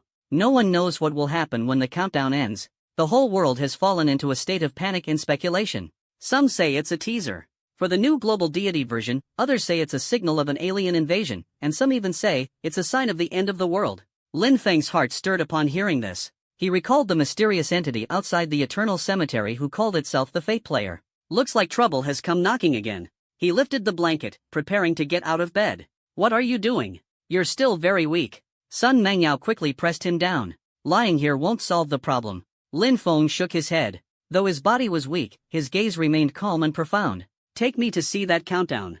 Sun Mengyao couldn't argue with him and had to help him to the living room. On the TV screen, a massive number, seemingly written in fresh blood, was slowly pulsating. 06-23:59:58. The countdown exuded an ominous aura, and just looking at it made one feel a deep, soul-crushing oppression and fear. Lin Feng narrowed his eyes. He could sense that this countdown was not just a simple number, behind it was a connection to a vast and ancient force of law. This power felt somewhat familiar to him. It is the power of destiny, Lin Feng said slowly. The power of destiny? Sun Mengyao was stunned. Like the weaver of destiny in the tomb of the gods before? No, it's different, Lin Feng shook his head. This power is countless times stronger than the Lord of Destiny. It is purer and more domineering. It seems as if it is not weaving destiny, but declaring destiny. At this moment, Lin Feng's mind echoed with the long-awaited system notification sound. Ding! Unknown hyperdimensional law invasion detected. Parsing in progress? Parsing failed. The law's level is too high. Ding! Severe damage detected to the host's essence, resulting in a significant decline in strength. The infinite plunder talent senses the host's crisis and is attempting to activate a backup plan. Plan activation successful. Linking you to the Battlefield of Myriad Realms. Battlefield of Myriad Realms, a trial ground composed of countless remnants of shattered universes, filled with various powerful residual souls and monsters. Killing them allows you to plunder their essence and quickly repair your own damage. Would you like to enter the Battlefield of Myriad Realms immediately? Lin Feng's eyes lit up. It was truly like someone offering a pillow when you're sleepy. What he lacked the most right now was a way to restore his strength. Yes. He chose to confirm without hesitation. Lin Feng? Sun Mengyao called out worriedly when she saw him suddenly lost in thought. It's nothing. Lin Feng came back to his senses and smiled at her. I found a way to regain my strength. What way? Going to a place that's perfect for grinding and leveling up. Lin Feng stood up. Although his body was still weak, his demeanor was quietly changing. 7 days is enough. He glanced at the countdown on the TV, his gaze calm. No matter who you are, if you want to play tricks on my turf, you have to ask for my permission first. He turned and walked into the bedroom, saying to Sun Mengyao, I need to retreat for a few days. During this time, don't let anyone disturb me. If the countdown ends and I haven't come out, take mom and dad to old Zhang's place. He will protect you all. Sun Mengyao looked at Lin Feng's back, opened her mouth, but ultimately nodded. She knew that what she could do now was to trust him. Lin Feng sat cross-legged on the bed, his mind stirred. The scene before his eyes instantly changed. In the next second, he was already standing on a desolate and ruined land. The sky was dark red, with countless shattered lands and remnants of palaces floating in the air. The atmosphere was filled with a strong sense of death and decay. Roar! A roar filled with violent energy came from not far away. Lin Feng followed the sound and looked over, only to see a giant beast as massive as a mountain, covered in bone spikes, charging toward him with heavy steps. Above the giant beast's head, its information was displayed. Shattered Star Realm Devourer, Residual Soul. Level? Status, Berserk, Chaotic. Lin Feng looked at the charging giant beast, not only without any tension but even revealing a slight smile. Good timing. Although his body was weak, after merging the essence of existence and the essence of void, his essence had already undergone a transformation. Even with just a trace of power left, he was far beyond the residual souls of these brute force monsters. He raised his frail hand and gently pointed at the massive beast. Set. A simple syllable. The ferocious giant beast, its massive body suddenly froze in place, as if the pause button had been pressed. Immediately afterward, Lin Feng's infinite plunder talent activated automatically. An invisible suction force surged from the giant beast, and a purer and more massive dark cyan source energy than ever before poured crazily into Lin Feng's body, like a whale swallowing water. Ding! Plunder successful. Congratulations to the host, permanently increasing all attributes by 10 million points. Ding! Your source damage is rapidly being repaired. A long-lost sense of power returned to his body. Lin Feng felt the power within him replenishing, and the smile on his lips grew even wider. This place, truly is a treasure trove. He looked at the countless monster remnants in the distance, his gaze turning fiery. Then, the hunt begins. The battlefield of myriad realms is like a forgotten cosmic graveyard. Here, there is no concept of time or space, only eternal slaughter and plunder. Lin Feng's figure, like a tireless phantom, traverses this desolate land. Although his body has not fully recovered, every move he makes is precise and deadly. Facing a lord of myriad souls formed by countless vengeful spirits, he merely glanced at it calmly. Disperse. That enormous and terrifying conglomeration of vengeful spirits, enough to instill fear even in deities, crumbled in an instant, transforming into pure soul energy that he absorbed completely. Ding! Plunder successful. Congratulations to the host, permanently increasing mental psychic power by plus 500 million points. Faced with a destroyer legion composed of the remnants of ancient mechanical deities, the annihilation beams they fired were powerful enough to pierce through stars. Lin Feng merely extended a single finger and made a gentle swipe in front of him. An invisible wall of rules suddenly appeared out of thin air. All the annihilation beams vanished without a trace the moment they touched the wall, as if sinking into the sea. Disassemble. As his words fell, the massive mechanical army, along with all the precise components that made up their bodies, disassembled in an instant, transforming into a torrent of raw metal, which he collected into his possession. Ding!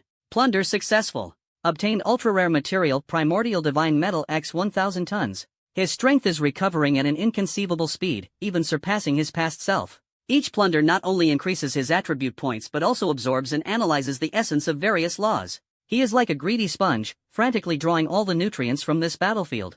Only 3 days. Lin Feng's body has completely recovered, even stronger than before merging with the Tao Source. The essence of existence and essence of void he mastered have achieved perfect fusion and sublimation in this frenzied plunder. In the depths of the battlefield of myriad realms, on a fragment of a continent suspended in the dark red void, Lin Feng's figure quietly appeared, his aura now completely different from 3 days ago. If he had been like a dried-up deep well upon entering, now he was an unfathomable, tranquil ocean. 3 days, in this battlefield where the concept of time does not exist, was merely a fleeting moment. But for Lin Feng, in these 3 days, the primal energy he had plundered had already surpassed the total he had accumulated in all his past battles. His gaze turned to the center of the continent, where there was an aura completely different from the other lingering souls. That aura was neither violent nor chaotic, but an ultimate end. It seemed as though its very existence was meant to put an end to everything. Lin Feng took a step forward, and his figure appeared at the center of the continent. A figure sitting motionlessly appeared before him. It was a skeleton draped in a gray robe, sitting quietly on a throne built from countless fragments of divine artifacts. In its hollow eye sockets, 2 faint golden flames burned, as if they could extinguish at any moment. Unlike the other frenzied remnants on the battlefield, it appeared exceptionally calm. Epic Terminator, Origin Mark. Level? Status, awaiting termination. You've come. The skeleton spoke, its voice not transmitted through the air but resonating directly in the depths of Lin Feng's soul. The voice carried no emotion, like an eternal, unmelting block of ice. I've been waiting for you, Lin Feng responded calmly. He could sense that this was not a complete consciousness, but more like a pre-programmed sequence, a gatekeeper left for the final trial. Plunderer, on you, there is the aura of both existence and void. The skeleton's skull tilted slightly, and the soul fire in its eye sockets flickered. These two forces are a paradox, a contradiction. They should not coexist within a single being. In my case, there are no paradoxes, Lin Feng said calmly. Very well. The skeleton slowly rose from the throne. Its body, made entirely of white bones, clearly lacked any flesh, yet exuded a heavy, universe-crushing aura. And me, it said. This is your final trial. Prove to me that you are worthy of wielding these two ultimate powers. Otherwise, you will join me in eternal termination here.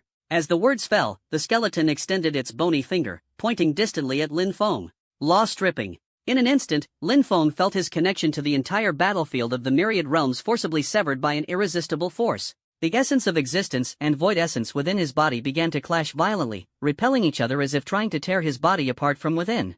This is the power of the Epic Terminator. It does not attack your physical body, nor does it assault your soul. It directly erases the legitimacy of your existence from the level of rules, causing you to collapse on your own. If it were any other strong individual beyond the peak of the realm here, facing such a dimensional suppression, their Tao heart would likely shatter instantly, and their essence would collapse. However, Lin Feng's face showed not even the slightest ripple. He looked at the two forces within his body that had begun to rage, as if he were watching two mischievous children. I said, you should behave yourselves. His voice was not loud, yet carried an undeniable sense of definition. The two ultimate sources, originally incompatible and mutually annihilating, upon hearing this sentence, became as tame as a subdued beast, instantly turning gentle and perfectly merging together, never to be separated again. Opposite him, the soul fire within the skeleton's eye sockets flickered violently for a moment, revealing for the first time ever an emotion called shock. It cannot comprehend.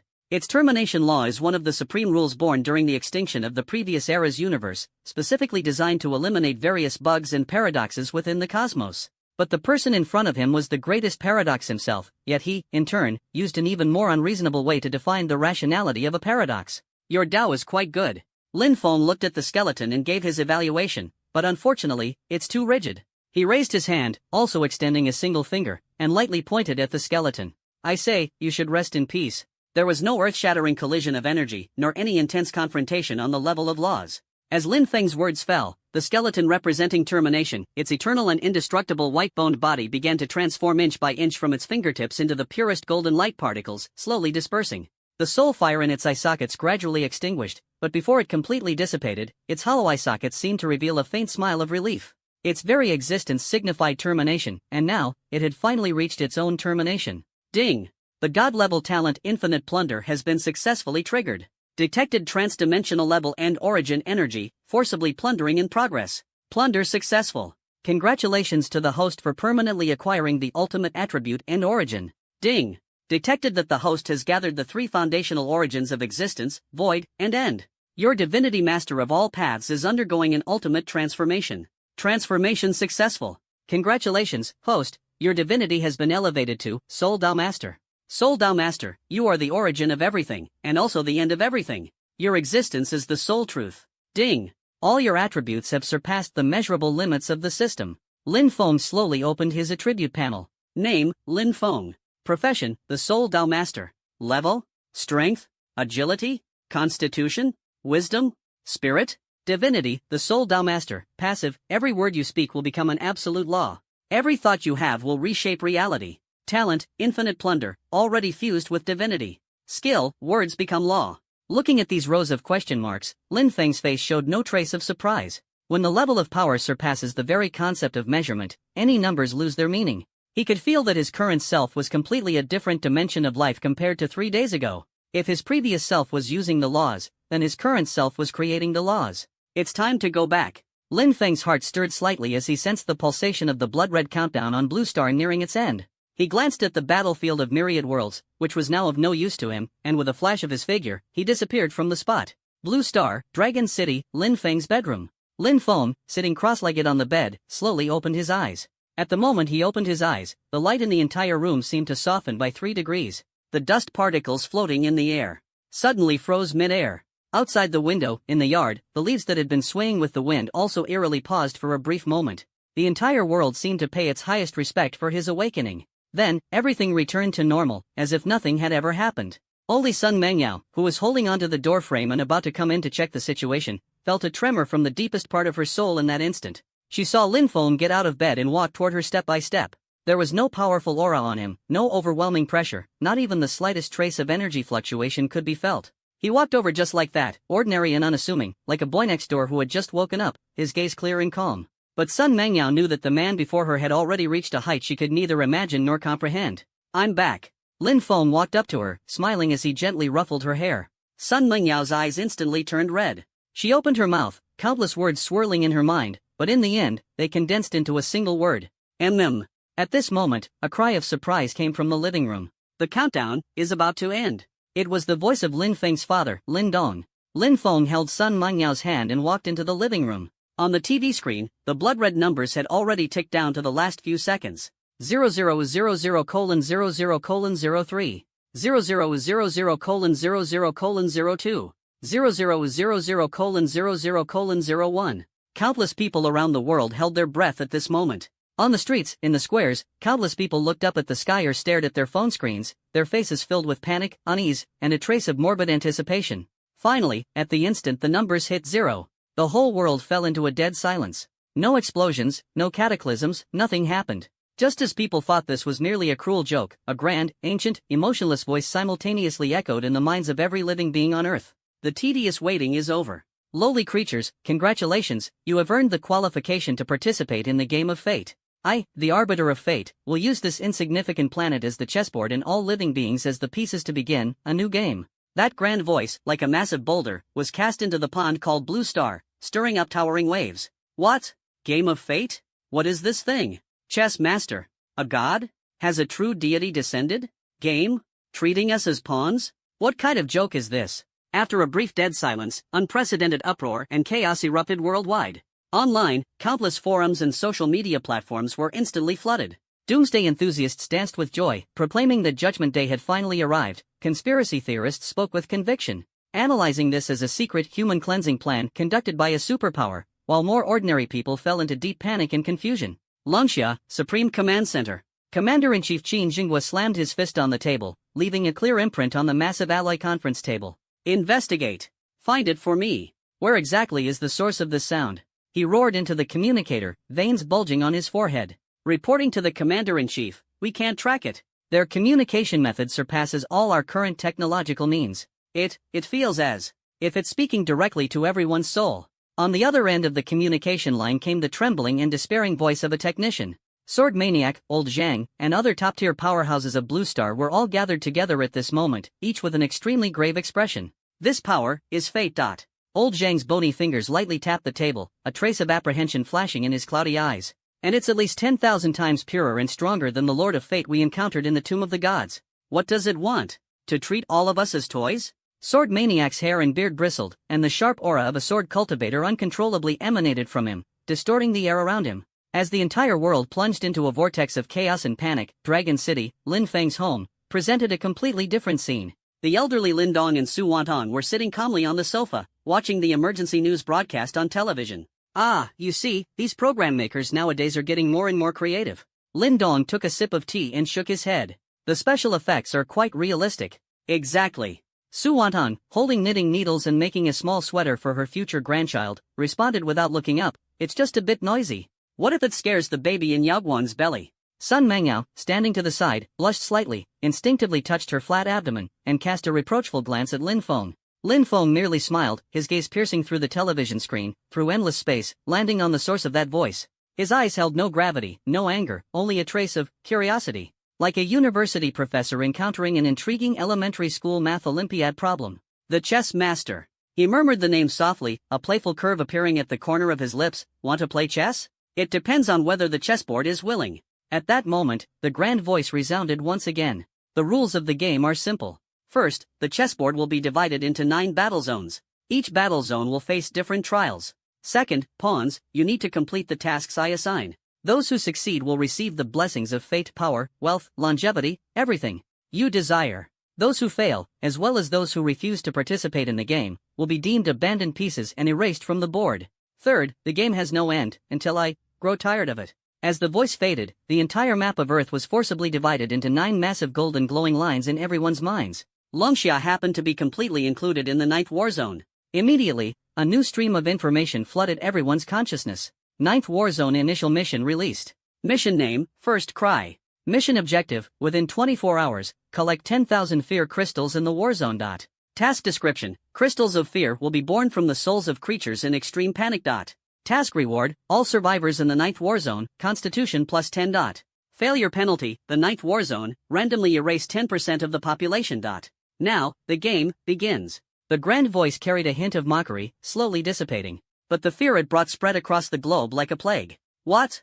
Collect fear crystals? Doesn't that mean we have to create panic? Failing means erasing 10% of the population? This is the devil. Crazy, this world has gone completely crazy. To survive, for the sake of that elusive reward, the ugliness of human nature is magnified infinitely at this moment. Some awakened individuals have already begun to cast their sinister gaze upon the ordinary people around them. They discovered that, as long as they tortured someone to the extreme of fear, a gray crystal the size of a fingernail would condense above their head. Robbery, slaughter, betrayal, all kinds of sinful acts are beginning to unfold across the globe. The so-called chessboard of fate, in the very first minute of its initiation, turned the human world into a living hell. In the Supreme Command Center, Qin Jinghua stared at the live surveillance footage streaming in from across the nation, his entire body trembling with rage. Scoundrels! These scoundrels! Relay my orders! All units, all guardians, suppress the riots with full force. Anyone daring to take advantage of this chaos will be executed without mercy. However, despite the orders being issued, in the face of the nationwide chaos and the punishment for failure looming over everyone's heads, all efforts seemed so feeble and powerless. Mr. Lin. Qin Jinghua picked up the red emergency communicator, his voice carrying a trace of tremor and final hope. Are you still there? I am. A calm voice directly echoed in the ears of everyone in the conference room. Qin Jinghua suddenly turned around, only to find no one behind him. Stop looking. Lin Feng's voice sounded again, with a hint of amusement. I'm at home watching TV. Everyone. Mr. Lin, the situation is extremely urgent now. Xin Xinghua couldn't care about anything else and spoke anxiously to the air, that so-called chess master. I know. Lin Feng interrupted him, just a boring guy who likes to spy. Then what should we do now? This task. Task? Lin Feng's voice paused for a moment. What task? I don't know anything about it. The moment the words fell, while people within Longxia and even across the globe were nervously studying the task, they suddenly discovered that the task panel in their minds, under the Section 9th Warzone Initial Task, along with the task objectives, rewards, and penalties, all the text seemed to have been wiped away by an invisible hand, and vanished without a trace, as if it had never appeared. Ha! Where's the mission? Why is my mission panel empty? Mine too. What's going on? Is it a bug? An awakened who had just extracted a fear crystal from an ordinary person was about to put it away, only to find that the crystal in his hand turned into a wisp of blue smoke and dissipated. Globally, all the crystals of fear that had been created vanished into nothingness at the same time. This bizarre change left everyone stunned. And in the very next second, a calm yet clear voice resounded in every corner of the blue star, even penetrating dimensions and reaching an unknown space. In my world, your rules do not apply. Want to play chess? Sure. But the chessboard, the pieces, and the rules must all be set by me. Now, it's my turn to issue the task. This voice is unlike the grandeur and authority of the chessmaster. It is calm and gentle, as if stating a fact that couldn't be simpler. However, it is this calm voice that contains a kind of defining power that is even more domineering and unreasonable than the fate-driven force of the chess player.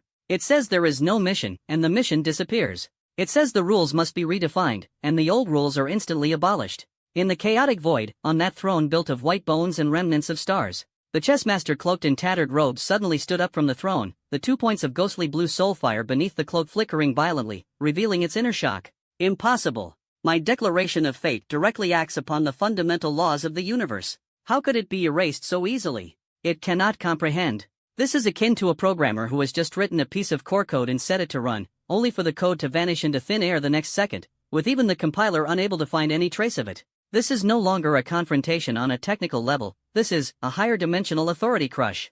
Who are you? The voice of the chessmaster carried emotion for the first time, a mix of anger and suspicion, roaring into the void. However, there was no response. It tried to reconnect with the laws of Blue Star, attempting to reissue the fate declaration, only to discover that an invisible barrier seemed to envelop Blue Star. That barrier was neither energy nor law, but a pure concept. A concept of no thoroughfare. Its force of destiny cannot penetrate at all. Damn it! The chessmaster angrily waved a hand, and a nearby floating celestial remnant, comparable in size to the moon, instantly turned into cosmic dust. It realized that this time, it seemed to have kicked an unimaginably hard iron plate. Meanwhile, Blue Star. Everyone was still immersed in the miraculous change just now, and the shock of the phrase, "Let me issue the task." Just now, whose voice was that? I don't know, but it was amazing. He said there were no rules, and the so-called ridiculous chessboard rules were really gone. Could it be another deity? Are they here to save us? The people were discussing fervently, their panic replaced by a sense of relief after surviving a disaster and reverence for the unknown powerful figure. Longxia, Supreme Command Center. Xin Xinghua and the others were already too excited to speak. Although they didn't know what had happened, they knew that the voice must belong to Lin Feng. Mr. Lin. Xin Xinghua asked the air, his voice trembling, "You, just now?" It was a bit noisy, so I made him shut up. Lin Feng's voice remained calm. Everyone. This casual tone was as if he had merely swatted a mosquito, rather than directly confronting a suspected universe-level big shot. Now, listen carefully. Lin Feng's voice, through a mysterious method, once again resounded across the globe. This time, in everyone's mind, a brand new panel emitting a soft white glow appeared. Blue Star Guardian First Phase Mission released. Task name, Major Cleanup. Task objective, eliminate the trash that turns their blades against their compatriots in the chaos.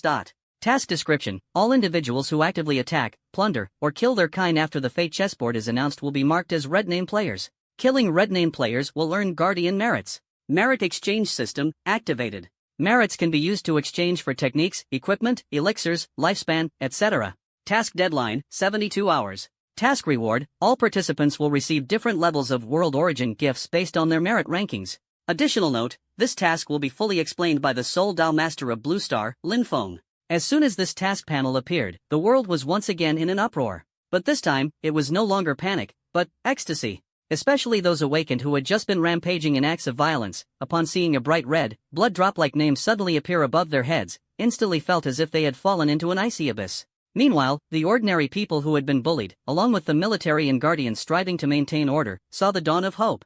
Ha ha ha. Well done. I've long been fed up with those scumbags. Kill red names to earn merits? And you can exchange them for good stuff? Brothers, this is our chance to strike it rich. The only Dao Master of Blue Star, Lin Feng? I've remembered this name. From today onwards, he is my only faith. For a moment, the global trend instantly reversed. A grand cleanup operation, where the prey counterattacked the hunters, unfolded with great momentum. Countless red-named players who were flaunting their power just moments ago have suddenly turned into despised street rats, attacked by everyone. Under the righteous mob justice, they were reduced to mere fragments of guardian merit. The order of the entire world began to rapidly restore itself in a peculiar yet efficient manner. Lin Feng's family. Lin Dong watched the television news, observing those red-named individuals being spontaneously organized by the public and escorted to military bases. He stroked his chin, deep in thought. This Dao master named Lin Feng has quite an interesting approach, he commented. Using killing to stop killing, using war to sustain war, and cleaning up the sect in the process, 3 birds with 1 stone. Pretty impressive. Su Wanang rolled her eyes at him. Dao master? Isn't that your son? Lin Dong was momentarily stunned, then burst into laughter. Right, look at my memory, he's my son. As expected of my Lin Dong's bloodline, truly outstanding. Lin Feng shook his head helplessly. The reason he did this was not on a whim. The appearance of the chess player made him realize that Blue Star, and even the entire universe, might never have peaceful days in the future. Rather than passively waiting for the next crisis, it's better to actively seek change. He wants to use the stage built by this chess player to perform his own play. He wants to turn the entire Blue Star into a super civilization where everyone is a soldier and constantly evolving. Let everyone have the power to protect their own homeland. And this cleanup is just the first step. His gaze once again fell on the chaotic void, as if speaking to the enraged chessmaster. Your chessboard is too small. My goal is this entire starry sky. In the chaotic void, the throne built from bones and remnants of stars stood silent and still. The chessmaster, cloaked in a tattered cape, stood frozen like a statue. Beneath the cape, the 2 flickering points of ghostly blue soulfire revealed the tempest raging within its master's heart. The table was overturned. The meticulously prepared game of fate, which he believed could manipulate all beings at his whim for countless eras, was completely stripped of control in a nearly humiliating manner by an unheard-of individual as soon as the game began. The opponent didn't even show their face, merely spoke a few casual words across endless time and space, defining him as a boring voyeur and twisting his rules beyond recognition. Blue Star's sole Dao master. Lin Feng. The hoarse voice of the chessmaster echoed in the vast void, each syllable squeezed out as if through clenched teeth, filled with resentment and confusion. He could not comprehend how a primitive planet in a remote corner could give birth to such an anomalous existence. This ability to directly alter reality and define rules had already touched upon the realm of truth. Do you think you've won like this? The chessmaster slowly sat back on the throne, the soul fire gradually calming down, returning to a state of serene stillness. Although the chessboard was taken by you, the pieces are still just pieces. You changed the rules, made them turn on each other. It seems like you're cleaning house, but in reality, you're merely helping me select stronger pieces. Human greed and fear are the best catalysts. No matter how the rules change, this remains eternal. Lin Feng, you're just a brute, a self-righteous table flipper. But I am the true chess player. The game has only just begun. Its voice became grand and indifferent once again, as if the earlier lapse had never occurred. It extended its withered fingers and lightly tapped in the void. A crystal completely different from the crystal of fear, radiating a colorful, glass-like brilliance, materialized out of thin air. Seed of desire. Go, it whispered, go, and seek the most greedy soul, then, take root and sprout. The seed of desire trembled slightly, transforming into a streak of light that silently pierced through the conceptual barrier set by Lin Feng, entering Blue Star. Meanwhile, on Blue Star, a vigorous cleanup campaign was in full swing. The appearance of the merit exchange system was like a shot of adrenaline, completely igniting everyone's enthusiasm. Those once lofty and unattainable divine techniques, secret methods, and miraculous elixirs can now be exchanged for merit points simply by hunting down those evildoers marked as red names. This is far more effective than any moral preaching. In no time, countless civilian experts, retired military elites, and even ordinary people who had just awakened some power spontaneously formed red name hunting teams, chasing down wrongdoers all over the streets. Stop! You brat! You just stole vegetables from Granny Wang next door and scared her half to death. Watch as I represent the moon to obliterate you today. A nimble-handed lady wielding a frying pan swiftly knocked down a red name who had just awakened E-level powers. Ding! Killed a red name player, earned plus 10 guardian merit points. The lady looked at the notification popping up on her wristband, grinning ear to ear. Not bad, not bad. Just 10 more, and I can get my grandson a body refinement pill. A similar scene is being played out across Longxia. The order of the entire nation is being restored at an unimaginable speed, even becoming better than before. The cohesion among the people has reached unprecedented heights, and everyone has become a part of maintaining order. At the highest command center, Qin Jinghua looked at the data summarized on the big screen, tears of excitement streaming down his face. Miracle, this is simply a miracle. Old Zhang sat nearby, holding a thermos cup, leisurely blowing on the goji berries inside, and commented, "This kid understands human nature. Guiding with benefits is far more effective than restraining with laws." The sword enthusiast stroked his sword, a sharp gleam flashing in his eyes. He's training soldiers, using an internal purge to get everyone accustomed to combat and to filter out the capable ones. This, I fear, is to prepare for the chessmaster's next move. Everyone nodded in deep agreement. Meanwhile, as the creator of all this, Lin Feng was accompanying his parents in the living room, watching an 8 o'clock family ethics drama. On the TV, the male lead was roaring at the female lead, his voice hoarse, "Why did you betray me?" Lin Dong watched with great interest, occasionally commenting, "This guy is no good, his aura is too weak. If it were me, I could scold her so badly she wouldn't be able to eat for 3 days." Su Wantong, meanwhile, was sitting nearby munching on sunflower seeds, occasionally handing a handful to Sun Mengyao. "Yao Guan, don't learn from her. If Lin Feng dares to bully you in the future, tell me, and I'll take care of him for you." Sun Mengyao blushed and responded softly, but her gaze remained fixed on Lin Feng. Lin Feng leaned against the sofa, feeling the long-lost, warm yet somewhat noisy atmosphere of daily life, with a faint smile on his face. To him, whether it was being the chess player or the so-called game of fate, it was nothing more than the wind and rain outside the window. Protecting the tranquility before him was the true meaning behind everything he did. At that moment, his brow subtly twitched. He sensed that something not belonging to this world had passed through his defenses and fallen into Blue Star. That thing was very peculiar, neither aggressive nor malicious, more like a pure seed searching for suitable soil. Interesting. Lin Feng did not immediately take action to erase it. He was curious to see what new tricks the unwilling chess player wanted to play. His gaze pierced through time and space, landing on that seed. Seed of desire, passed through the atmosphere and finally landed in a luxurious casino on the western continent. A blond young man named Kevin had just lost his last chip. His eyes were bloodshot as he stared intently at the gambling table, his face filled with unwillingness and madness. He was originally the son of a local tycoon, but due to his gambling addiction, he squandered all his family fortune and even racked up a huge amount of high-interest debt. "Give me one more chance. Just one more," he roared at the dealer. "I can turn it around next time." The dealer made an expressionless gesture of please, and 2 burly security guards immediately stepped forward, dragging him out like a dead dog.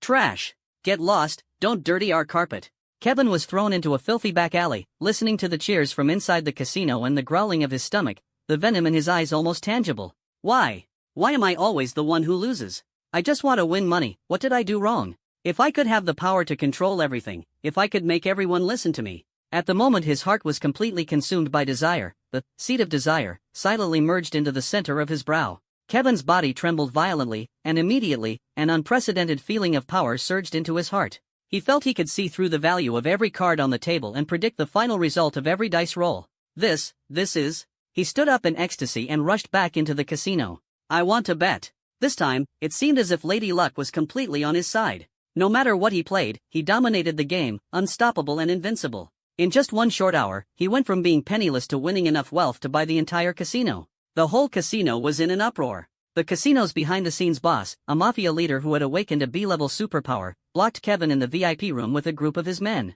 "Kid, you dare to cheat in front of me? You've got some nerve." The boss sneered, a ball of flame igniting in his hand. Kevin looked at him, not showing any fear on his face but instead revealing a strange smile. "Now, kneel," he said softly. That voice seemed to carry a peculiar kind of magic. The arrogant mob boss's sneer froze instantly, his gaze turned hollow and confused, and then, with a thud, he truly knelt straight down in front of all his subordinates. Everyone was stunned.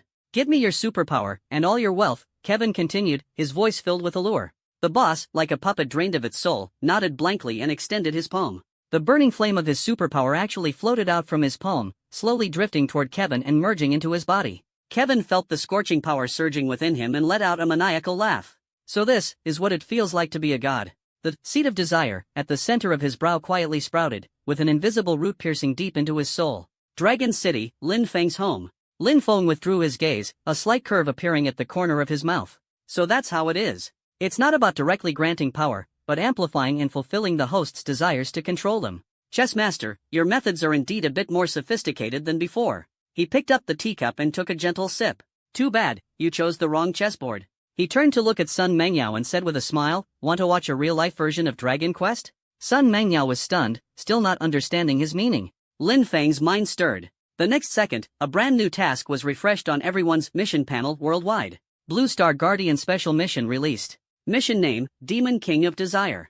Mission objective, a special energy source, the Seed of Desire, has appeared in the Western continent, successfully corrupting its host and rapidly growing. Please proceed to eliminate the corrupted Demon King and seize the Seed of Desire. Task rewards, based on contribution ranking, reward Guardian merit from 100,000 to 1 million points. The one who ultimately seizes the Seed of Desire and submits it will receive a special reward, Divinity Fragment, X1. Divinity Fragment. As soon as these 4 words appeared, the breathing of all powerhouses above the Transcendence realm worldwide instantly became rapid. That is the key to the path of becoming a god.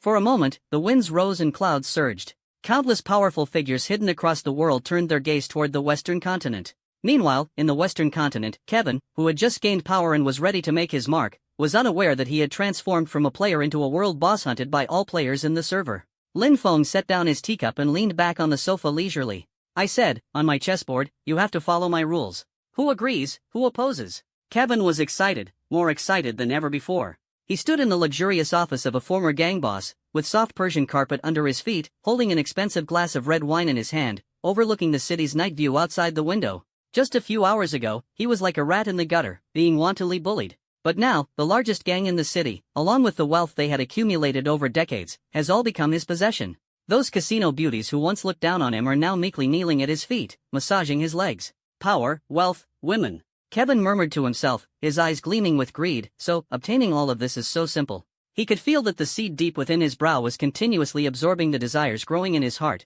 then feeding back even greater power to him. It was a strange power capable of twisting others' wills and even seizing their abilities. Not enough, far from enough. His ambition, like a wildfire, grew uncontrollably. I will become the king of this world. I will make everyone crawl at my feet. Just as he was immersed in the dream he had created, the office door was violently kicked open with a loud bang. A burly man with bulging muscles, carrying a massive battle axe, strode in with large steps. Are you that so-called Demon King Kevin? The burly man asked in a deep, gruff voice, his gaze like he was looking at a lamb ready for slaughter. Hand over the Seed of Desire, and I'll give you a quick death. Kevin was momentarily stunned, then burst into laughter out of anger. A reckless brute who appeared out of nowhere dared to act presumptuously in front of him. You, come here. Kevin didn't even bother to get up, just beckoned to the burly man with his finger, activating his ability. However, to his surprise, the burly man just scratched his head, looking at him with a puzzled expression. Why are you calling me over? Where's the stuff? The ability failed? Kevin was startled. This was the first time he had encountered such a situation since gaining his powers. Looks like a strong-willed fool. He sneered inwardly and directly activated the flame ability he had just plundered from the gang leader. A scorching fireball whizzed toward the burly man. The burly man neither dodged nor avoided, instead grinned, revealing a mouthful of white teeth. Good timing. He suddenly thrust the battle axe in his hand into the ground and clasped his hands together in front of his chest. B-level defensive ability unshakable as a mountain. A layer of earthy yellow halo instantly enveloped his entire body. The fireball struck the halo, like a clay ox entering the sea, only stirring up a ripple before disappearing without a trace. Is that all you've got? The burly man sneered disdainfully. Not even enough to scratch an itch for me. Kevin's expression finally changed. He realized that the power he had always prided himself on seemed completely ineffective against this brute. Fear began to uncontrollably grow from the depths of his heart. He wanted to run away. As soon as this thought arose, the seed at the center of his brow immediately responded. A surge of new power flooded into his body, his legs were enveloped in black mist, and his speed instantly skyrocketed. His entire figure turned into a blur, smashing through the office's floor-to-ceiling window and fleeing into the distance. Trying to escape? The burly man sneered coldly, raised his battle axe, and was about to give chase. At that moment, a sword light as fast as lightning flashed past him. The head is mine. A small man dressed in a samurai outfit and wielding a katana caught up with him in an instant, moving even faster than Kevin. Itoryu, swallow return. The flash of a blade cut through the air, and one of Kevin's arms was sent flying skyward. Ah! A piercing scream tore from Kevin's throat as excruciating pain engulfed him. But before he even had a chance to hit the ground, several dark figures surged out from the alley below. Countless poison projectiles rained toward him like a violent storm. Damn it! You bastards! Kevin was both shocked and furious. Only then did he realize that he was not facing just one or two enemies, but a group of sharks that had smelled blood. He couldn't understand why these people suddenly went crazy and started attacking him. The divine fragment is mine. Get out of my way. Anyone who dares to take it from me, I'll kill their entire family. Shouts of killing came from all directions, and countless powerful auras were rapidly approaching. Kevin was completely plunged into despair. He was like a rabbit that had fallen into a pack of wolves. No matter which direction he ran, he would encounter even more ferocious enemies. The power of desire he relied on was utterly ineffective in the face of these strong individuals with pure intentions and resolute killing intent. His ability could manipulate hearts but could not contend with a killing intent driven purely by the pursuit of rewards. In just a few minutes, Kevin was covered in wounds, forced to the edge of the rooftop, barely clinging to life. Below, at least 100 powerful individuals from around the world had gathered, each eyeing him greedily, or rather, eyeing the seed of desire on him. Among them were the holy knights of the Western continent, the mysterious ninjas of the Eastern continent, the tribal shamans of the Southern continent, and even a few lone warriors from Longsha. For the Shard of Divinity, nearly half of the top combat forces on Blue Star had come.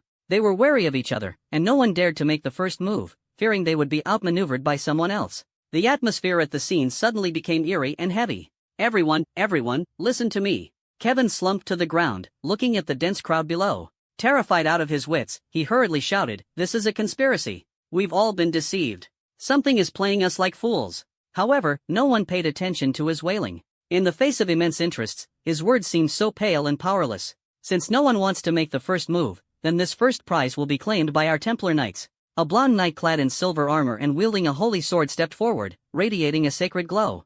Judgment! He raised the holy sword high, and a massive phantom of a light sword formed in the air, carrying an aura of purifying everything as it slashed toward Kevin on the rooftop. If this sword were to fall, Kevin would undoubtedly be reduced to ashes. Just when everyone thought the outcome was decided, a lazy voice suddenly echoed in everyone's ears. "Ah, so many people bullying a little kid, that's not very nice, is it?" Accompanied by the voice, a young man dressed in a floral shirt, beach shorts, flip-flops, and with a toothpick in his mouth had somehow already appeared on the rooftop, standing in front of Kevin. He extended 2 fingers and gently pinched the massive light sword descending from the sky. Clang! A crisp sound of metal clashing rang out. The holy light greatsword, powerful enough to split mountains and shatter stones, was casually caught between his fingers, unable to advance even an inch further. The entire scene fell into dead silence. Everyone stared at the nonchalant young man with eyes as if they were looking at a monster. "Who are you?" The leading Templar's expression changed drastically. He couldn't sense any strong energy fluctuations from the man, yet that casual demeanor filled him with a fear that resonated deep within his soul. "Me?" The young man loosened his fingers, and the lightsaber instantly shattered into countless points of light scattered across the sky. He scratched his messy hair, grinned, revealing a mouthful of white teeth. "I am the great sage equal to heaven, the Monkey King Sun Wukong of the Water Curtain Cave and Flower Fruit Mountain. Of course, you can also call me the gatekeeper of the martial arts arena. Sun Wukong." As soon as this name was mentioned, several strong individuals from Longsha instantly widened their eyes, their faces filled with disbelief. Meanwhile, the strong individuals from other countries looked completely puzzled. "What Kong? What is that? A new kind of divine beast? What kind of place is the martial arts arena?" Sun Wukong ignored the crowd's discussions, turned around, and glanced at Kevin, who was lying limp on the ground, clicking his tongue twice. "Look at you, so useless, you don't even realize you're being used as a pawn." After saying that, he kicked Kevin flying. "Get lost, the stuff on you, I, old son, have taken a liking to." Kevin fled into the night as if granted amnesty, scrambling and crawling away. Sun Wukong's actions left everyone below completely stunned. "You, what do you mean? You let the boss go?" The Templar Knight was both shocked and furious. "Boss?" Sun Wukong dug his ear, looking utterly baffled. "That thing deserves to be called a boss? At best, it's just a trigger for dropping equipment." He swept his gaze over everyone below, his fiery golden eyes gleaming with excited battle intent. "I, old son, have been sent by the Lord to give you little ones an interview. Want to get the divine fragment? Sure. Get past me, old son, first." He took the toothpick from his mouth, gave it a flick in the wind, and it instantly transformed into a long, golden, glittering staff with hoops on both ends. He hoisted the golden staff onto his shoulder, grinned at the hundreds of strong figures below, and said, "Don't say old monkey is bullying you. I'll let you run 39 meters first. A 40-meter-long broadsword shouldn't be able to reach, right?" Sun Wukong's words were utterly arrogant. The hundreds of strong individuals below were initially stunned, then erupted in fury. They are all renowned experts from around the world, each one proud and arrogant, never having been treated with such disdain. "Baka! How dare you underestimate us?" The Eastern swordsman wielding a katana was the first to lose his composure. He stomped his foot fiercely, and his entire body shot forward like a cannonball, rushing toward the rooftop. Secret sword, flying heaven. Before the person arrived, the sharp blade aura had already torn through the air, aiming straight for Sun Wukong's throat. Good timing. Sun Wukong advanced instead of retreating, casually thrusting the golden staff forward. There was no earth-shattering momentum, just a simple and straightforward movement. Ding! A faint sound. The tip of the golden staff precisely and effortlessly met the lightning-fast blade tip. The Eastern samurai felt an overwhelming, unstoppable force surging from the tip of his blade. The famed sword in his hand let out a mournful cry under the unbearable strain, shattering inch by inch. Immediately after, that force crashed into his body like an unstoppable tide. Poof! A mouthful of fresh blood spurted from his lips. His entire body, like a kite with its string severed, was sent hurtling backward at a speed even faster than when he had charged forward. He crashed heavily into the building below, his fate uncertain, life or death unknown. One move.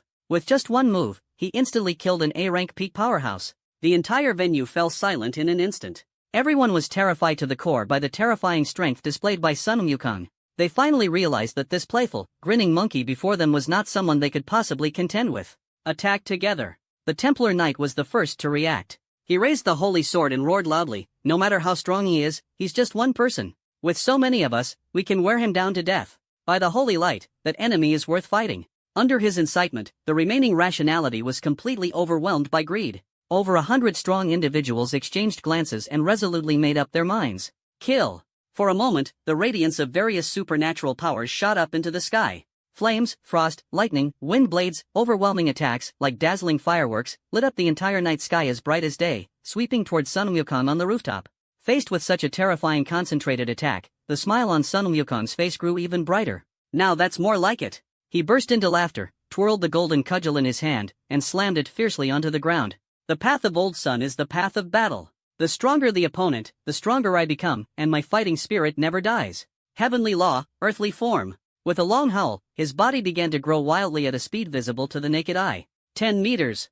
100 meters. 1,000 meters. In the blink of an eye, a giant ape demon god, towering over the sky and standing firmly on the earth, appeared in the center of the city. His golden fur was like burning flames, and his eyes, brighter than searchlights in the night sky, were filled with boundless battle intent and arrogance. The earth-shattering attacks of those hundreds of powerful beings landed on his enormous body like a few small pebbles thrown into the sea, not even stirring up a single splash. What kind of monster is this? The powerful figures below gazed up at the towering giant ape, completely losing their ability to think, leaving only a trembling that came from the depths of their souls. The power they prided themselves on was as insignificant as dust before this god-demon. Too small, too small. Sun Wukong's deep, thunderous voice rolled down from the heavens above. He extended a palm, that palm covering the sky and blocking out the sun, larger than the entire district, slowly pressing downward. At that moment, everyone felt what true despair meant. It was as if the sky was collapsing, unstoppable and inescapable. It's over. The Templar Knight's face turned ashen, and he closed his eyes, awaiting the arrival of death. Just as the massive palm was about to descend and crush everyone into pulp, a calm voice gently echoed in Sun Wukong's heart. "Monkey, have you played enough? Don't scare all my interviewers away." It was Lin Feng's voice. Sun Wukong's massive palm, which was about to strike down, suddenly paused, stopping less than 10 meters above the ground.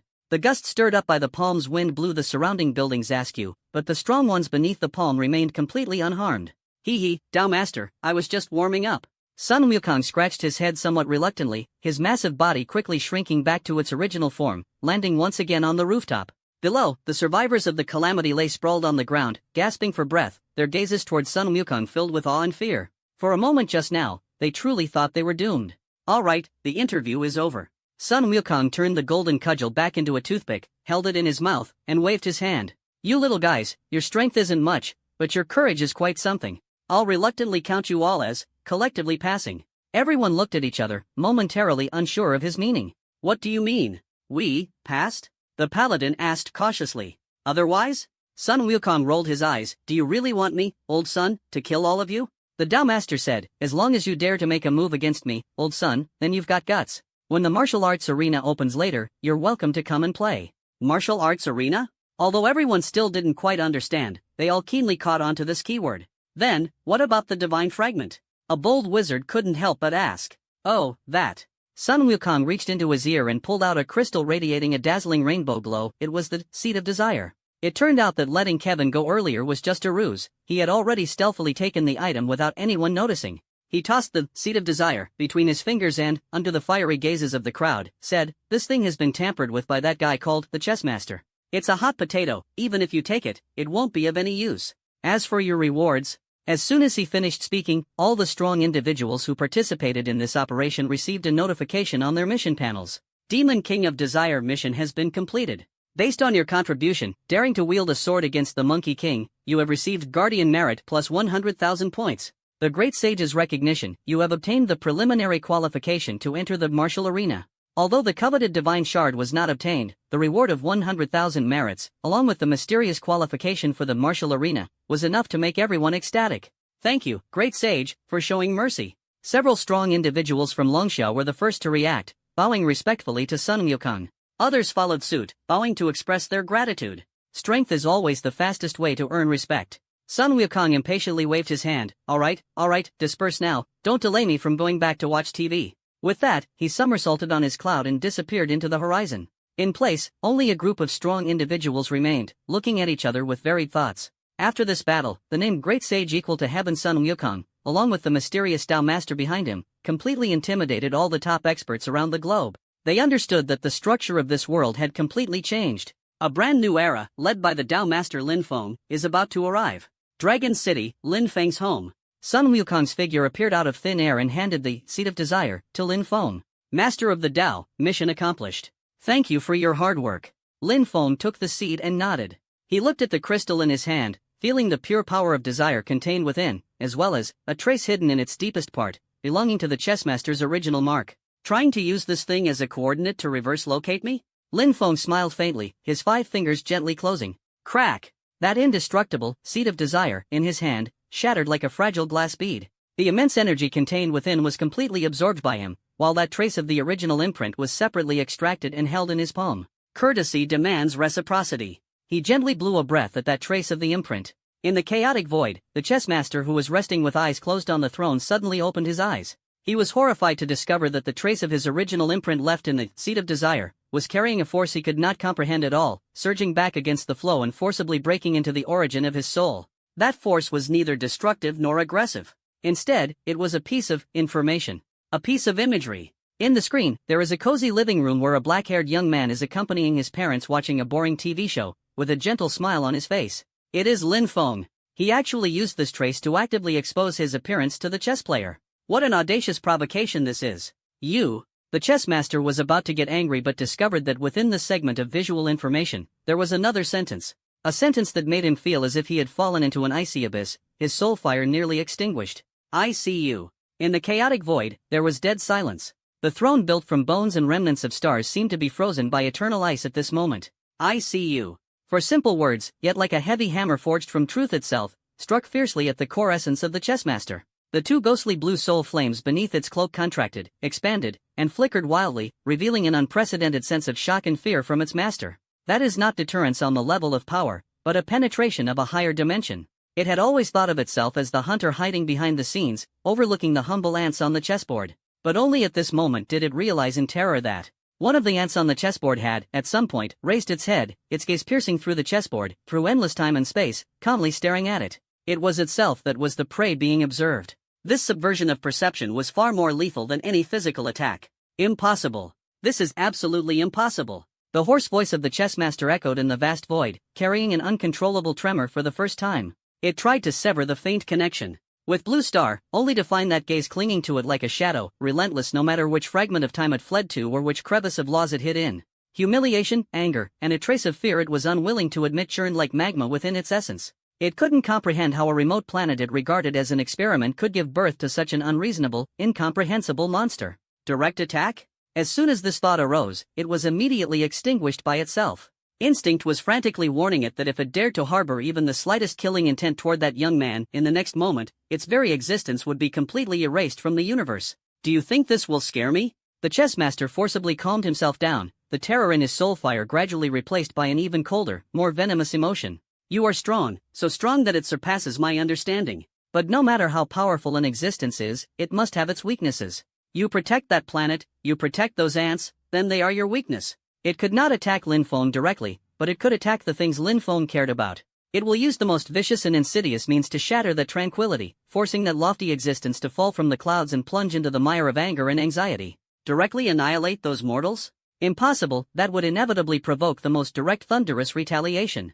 It needs a more ingenious, more disgusting method. A method that cannot be defined as an attack. The chessmaster extended its withered fingers, slowly tracing in the void. It wielded its supreme understanding of the laws of fate, weaving an invisible and intangible curse. This curse does not harm the flesh, nor does it erode the soul. It targets only one fundamental concept, memory. Let you watch, with your own eyes, as everything you care about fades into nothingness, bit by bit. It let out a low, malicious laugh. The invisible curse silently pierced through time and space, descending upon the tranquil and peaceful courtyard on Blue Star. Dragon City, Lin family courtyard. The afternoon sunlight was just right, filtering through the gaps in the grapevine and casting mottled shadows on the stone table. Lin Dong was enthusiastically setting up a game of chess, muttering to himself, "Old man, this move of mine, cannon at the head, was learned from chess master Grandpa Zhang at the park. It's unpredictable, beyond comprehension. Believe it or not, within 3 moves, I'll force your general out of the palace." Opposite him sat Sun Xian and I, who had been dragged over as a sparring partner.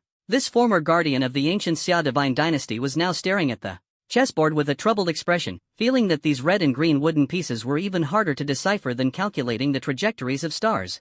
Not far away, Su Wan'an was wearing reading glasses, skillfully and attentively knitting a delicate little sweater for the little Feng in Sun Mengyao belly. Sun Mengyao, on the other hand, was reclining on a deck chair, enjoying the sunlight while flipping through a parenting magazine, her face radiating a blissful smile. Everything seemed so beautiful, so serene. However, the unexpected quietly occurred at this most tranquil moment. Ha! Lin Dong's hand holding the cannon suddenly froze in midair. He frowned, looking at the chessboard in front of him, a trace of confusion appearing on his face. Strange. Just now, which move was I planning to make? He felt as if his mind had suddenly been shrouded in a layer of fog, and the previously crystal-clear thoughts had instantly become blurry and unclear. "Dad, you wanted to play direct cannon," Sun Mengyao reminded him with a smile. "Central cannon?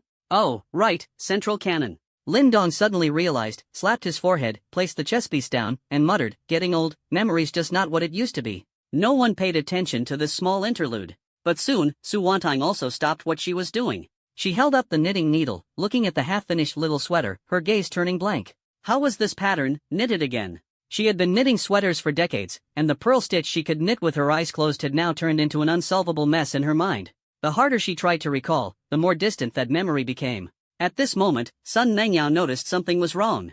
She put down the magazine, walked over to Su Wan'ang, and asked with concern, "Mom, what's wrong with you?" It's fine, Su Wan'ang waved her hand, speaking somewhat irritably, "I just suddenly forgot, maybe I haven't been resting well lately." Sun Mengyao frowned deeply. She extended her hand, and a trace of divine power quietly probed into Su Wantang's body. However, the results of the examination made her heart sink. Su Wantang's body was extremely healthy, even more robust than young people under the nourishment of various rare treasures. Her soul was also incredibly stable, showing no signs of erosion whatsoever. Everything is normal. But the more normal it is, the more abnormal it becomes. Over the next hour, the situation became even more bizarre. Lin Dong began to forget where he had placed the tea he brewed, and Su Wan'an couldn't even recognize the orchid she had nurtured for years. Their memories seemed to be slowly erased by an invisible eraser, bit by bit, from near to far. Sun Xuanyi also realized the severity of the problem. He tried to use the power of the boundary fixer to trace the source, but discovered that the level of that force was extremely high, completely unobservable and uncapturable.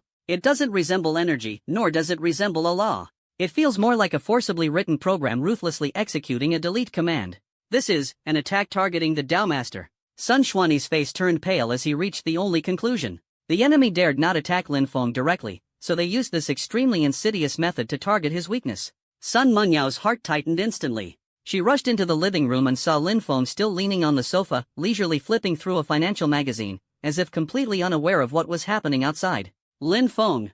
Her voice carried a slight tremor. Lin Feng slowly put down the magazine, raised his head, and looked at her. His gaze remained calm, but deep within that calmness lay a trace of coldness that even made Sun Menyao's heart tremble. "I know." He spoke, his voice not loud, yet it seemed to lower the temperature of the entire room. He did not look at his bewildered parents in the courtyard. His gaze seemed to pierce through layers of space, through the chaotic void, locking precisely onto that throne of bones. He slowly spoke, enunciating each word, his voice not loud but resonating clearly in the core of a certain existence's origin. "You've crossed the line. You've crossed the line." 4 words, like a thunderbolt from the dawn of creation, exploded within the soul's essence of the chessmaster. A chill originating from the deepest core of existence instantly swept through its entire being. It succeeded. It successfully provoked that incomprehensible existence. The anticipated pleasure did not arrive, instead, it was replaced by a spine-chilling shudder, as if being targeted by a natural predator. The chessmaster suddenly stood up from the throne, mobilizing all its primordial power, cautiously preparing for the thunderous strike that could come at any moment. It had even prepared to burn part of its essence to withstand a direct blow from the opponent. It believes that as long as the opponent is swayed by emotions and forced to defend, flaws will inevitably be exposed. However, the anticipated attack did not arrive. In the chaotic void, there was still dead silence. Dragon City, Lin family. Lin Feng slowly stood up and walked into the courtyard. He paid no attention to the anxious Sun Mengyao and Sun Xuanyi nearby, but instead walked to his parents' side. At this moment, Lin Dong and Su Wantong's faces were even more filled with confusion. They looked at each other, their eyes full of unfamiliarity, as if they were looking at two strangers they had just met. Their memories had already been erased to decades ago. Lin Feng reached out his hand, gently placing one hand on his father's shoulder, while the other rested on the back of his mother's hand. He did not summon any earth-shattering energy, nor did he chant any mysterious and complex spells. He simply looked into the clouded and unfamiliar eyes of his parents and, in the gentlest and calmest tone, softly spoke. I say, you should remember everything. The moment the words fell, a glow warmer than sunlight and softer than starlight emanated from Lin Feng's palm, enveloping Lin Dong and Su Wantong. That malicious curse, meticulously woven by the chessmaster and acting on the conceptual level, could not even muster a trace of resistance under the radiance of this halo. This is not a simple dispelling, but rather a higher dimensional analysis and devouring. In the courtyard, the confusion on Lin Dong and Su Wantong's faces quickly faded away like a receding tide. Fragments of memory rapidly reassembled and pieced together in their minds. Where was I just now? Lin Dong blinked, his hand holding the cannon still suspended in midair, but his gaze had already cleared. He glanced at Sun Xian and I. Across from him, then at the chessboard, and suddenly realized, oh right, the cannon move. Old son, watch this move, within 3 steps, I'll make your general move. He confidently placed the chess piece down, completely unaware of what had just happened. Mom, the pattern on this sweater is really beautiful. Sun Mengyao looked at her mother and tentatively asked. Of course, this is called the ingot stitch. When you were little, you loved wearing sweaters I knitted like this. Su Wantong's fingers regained their dexterity, skillfully maneuvering the knitting needles as she spoke without looking up. Your dad, that lousy chess player, is bragging again. Last time he played chess with Grandpa Zhang at the park, he got completely wiped out. Still talking back, claiming he let the other person have a cart and a horse. Lin Dong's sharp ears caught this and immediately protested, nonsense. That was a strategic retreat. To observe the enemy's situation, understand? Yes, you understand, only you understand. In the courtyard, the familiar bickering of the couple rang out once again. Sun Xuanyi, standing to the side, watched this scene with fine beads of cold sweat forming on his forehead. He had clearly seen just now that Lin Feng had merely spoken a single sentence, completely reversing that terrifying curse which even he could not observe.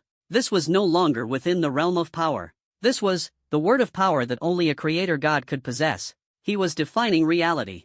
Sun Mengyao finally let go of her anxious heart. She walked to Lin Feng's side, looked at his still cold profile, and softly asked, that person. He will pay the price. Lin Feng's voice was very calm, so calm it was unsettling. He released his parents and turned to face the empty void. He had absorbed all the fundamental information of that curse, and naturally, he had completely understood its structure and principles. Using fate as the thread to weave the net of forgetfulness, Lin Feng murmured softly, the corner of his mouth curling into a smile devoid of any warmth, quite a creative idea.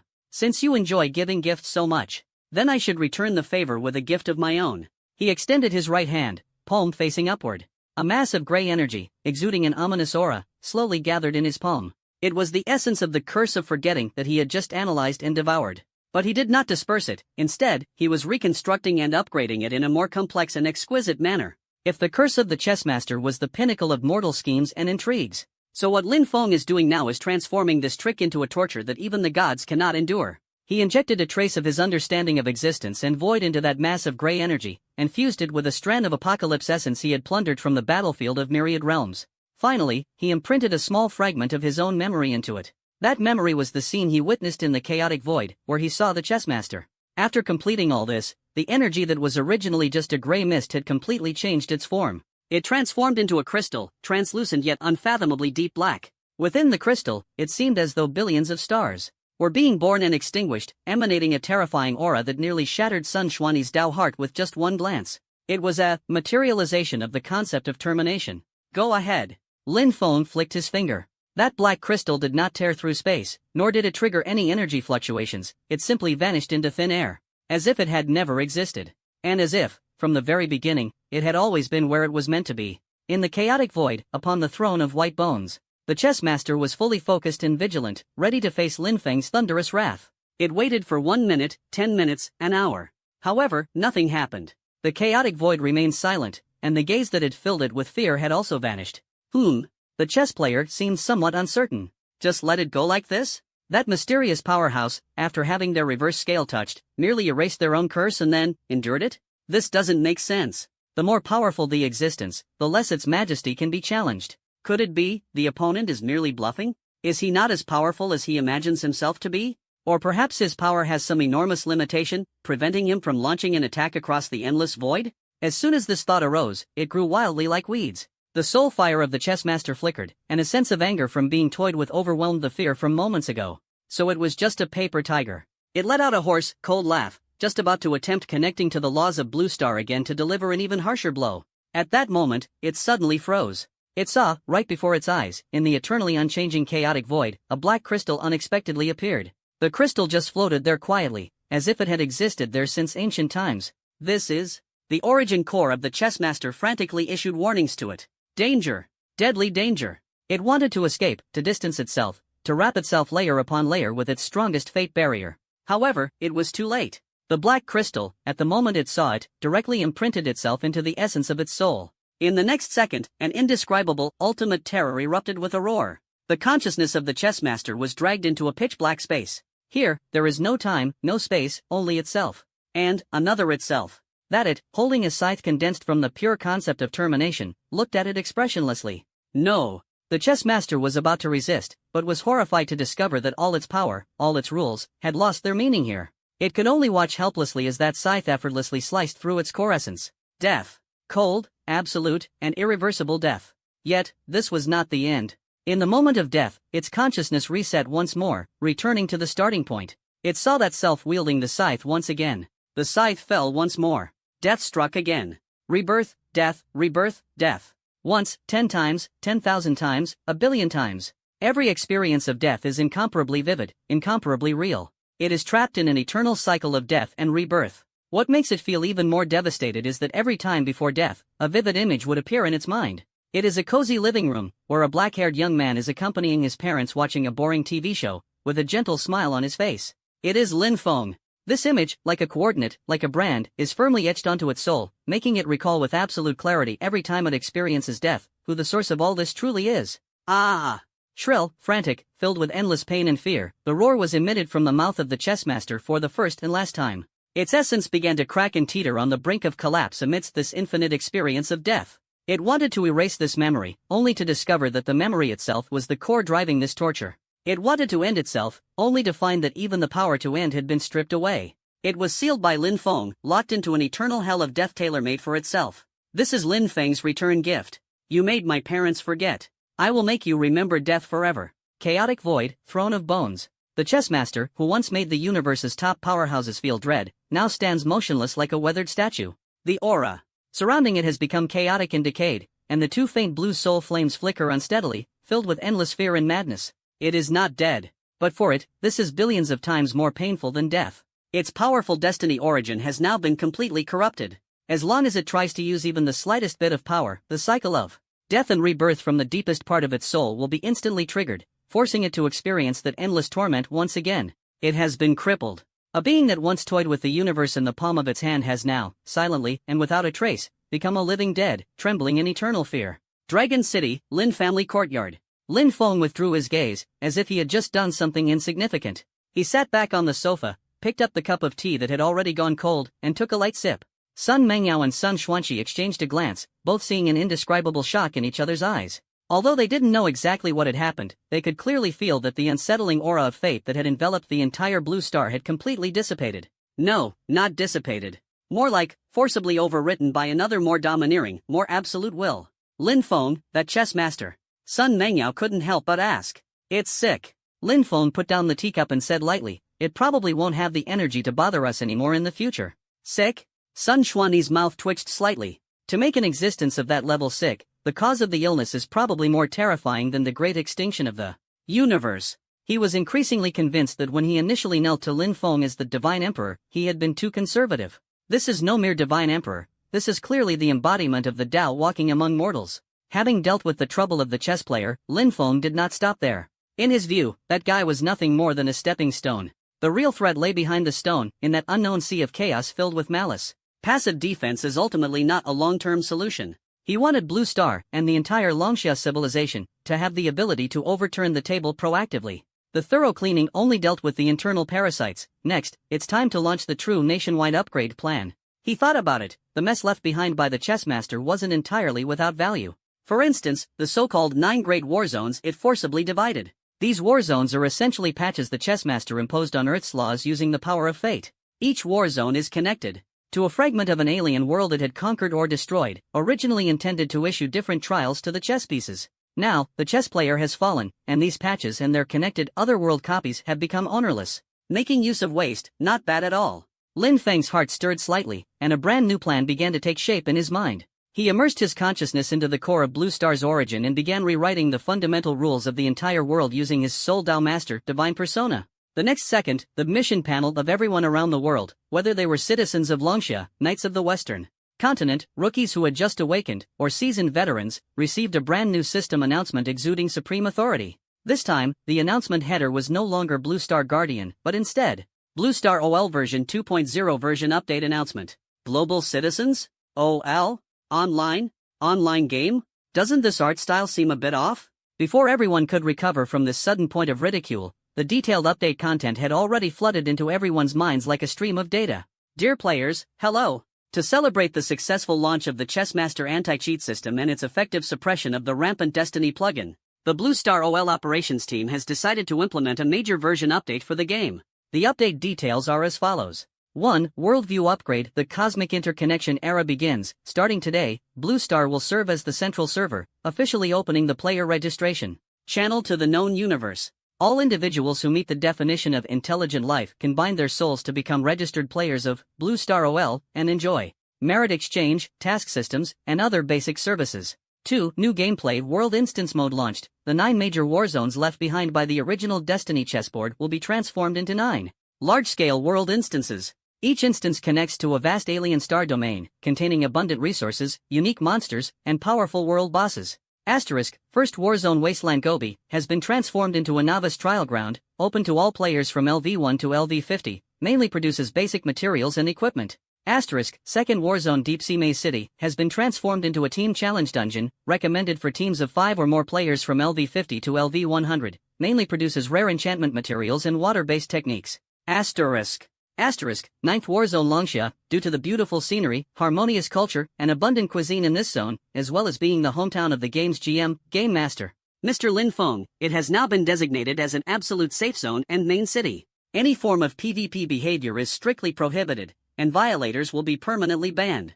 3. Economic system adjustment. Merit points universal across civilizations. All players' acquired Guardian merits will be uniformly upgraded to cosmic merit points, becoming the sole hard currency within the Blue Star OL system. Merit points can be exchanged in the merit store for items including but not limited to techniques, divine weapons, bloodlines, planets, and even civilization continuation rights. 4. PvP gameplay update. Martial Arena officially open. The Martial Arena, guarded by the specially appointed NPC Monkey King Sun Wukong, will serve as the only official PvP platform. Players can engage in penalty-free sparring, ranking battles, and wagers, with merit points as stakes, within the arena. Players with high rankings in the Martial Arena will receive exclusive titles and generous rewards. 5. BUG fixes. Fixed a bug where some players would generate crystals due to fear. Fixed a bug where certain NPCs, such as Kevin, would maliciously guide players to attack each other after obtaining the Seed of Desire. The above bug-related items have now been added as materials to the World Boss Deluxe drop list. Blue Star OL operations team, dedicated to providing you with a fair, just, and enjoyable gaming environment. GM, Lin Feng. When this detailed and outrageous update announcement, filled with countless absurdities like a beehive, appeared in the minds of 7 billion people worldwide, and even countless civilizations across the universe spying on the blue planet, the entire world fell into an eerie silence. Longxia, Supreme Command Center. Commander-in-Chief Qin Jinghua stared at the announcement in his mind, opened his mouth, but couldn't utter a word for a long time. After a while, he turned to old Zhang beside him and asked in a dazed tone, "Old Zhang, pinch me. Am I dreaming?" Old Zhang also had a blank expression on his face. Subconsciously, he reached out and gave Qin Jinghua's thigh a hard pinch. Ow! Qin Jinghua jumped up in pain. "You really pinched me. Commander, this isn't a dream." A young staff officer said with a trembling voice, "News has come from the Western continent. Several envoys from alien civilizations have already sent player registration applications through the diplomatic channels we previously established." The conference room fell into dead silence once again. They are still discussing how to deal with extraterrestrial threats, and Lin Feng casually turns the entire universe into an online game he runs? GM? Version updates? This vision, isn't it a bit too ahead of its time? At this moment, in a corner of the universe, inside a magnificent starship made entirely of pure white crystal, a group of tall, sharp-eared, and incredibly handsome Starling clan members were gathered around a massive energy crystal, their faces filled with confusion and shock. Queen, this blue star OL, is it real? A young Starling clan guard asked the Starling Queen seated on the throne. The Starling Queen, a woman of otherworldly beauty, was also frowning deeply at this moment. She could sense that the announcement imprinted directly onto their souls contained a supreme law she could not comprehend. That so-called GM Lin Feng is likely an ancient existence beyond our imagination, she murmured after a moment of contemplation, finally making up her mind. Pass on my order, register an account in my name. The game ID, let's call it Star Whisper.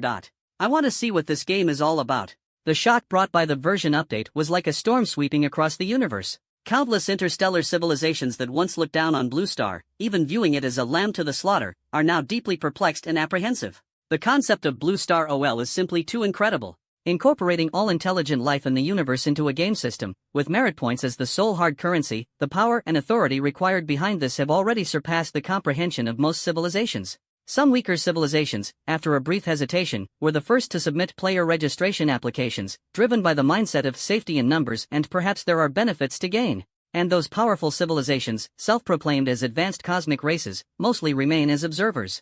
Their arrogant pride does not allow them to easily engage in a game created by a lower civilization. They are more inclined to see this as a new type of scam or a prank by some unknown entity KOM.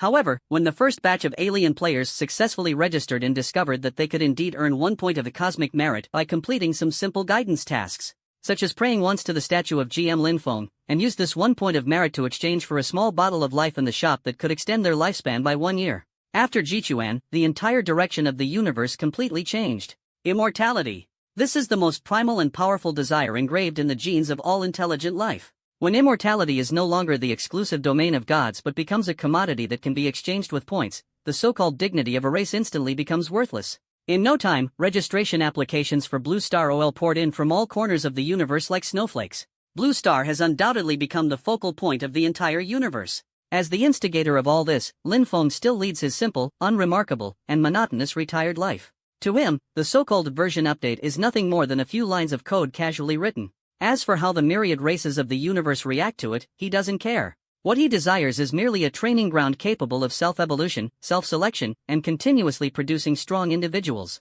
As for those new alien players, in his eyes, they are no different from the native players of Blue Star. They all work for him, maintaining the server stability while conveniently cleaning up cosmic trash, such as various unknown monsters and bosses, as tools. On this day, Lin Feng was accompanying his parents in the yard, basking in the sun, when Sun Wukong descended on a somersault cloud. Master Dao, the martial arena over there is about to burst at the seams, the monkey said, scratching his head. The tens of thousands of aliens who came in the first batch are all acting high and mighty, looking down on our Blue Star players. They're shouting in the public channel every day, saying they want to challenge our top experts. Oh, Lin Feng didn't even lift his eyelids. Then let them challenge. But they specifically named you, wanting to challenge you. I don't have time, Lin Feng rejected decisively. Tell them, if they want to challenge me, they need to first make it into the top 10 of the martial arena leaderboard. Haha, got it. Sun Wukong received the order and somersaulted away. Soon, a new GM announcement appeared on all players' panels. GM Challenge Event Preview. To satisfy the PvP enthusiasm of the players, GM Lin Feng has decided to accept challenges from the top 10 players on the Arena ladder rankings 3 Blue Star months from now. As soon as this announcement was made, the entire Blue Star OL was in an uproar. Challenge the GM. This is the highest honor in the game. For a time, whether it was the powerful individuals native to Blue Star or the proud and arrogant alien players, they all swarmed into the martial arena like madmen, embarking on a frenzied journey to climb the ranks. Just as the entire universe was immersed in the frenzy of PvP, Lin Feng released another announcement. World Instance First Warzone, Wasteland Gobi large-scale team raid event now open.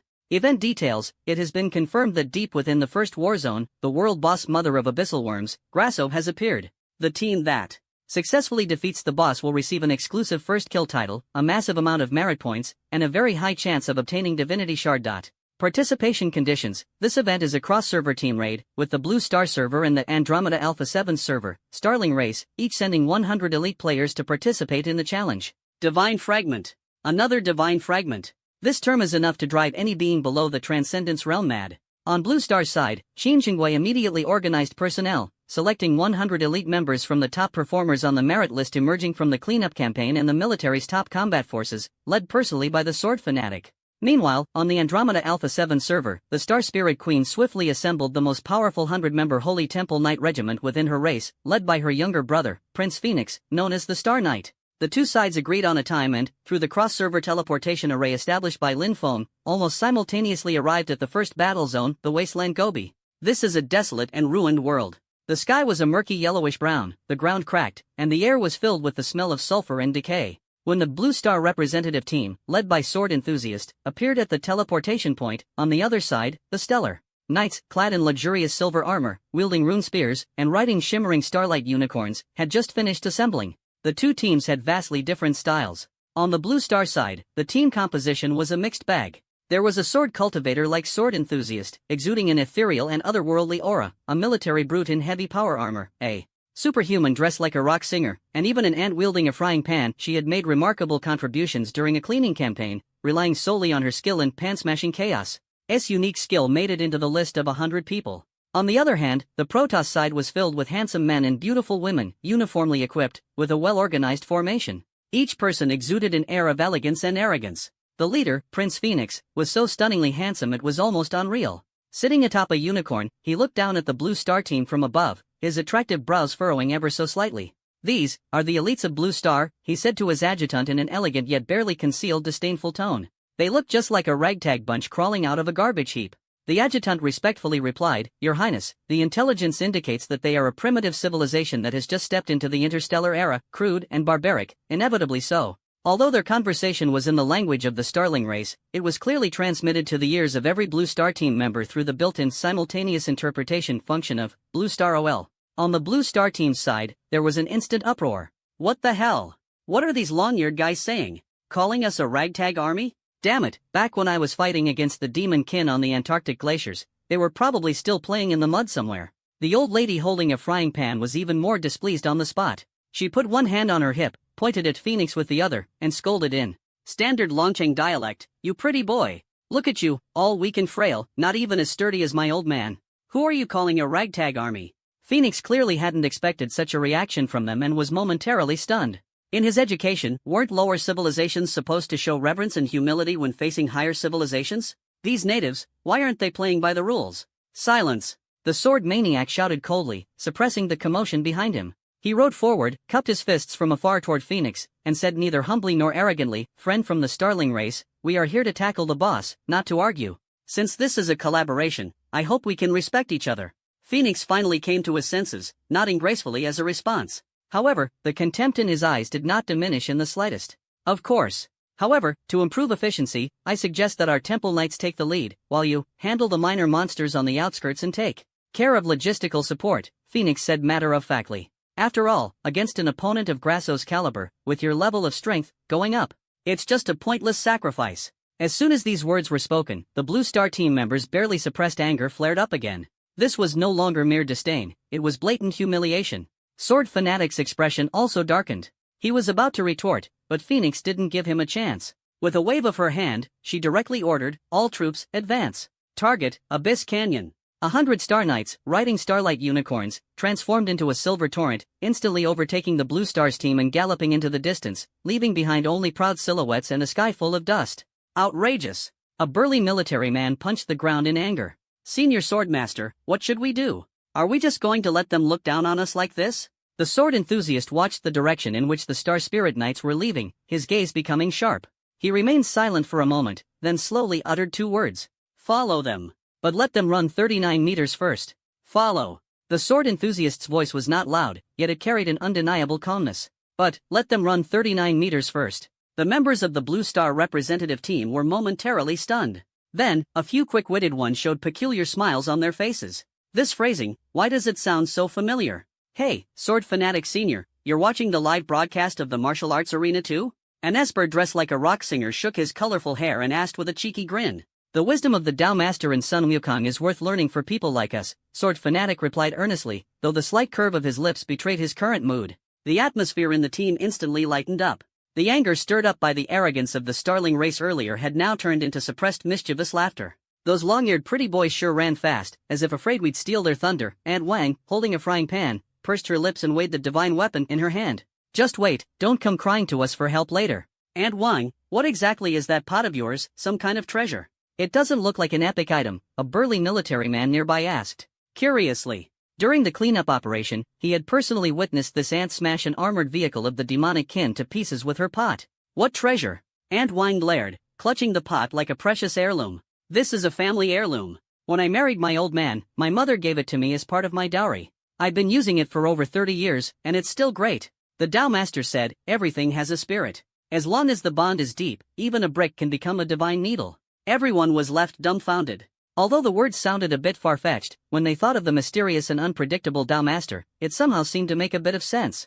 Following along at a leisurely pace, the Blue Star Squad looked like a group on a countryside outing, forming a stark contrast to the swift and orderly formation of the Star Spirit Knights ahead. The adjutant of the Star Spirit Knights turned back to glance, reporting to Phoenix through a mental link, Your Highness, the natives are following us, but their speed is slow, their formation is scattered, just as expected, a mere rabble. Prince Phoenix did not turn around, nearly letting out a faint snort through his nose, his tone brimming with undisguised superiority. Ignore them. Let them trail behind and eat dust. This way, they can witness what true interstellar elites are, what elegant and efficient warfare truly looks like. As soon as he finished speaking, a massive cloud of sand suddenly rose on the horizon ahead. Beneath the sandstorm, countless dark shadows burst from the ground, a swarm of giant scorpions, their size comparable to warhorses, their bodies covered in pitch-black shells, with venomous stinger tails raised high. Wasteland Venomous Scorpion, Elite, Level, 75. Skills, Venom Spray, Shell Hardening, Subterranean Assault. Vanguard Unit, prepare to engage. Phoenix's voice was calm and steady. Holy Light Spear Formation, ready. 100 Star Knights instantly changed formation, the lances of the front row knights glowing with brilliant holy light, forming an impenetrable wall of light, like a moving fortress, pushing forward against the scorpion swarm. For Artanis. Accompanied by a unified battle cry, the phalanx of spears clashed thunderously with the swarm of scorpions. Splurt! Splurt! The holy light lances easily pierced through the hard shells of the venomous scorpions, with corrosive holy energy exploding within their bodies, causing massive damage. The Protoss Knights coordinated flawlessly, every attack and every block executed with textbook precision. Phoenix nodded in satisfaction. This was the way of battle for an advanced civilization, elegant, precise, and lethal. However, the smile on his face did not last long. The number of those wasteland toxic scorpions far exceeded their expectations, seemingly endless. Moreover, these creatures were fearless, even when pierced by holy light, they would spray large amounts of dark green venom before dying. The venom splattered onto the holy light shields of the Star Knights, emitting a series of sizzling corrosive sounds. Although it couldn't break through the defense for now, it was rapidly depleting their energy. What was even more troublesome was that the shells of these scorpions were exceptionally tough. While they couldn't withstand the frontal charge of the holy light gun formation, they had extremely high resistance to the attacks from the rear mages and archers. The battle fell into a stalemate for a moment. The advance of the Star Spirit Knights had noticeably slowed down. Although their formation remained orderly, the shields of a few knights had started flickering unsteadily, clearly indicating significant energy consumption. Phoenix's brow furrowed unconsciously. This seemed somewhat different from the overwhelming crush he had anticipated. At this moment, lazy footsteps came from behind. Blue Star Team has arrived. They stood at the edge of the battlefield, watching the Star Spirit Knights locked in a tough battle, each with a different expression. Yo, quite a lively fight going on, the rock youth whistled. It looks quite impressive, like a military parade, but it's a bit slow, commented the burly soldier, stroking his chin. And one was even more direct, so sluggish. By the time they're done, the vegetables will have gone cold. My grandson is still waiting for me to exchange merit points to buy him Thor chocolate. Phoenix listened to the sarcastic remarks coming through the simultaneous translation, his handsome face turning bright red. Just as he was about to reprimand these ignorant locals, he saw Swordmaster step forward slowly. Everyone, Swordmaster's voice remained calm, the warm-up is over. Next, feel free to improvise. Let them see the rules of our Blue Star. The moment the words fell, the Blue Star Squad, who had just seemed like they were strolling in a park, suddenly changed their demeanor. Ha, I'd been waiting for this. The military tough guy roared loudly, and the seemingly ordinary power armor on him suddenly emitted a series of mechanical transformation clack-clack sounds. Two massive cannon barrels extended from his back, while the armor on his chest and arms opened up, revealing densely packed micro-missile launch ports. Firepower coverage system, activate. Target, all non-friendly units ahead. In the next second, a deafening roar erupted. Two thick energy beams, like scorching war blades, instantly tore through the battlefield, carving two deadly paths through the scorpion swarm. Following that, hundreds of micro-missiles, trailing long flames, poured out like a swarm of bees, exploding into fiery seas within the scorpion swarm. It wasn't over yet. Feel the rhythm of rock, babies. The rock youth pulled out an electric guitar, aimed at the battlefield, and fiercely strummed a series of intense chords. Visible sound waves spread out like a tsunami. The venomous scorpions hit by the sound waves froze abruptly, followed by countless cracks appearing on their shells, and finally, with a bang, they were shattered into countless fragments.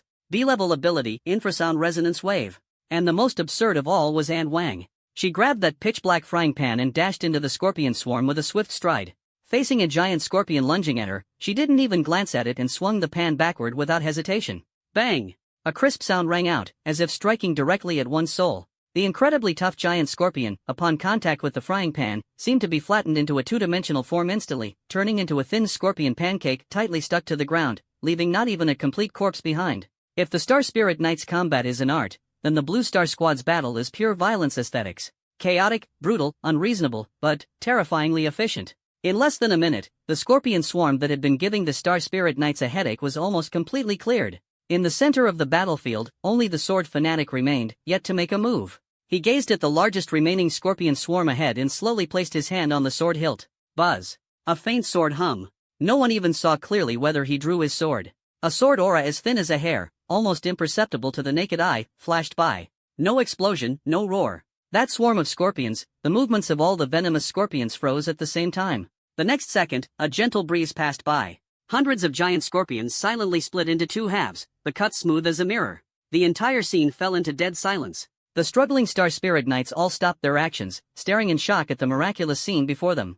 Prince Phoenix, the pride of the Star Spirit race, was frozen in place, maintaining a spellcasting posture. His incomparably handsome face was filled with disbelief. His proud art of war seemed like a joke in front of this group of ragtag troops. His meticulously designed perfect tactics were utterly fragile against the opponent's simple and brutal firepower coverage and the incomprehensible one-pot flattening. Especially the final sword energy.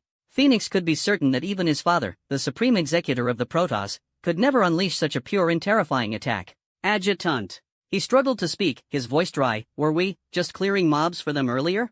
The adjutant opened his mouth but couldn't utter a single word. At this moment, Aunt Wang strolled over, carrying her battle-hardened frying pan. She walked up to Phoenix's starlight unicorn, looked up at him, and said in a heartfelt tone, "Pretty boy, did you see that? When it comes to fighting, sometimes it's not just about looking good." She patted her frying pan, its bottom black and shiny. The right tool is more important than anything. After saying this, she ignored Phoenix's face, which had turned the color of pig liver, and turned to the Blue Star Squad, waving her hand. "Comrades, wrap it up. Gather the materials. Quick hands get it, slow hands miss out." The Blue Star team members cheered and rushed forward, skillfully cleaning up the battlefield.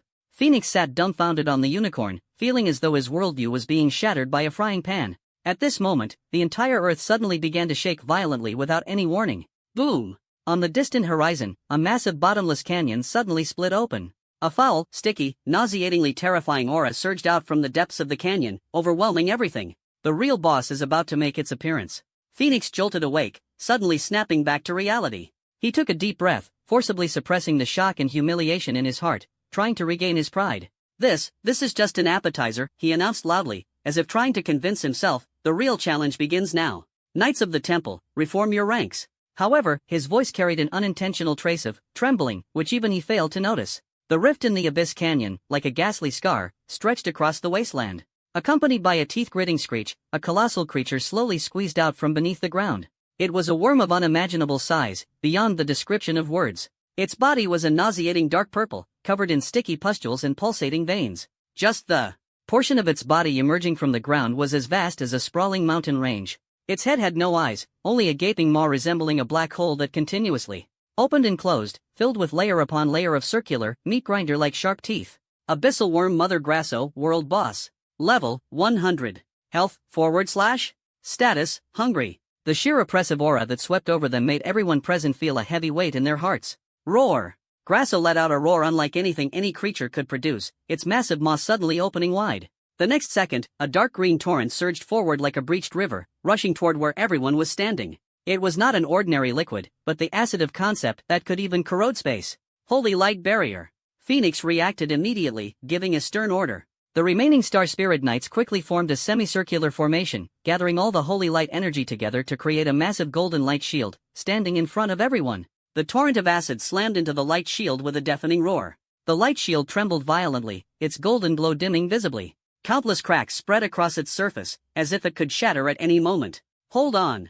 Phoenix gritted his teeth, pouring his energy unreservedly into the barrier. However, Grasso's attack was far from over. While spewing acid, its massive body writhed violently, causing thousands of pustules to burst instantly. Countless smaller but equally disgusting abyss larvae rolled off its body like a tide, roaring as they charged toward the group.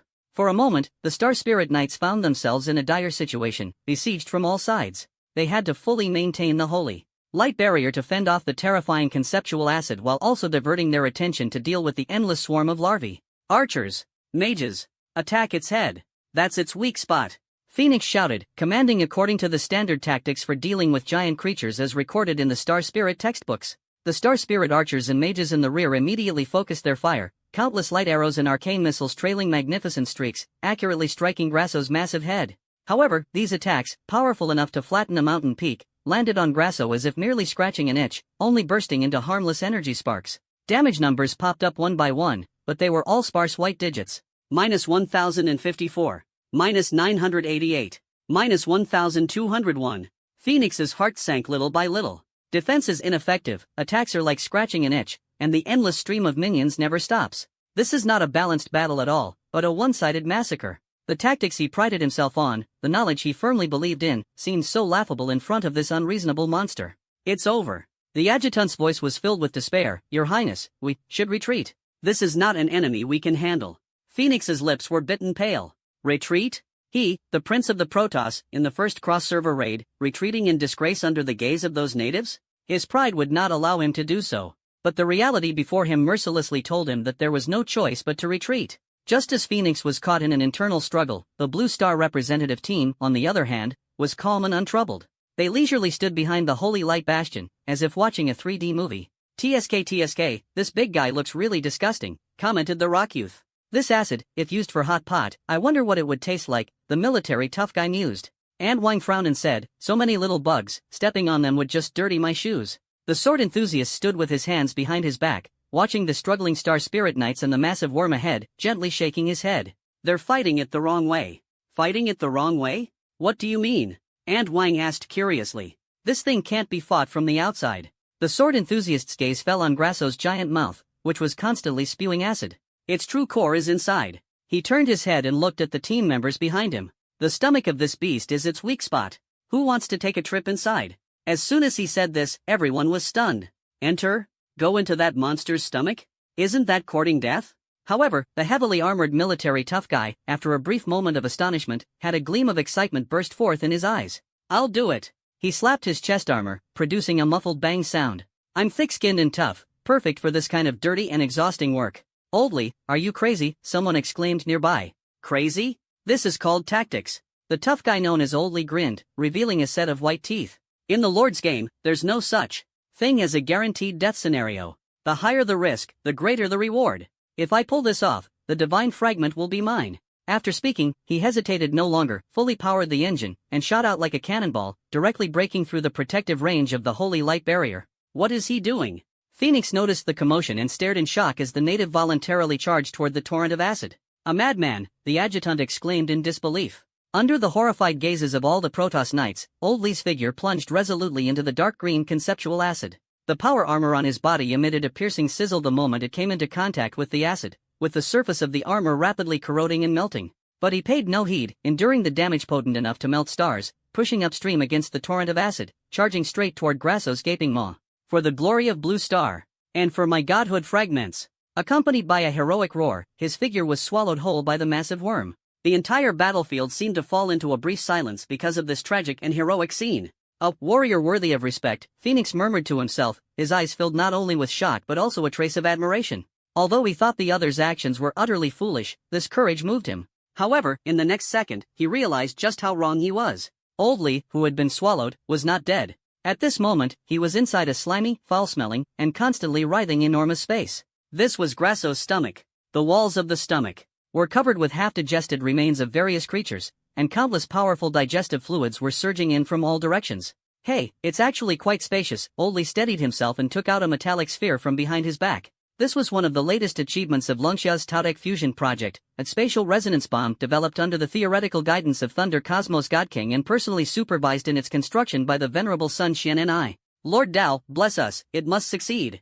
Oldly pressed the activation button on the bomb, then with all his strength, thrust it fiercely into the soft stomach wall beneath his feet. After finishing all this, he grinned and gave a middle finger to the void. Goodbye to you. The next second, his body was completely engulfed by the surging digestive fluids, dissolving into a beam of white light and reviving at the respawn point. The outside world. Just as everyone thought that the bold warrior from Blue Star had perished without a trace, the massive worm mother, Grasso, suddenly let out an ear-piercing, agonized shriek that tore through the air. Its colossal body, like a fish tossed onto the shore, twisted and convulsed uncontrollably, crashing into the ground and leaving behind massive fissures. Immediately after, a torrent of bright red, outrageously large damage numbers erupted from within its body like a cascading waterfall. 8654000. Critical hit. 7990000. Weak point attack. 1121000. True damage. 9540000. Spatial tear. Grasso's seemingly endless health bar was plummeting at a visible speed. 80%. 50%.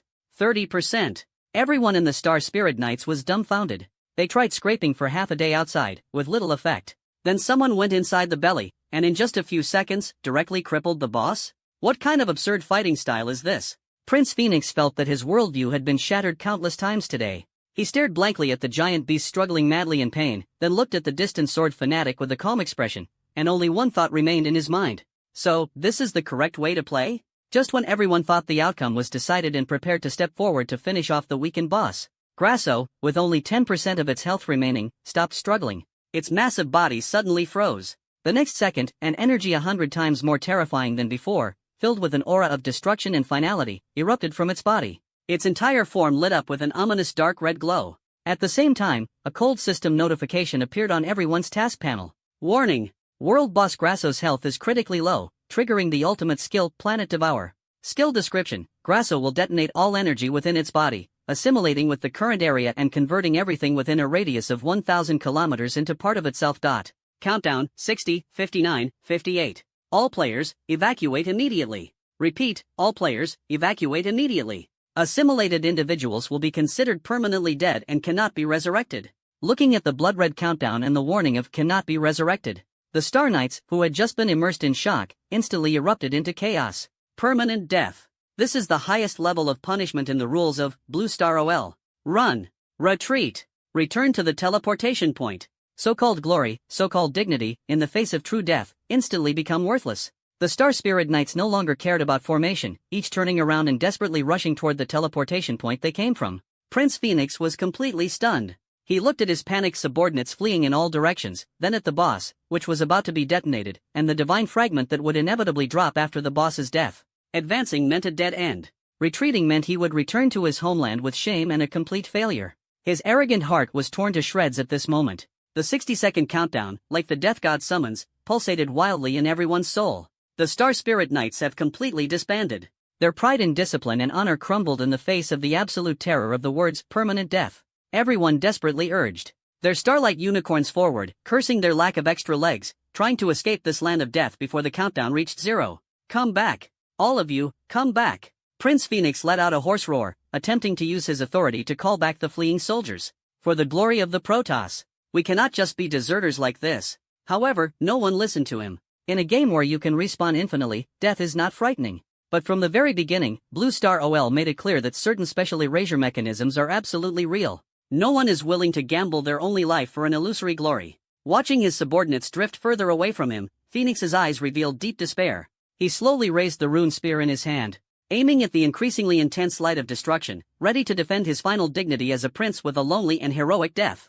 On the other side, in the camp of the Blue Star representative team, the atmosphere was tense but far from panic. Damn, this boss can self-destruct? That's so unfair, the Rock Youth complained. Senior Swordmaster, what do we do? If it explodes, won't all our efforts be wasted? And the divine fragment. The military strongman was a bit anxious. Aunt Wang was so anxious that she stomped her feet repeatedly. Oh no, what should we do? My merit points. My grandson's Thor chocolate. The sword fanatic looked at the rapidly decreasing countdown, yet his face still showed no panic, only a slight frown. Time is a bit tight, he murmured to himself. As he spoke, under the puzzled gazes of everyone, he calmly reached into his chest and pulled out something. It was a seemingly ordinary wooden token, engraved with a simple, ancient seal character. Seal. This is... The crowd had yet to understand what it was. The sword enthusiast had already pinched it lightly with 2 fingers. Crack! The token shattered in response, turning into specks of light and dissipating into the air. The countdown had now entered the final 10 seconds. 1 0 9 8. The destructive radiance had expanded to its limit, dyeing the entire world in an apocalyptic dark red. The Star Knights who hadn't managed to escape in time were already letting out desperate screams. Phoenix closed his eyes, ready to embrace his end. 3, 2, 1. Just as the countdown was about to reach 0, and the energy capable of devouring everything was about to erupt, the entire world, abruptly, came to a standstill. The wind stopped, and the dust froze in the air. The raging energy on Grasso's body was eerily frozen, like an image paused on a screen. The despair on the faces of the Star Spirit Knights, the tragic expression on Phoenix's face, the tension on the faces of the Blue Star team members, all of it transformed into a still painting. Time seemed to be completely stripped away at this moment. Immediately afterward, a line of text emitting a soft white glow, seemingly typed out using the most ordinary input method, appeared without warning at the top of everyone's field of vision, like a title hanging in the sky. // detected abnormal game behavior, boss self-destruction. / judgment. This behavior severely impacts player experience and is classified as a malicious bug. / solution, removing the skill. Removal successful. / version real-time hotfix patch version 2.0.1. To compensate players for the poor experience caused by bugs, the drop rate for the first kill of the world boss has been temporarily increased by 50%, and the mythic item drop list now includes GM's Blessing X1. / GM's message. Nice job, keep it up next time. I feel like having braised pork for lunch, remember to remind Aunt Yagwon. These few lines of text just quietly hung in the sky. Simple, straightforward, and even a bit homely. The next second, the still world resumed its flow. However, the anticipated earth-shattering explosion did not occur. The dark red glow on Grasso's body, capable of destroying everything, quickly dimmed and extinguished, like a deflated balloon. Its massive body let out a faint, sorrowful cry filled with unwillingness and grievance, and then, boom! The massive worm's body collapsed with a thunderous disintegration. But it was not an explosion. Instead, it transformed into the most luxurious rain of light in history. Countless pieces of equipment, materials, and skill books emitting various colors of light erupted from its body like a volcanic eruption, piling into a glittering mountain of treasures. At the peak of that treasure mountain, a golden beam of light more dazzling than the sun shot skyward, illuminating the entire sky in splendor. Within the beam of light, a crystal-clear divine fragment, as if containing the mysteries of the entire universe, was quietly floating. One. Holy crap! It dropped! It dropped! We're rich! The Blue Star team erupted into earth-shattering cheers after a brief moment of silence. As for the surviving Star Spirit Knights, whether they had been waiting for death nearby or watching from afar, they were all dumbfounded at this moment. They stared blankly at the few lines of text still lingering in the sky, then looked at the mountain made of spoils, feeling as though their understanding was being completely overturned by an unprecedented force. Prince Phoenix's mind had completely crashed. His brain, which he had always prided himself on and had undergone centuries of elite education, now seemed to have turned into a mush. Bug. Hot update? GM? Braised pork? He could understand the literal meaning of each word through the system's translation, but when these words were combined and presented in such a transcendent manner, the meaning they represented had completely surpassed the scope of his comprehension. It was an absolute, unreasonable authority capable of arbitrarily altering the rules of reality. That self-proclaimed GM Lin Feng, he is not following the rules, he himself is the rules. Your Highness, The adjutant urged the Starlight Unicorn, cautiously approaching, his voice filled with the relief and bewilderment of surviving a disaster. The Star Spirit Knights who had not run far also gradually gathered around. They looked at the treasure mountain piled up with spoils of war, their eyes glimmering with greed and longing, but more so, with awe. Reverence for that GM they had never met, who dominated their life and death with just a line of text. In stark contrast to the dazed Protoss, the Blue Star team showcased a wild and unrestrained style. Charge! Grab the treasure! Aunt Wine took the lead, wielding her frying pan, sprinting faster than anyone else. Her agile figure was nothing like that of a square dance enthusiast. Wang Auntie, slow down. Leave some for the rest of us. Mine. That glowing sword is mine. Nobody fight me for it. Get lost. I saw it first. That's my family heirloom. The 100 elite members of Blue Star had completely lost their composure at this moment, resembling a group of children rushing into a candy store, shouting as they pounced toward the treasure mountain. They don't care about any GM or braised pork. In their eyes, the equipment and materials scattered all over the ground are the most tangible things. Silence. What kind of behavior is this? With a cold shout, the sword fanatic's figure flickered and he was already standing in front of everyone. His sharp gaze swept across the crowd, and the aura of a top-tier expert instantly silenced the noisy crowd. Booty is distributed according to merit, that's the rule. Sword Maniac's voice wasn't loud, but it clearly reached everyone's ears. If anyone dares to act recklessly, don't blame my sword for not showing mercy. Everyone shrank their necks, not daring to act out anymore. They all knew that although Senior Sword Maniac was usually easygoing, if he truly got angry, it could cost lives. Aunt Wang reluctantly stopped in her tracks. She was less than 3 meters away from that shard of divinity and could even smell the enticing aroma emanating from it. Got it. You're the one with all the rules. She muttered softly, but ultimately didn't dare to cross the line. At that moment, Phoenix finally recovered from the massive shock. He dismounted, adjusted his somewhat disheveled yet still splendid armor, and walked with an elegant but stiff stride to stand before the sword fanatic. All the Star Spirit Knights watched their prince nervously, thinking he was about to negotiate with these natives over the ownership of the spoils. However, Phoenix's next move left everyone dumbfounded. He performed the oldest and most honorable chest salute of the starling race towards the sword enthusiast, bowing slightly. Respected warrior. His voice no longer carried a trace of disdain, replaced instead by a solemnity that bordered on humility.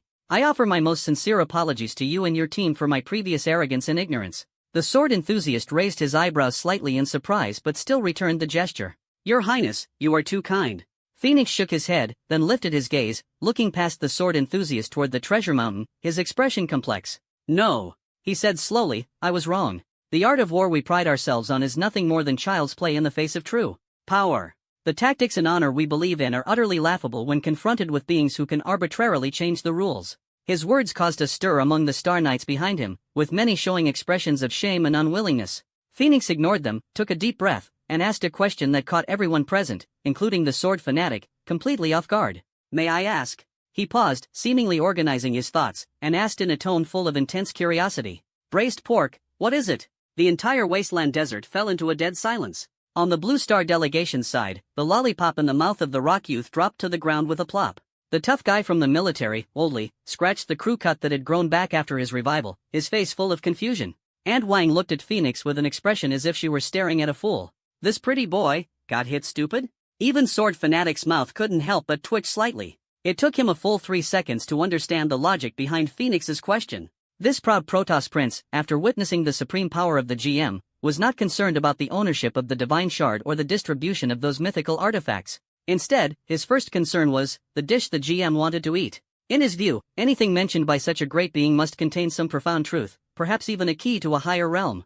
Understanding this, the sword fanatic looked at Phoenix with a slightly peculiar sympathy in his eyes. Braised pork. Sword enthusiast pondered for a moment and explained in a profound and mysterious tone, it is a concrete manifestation of the way of food, a tradition passed down for thousands of years in our Longsha civilization. It emphasizes the balance of water and fire, the harmony of 5 flavors, and contains the ultimate principles of yin-yang transformation and the combination of strength and gentleness. For ordinary people, eating it can strengthen the body.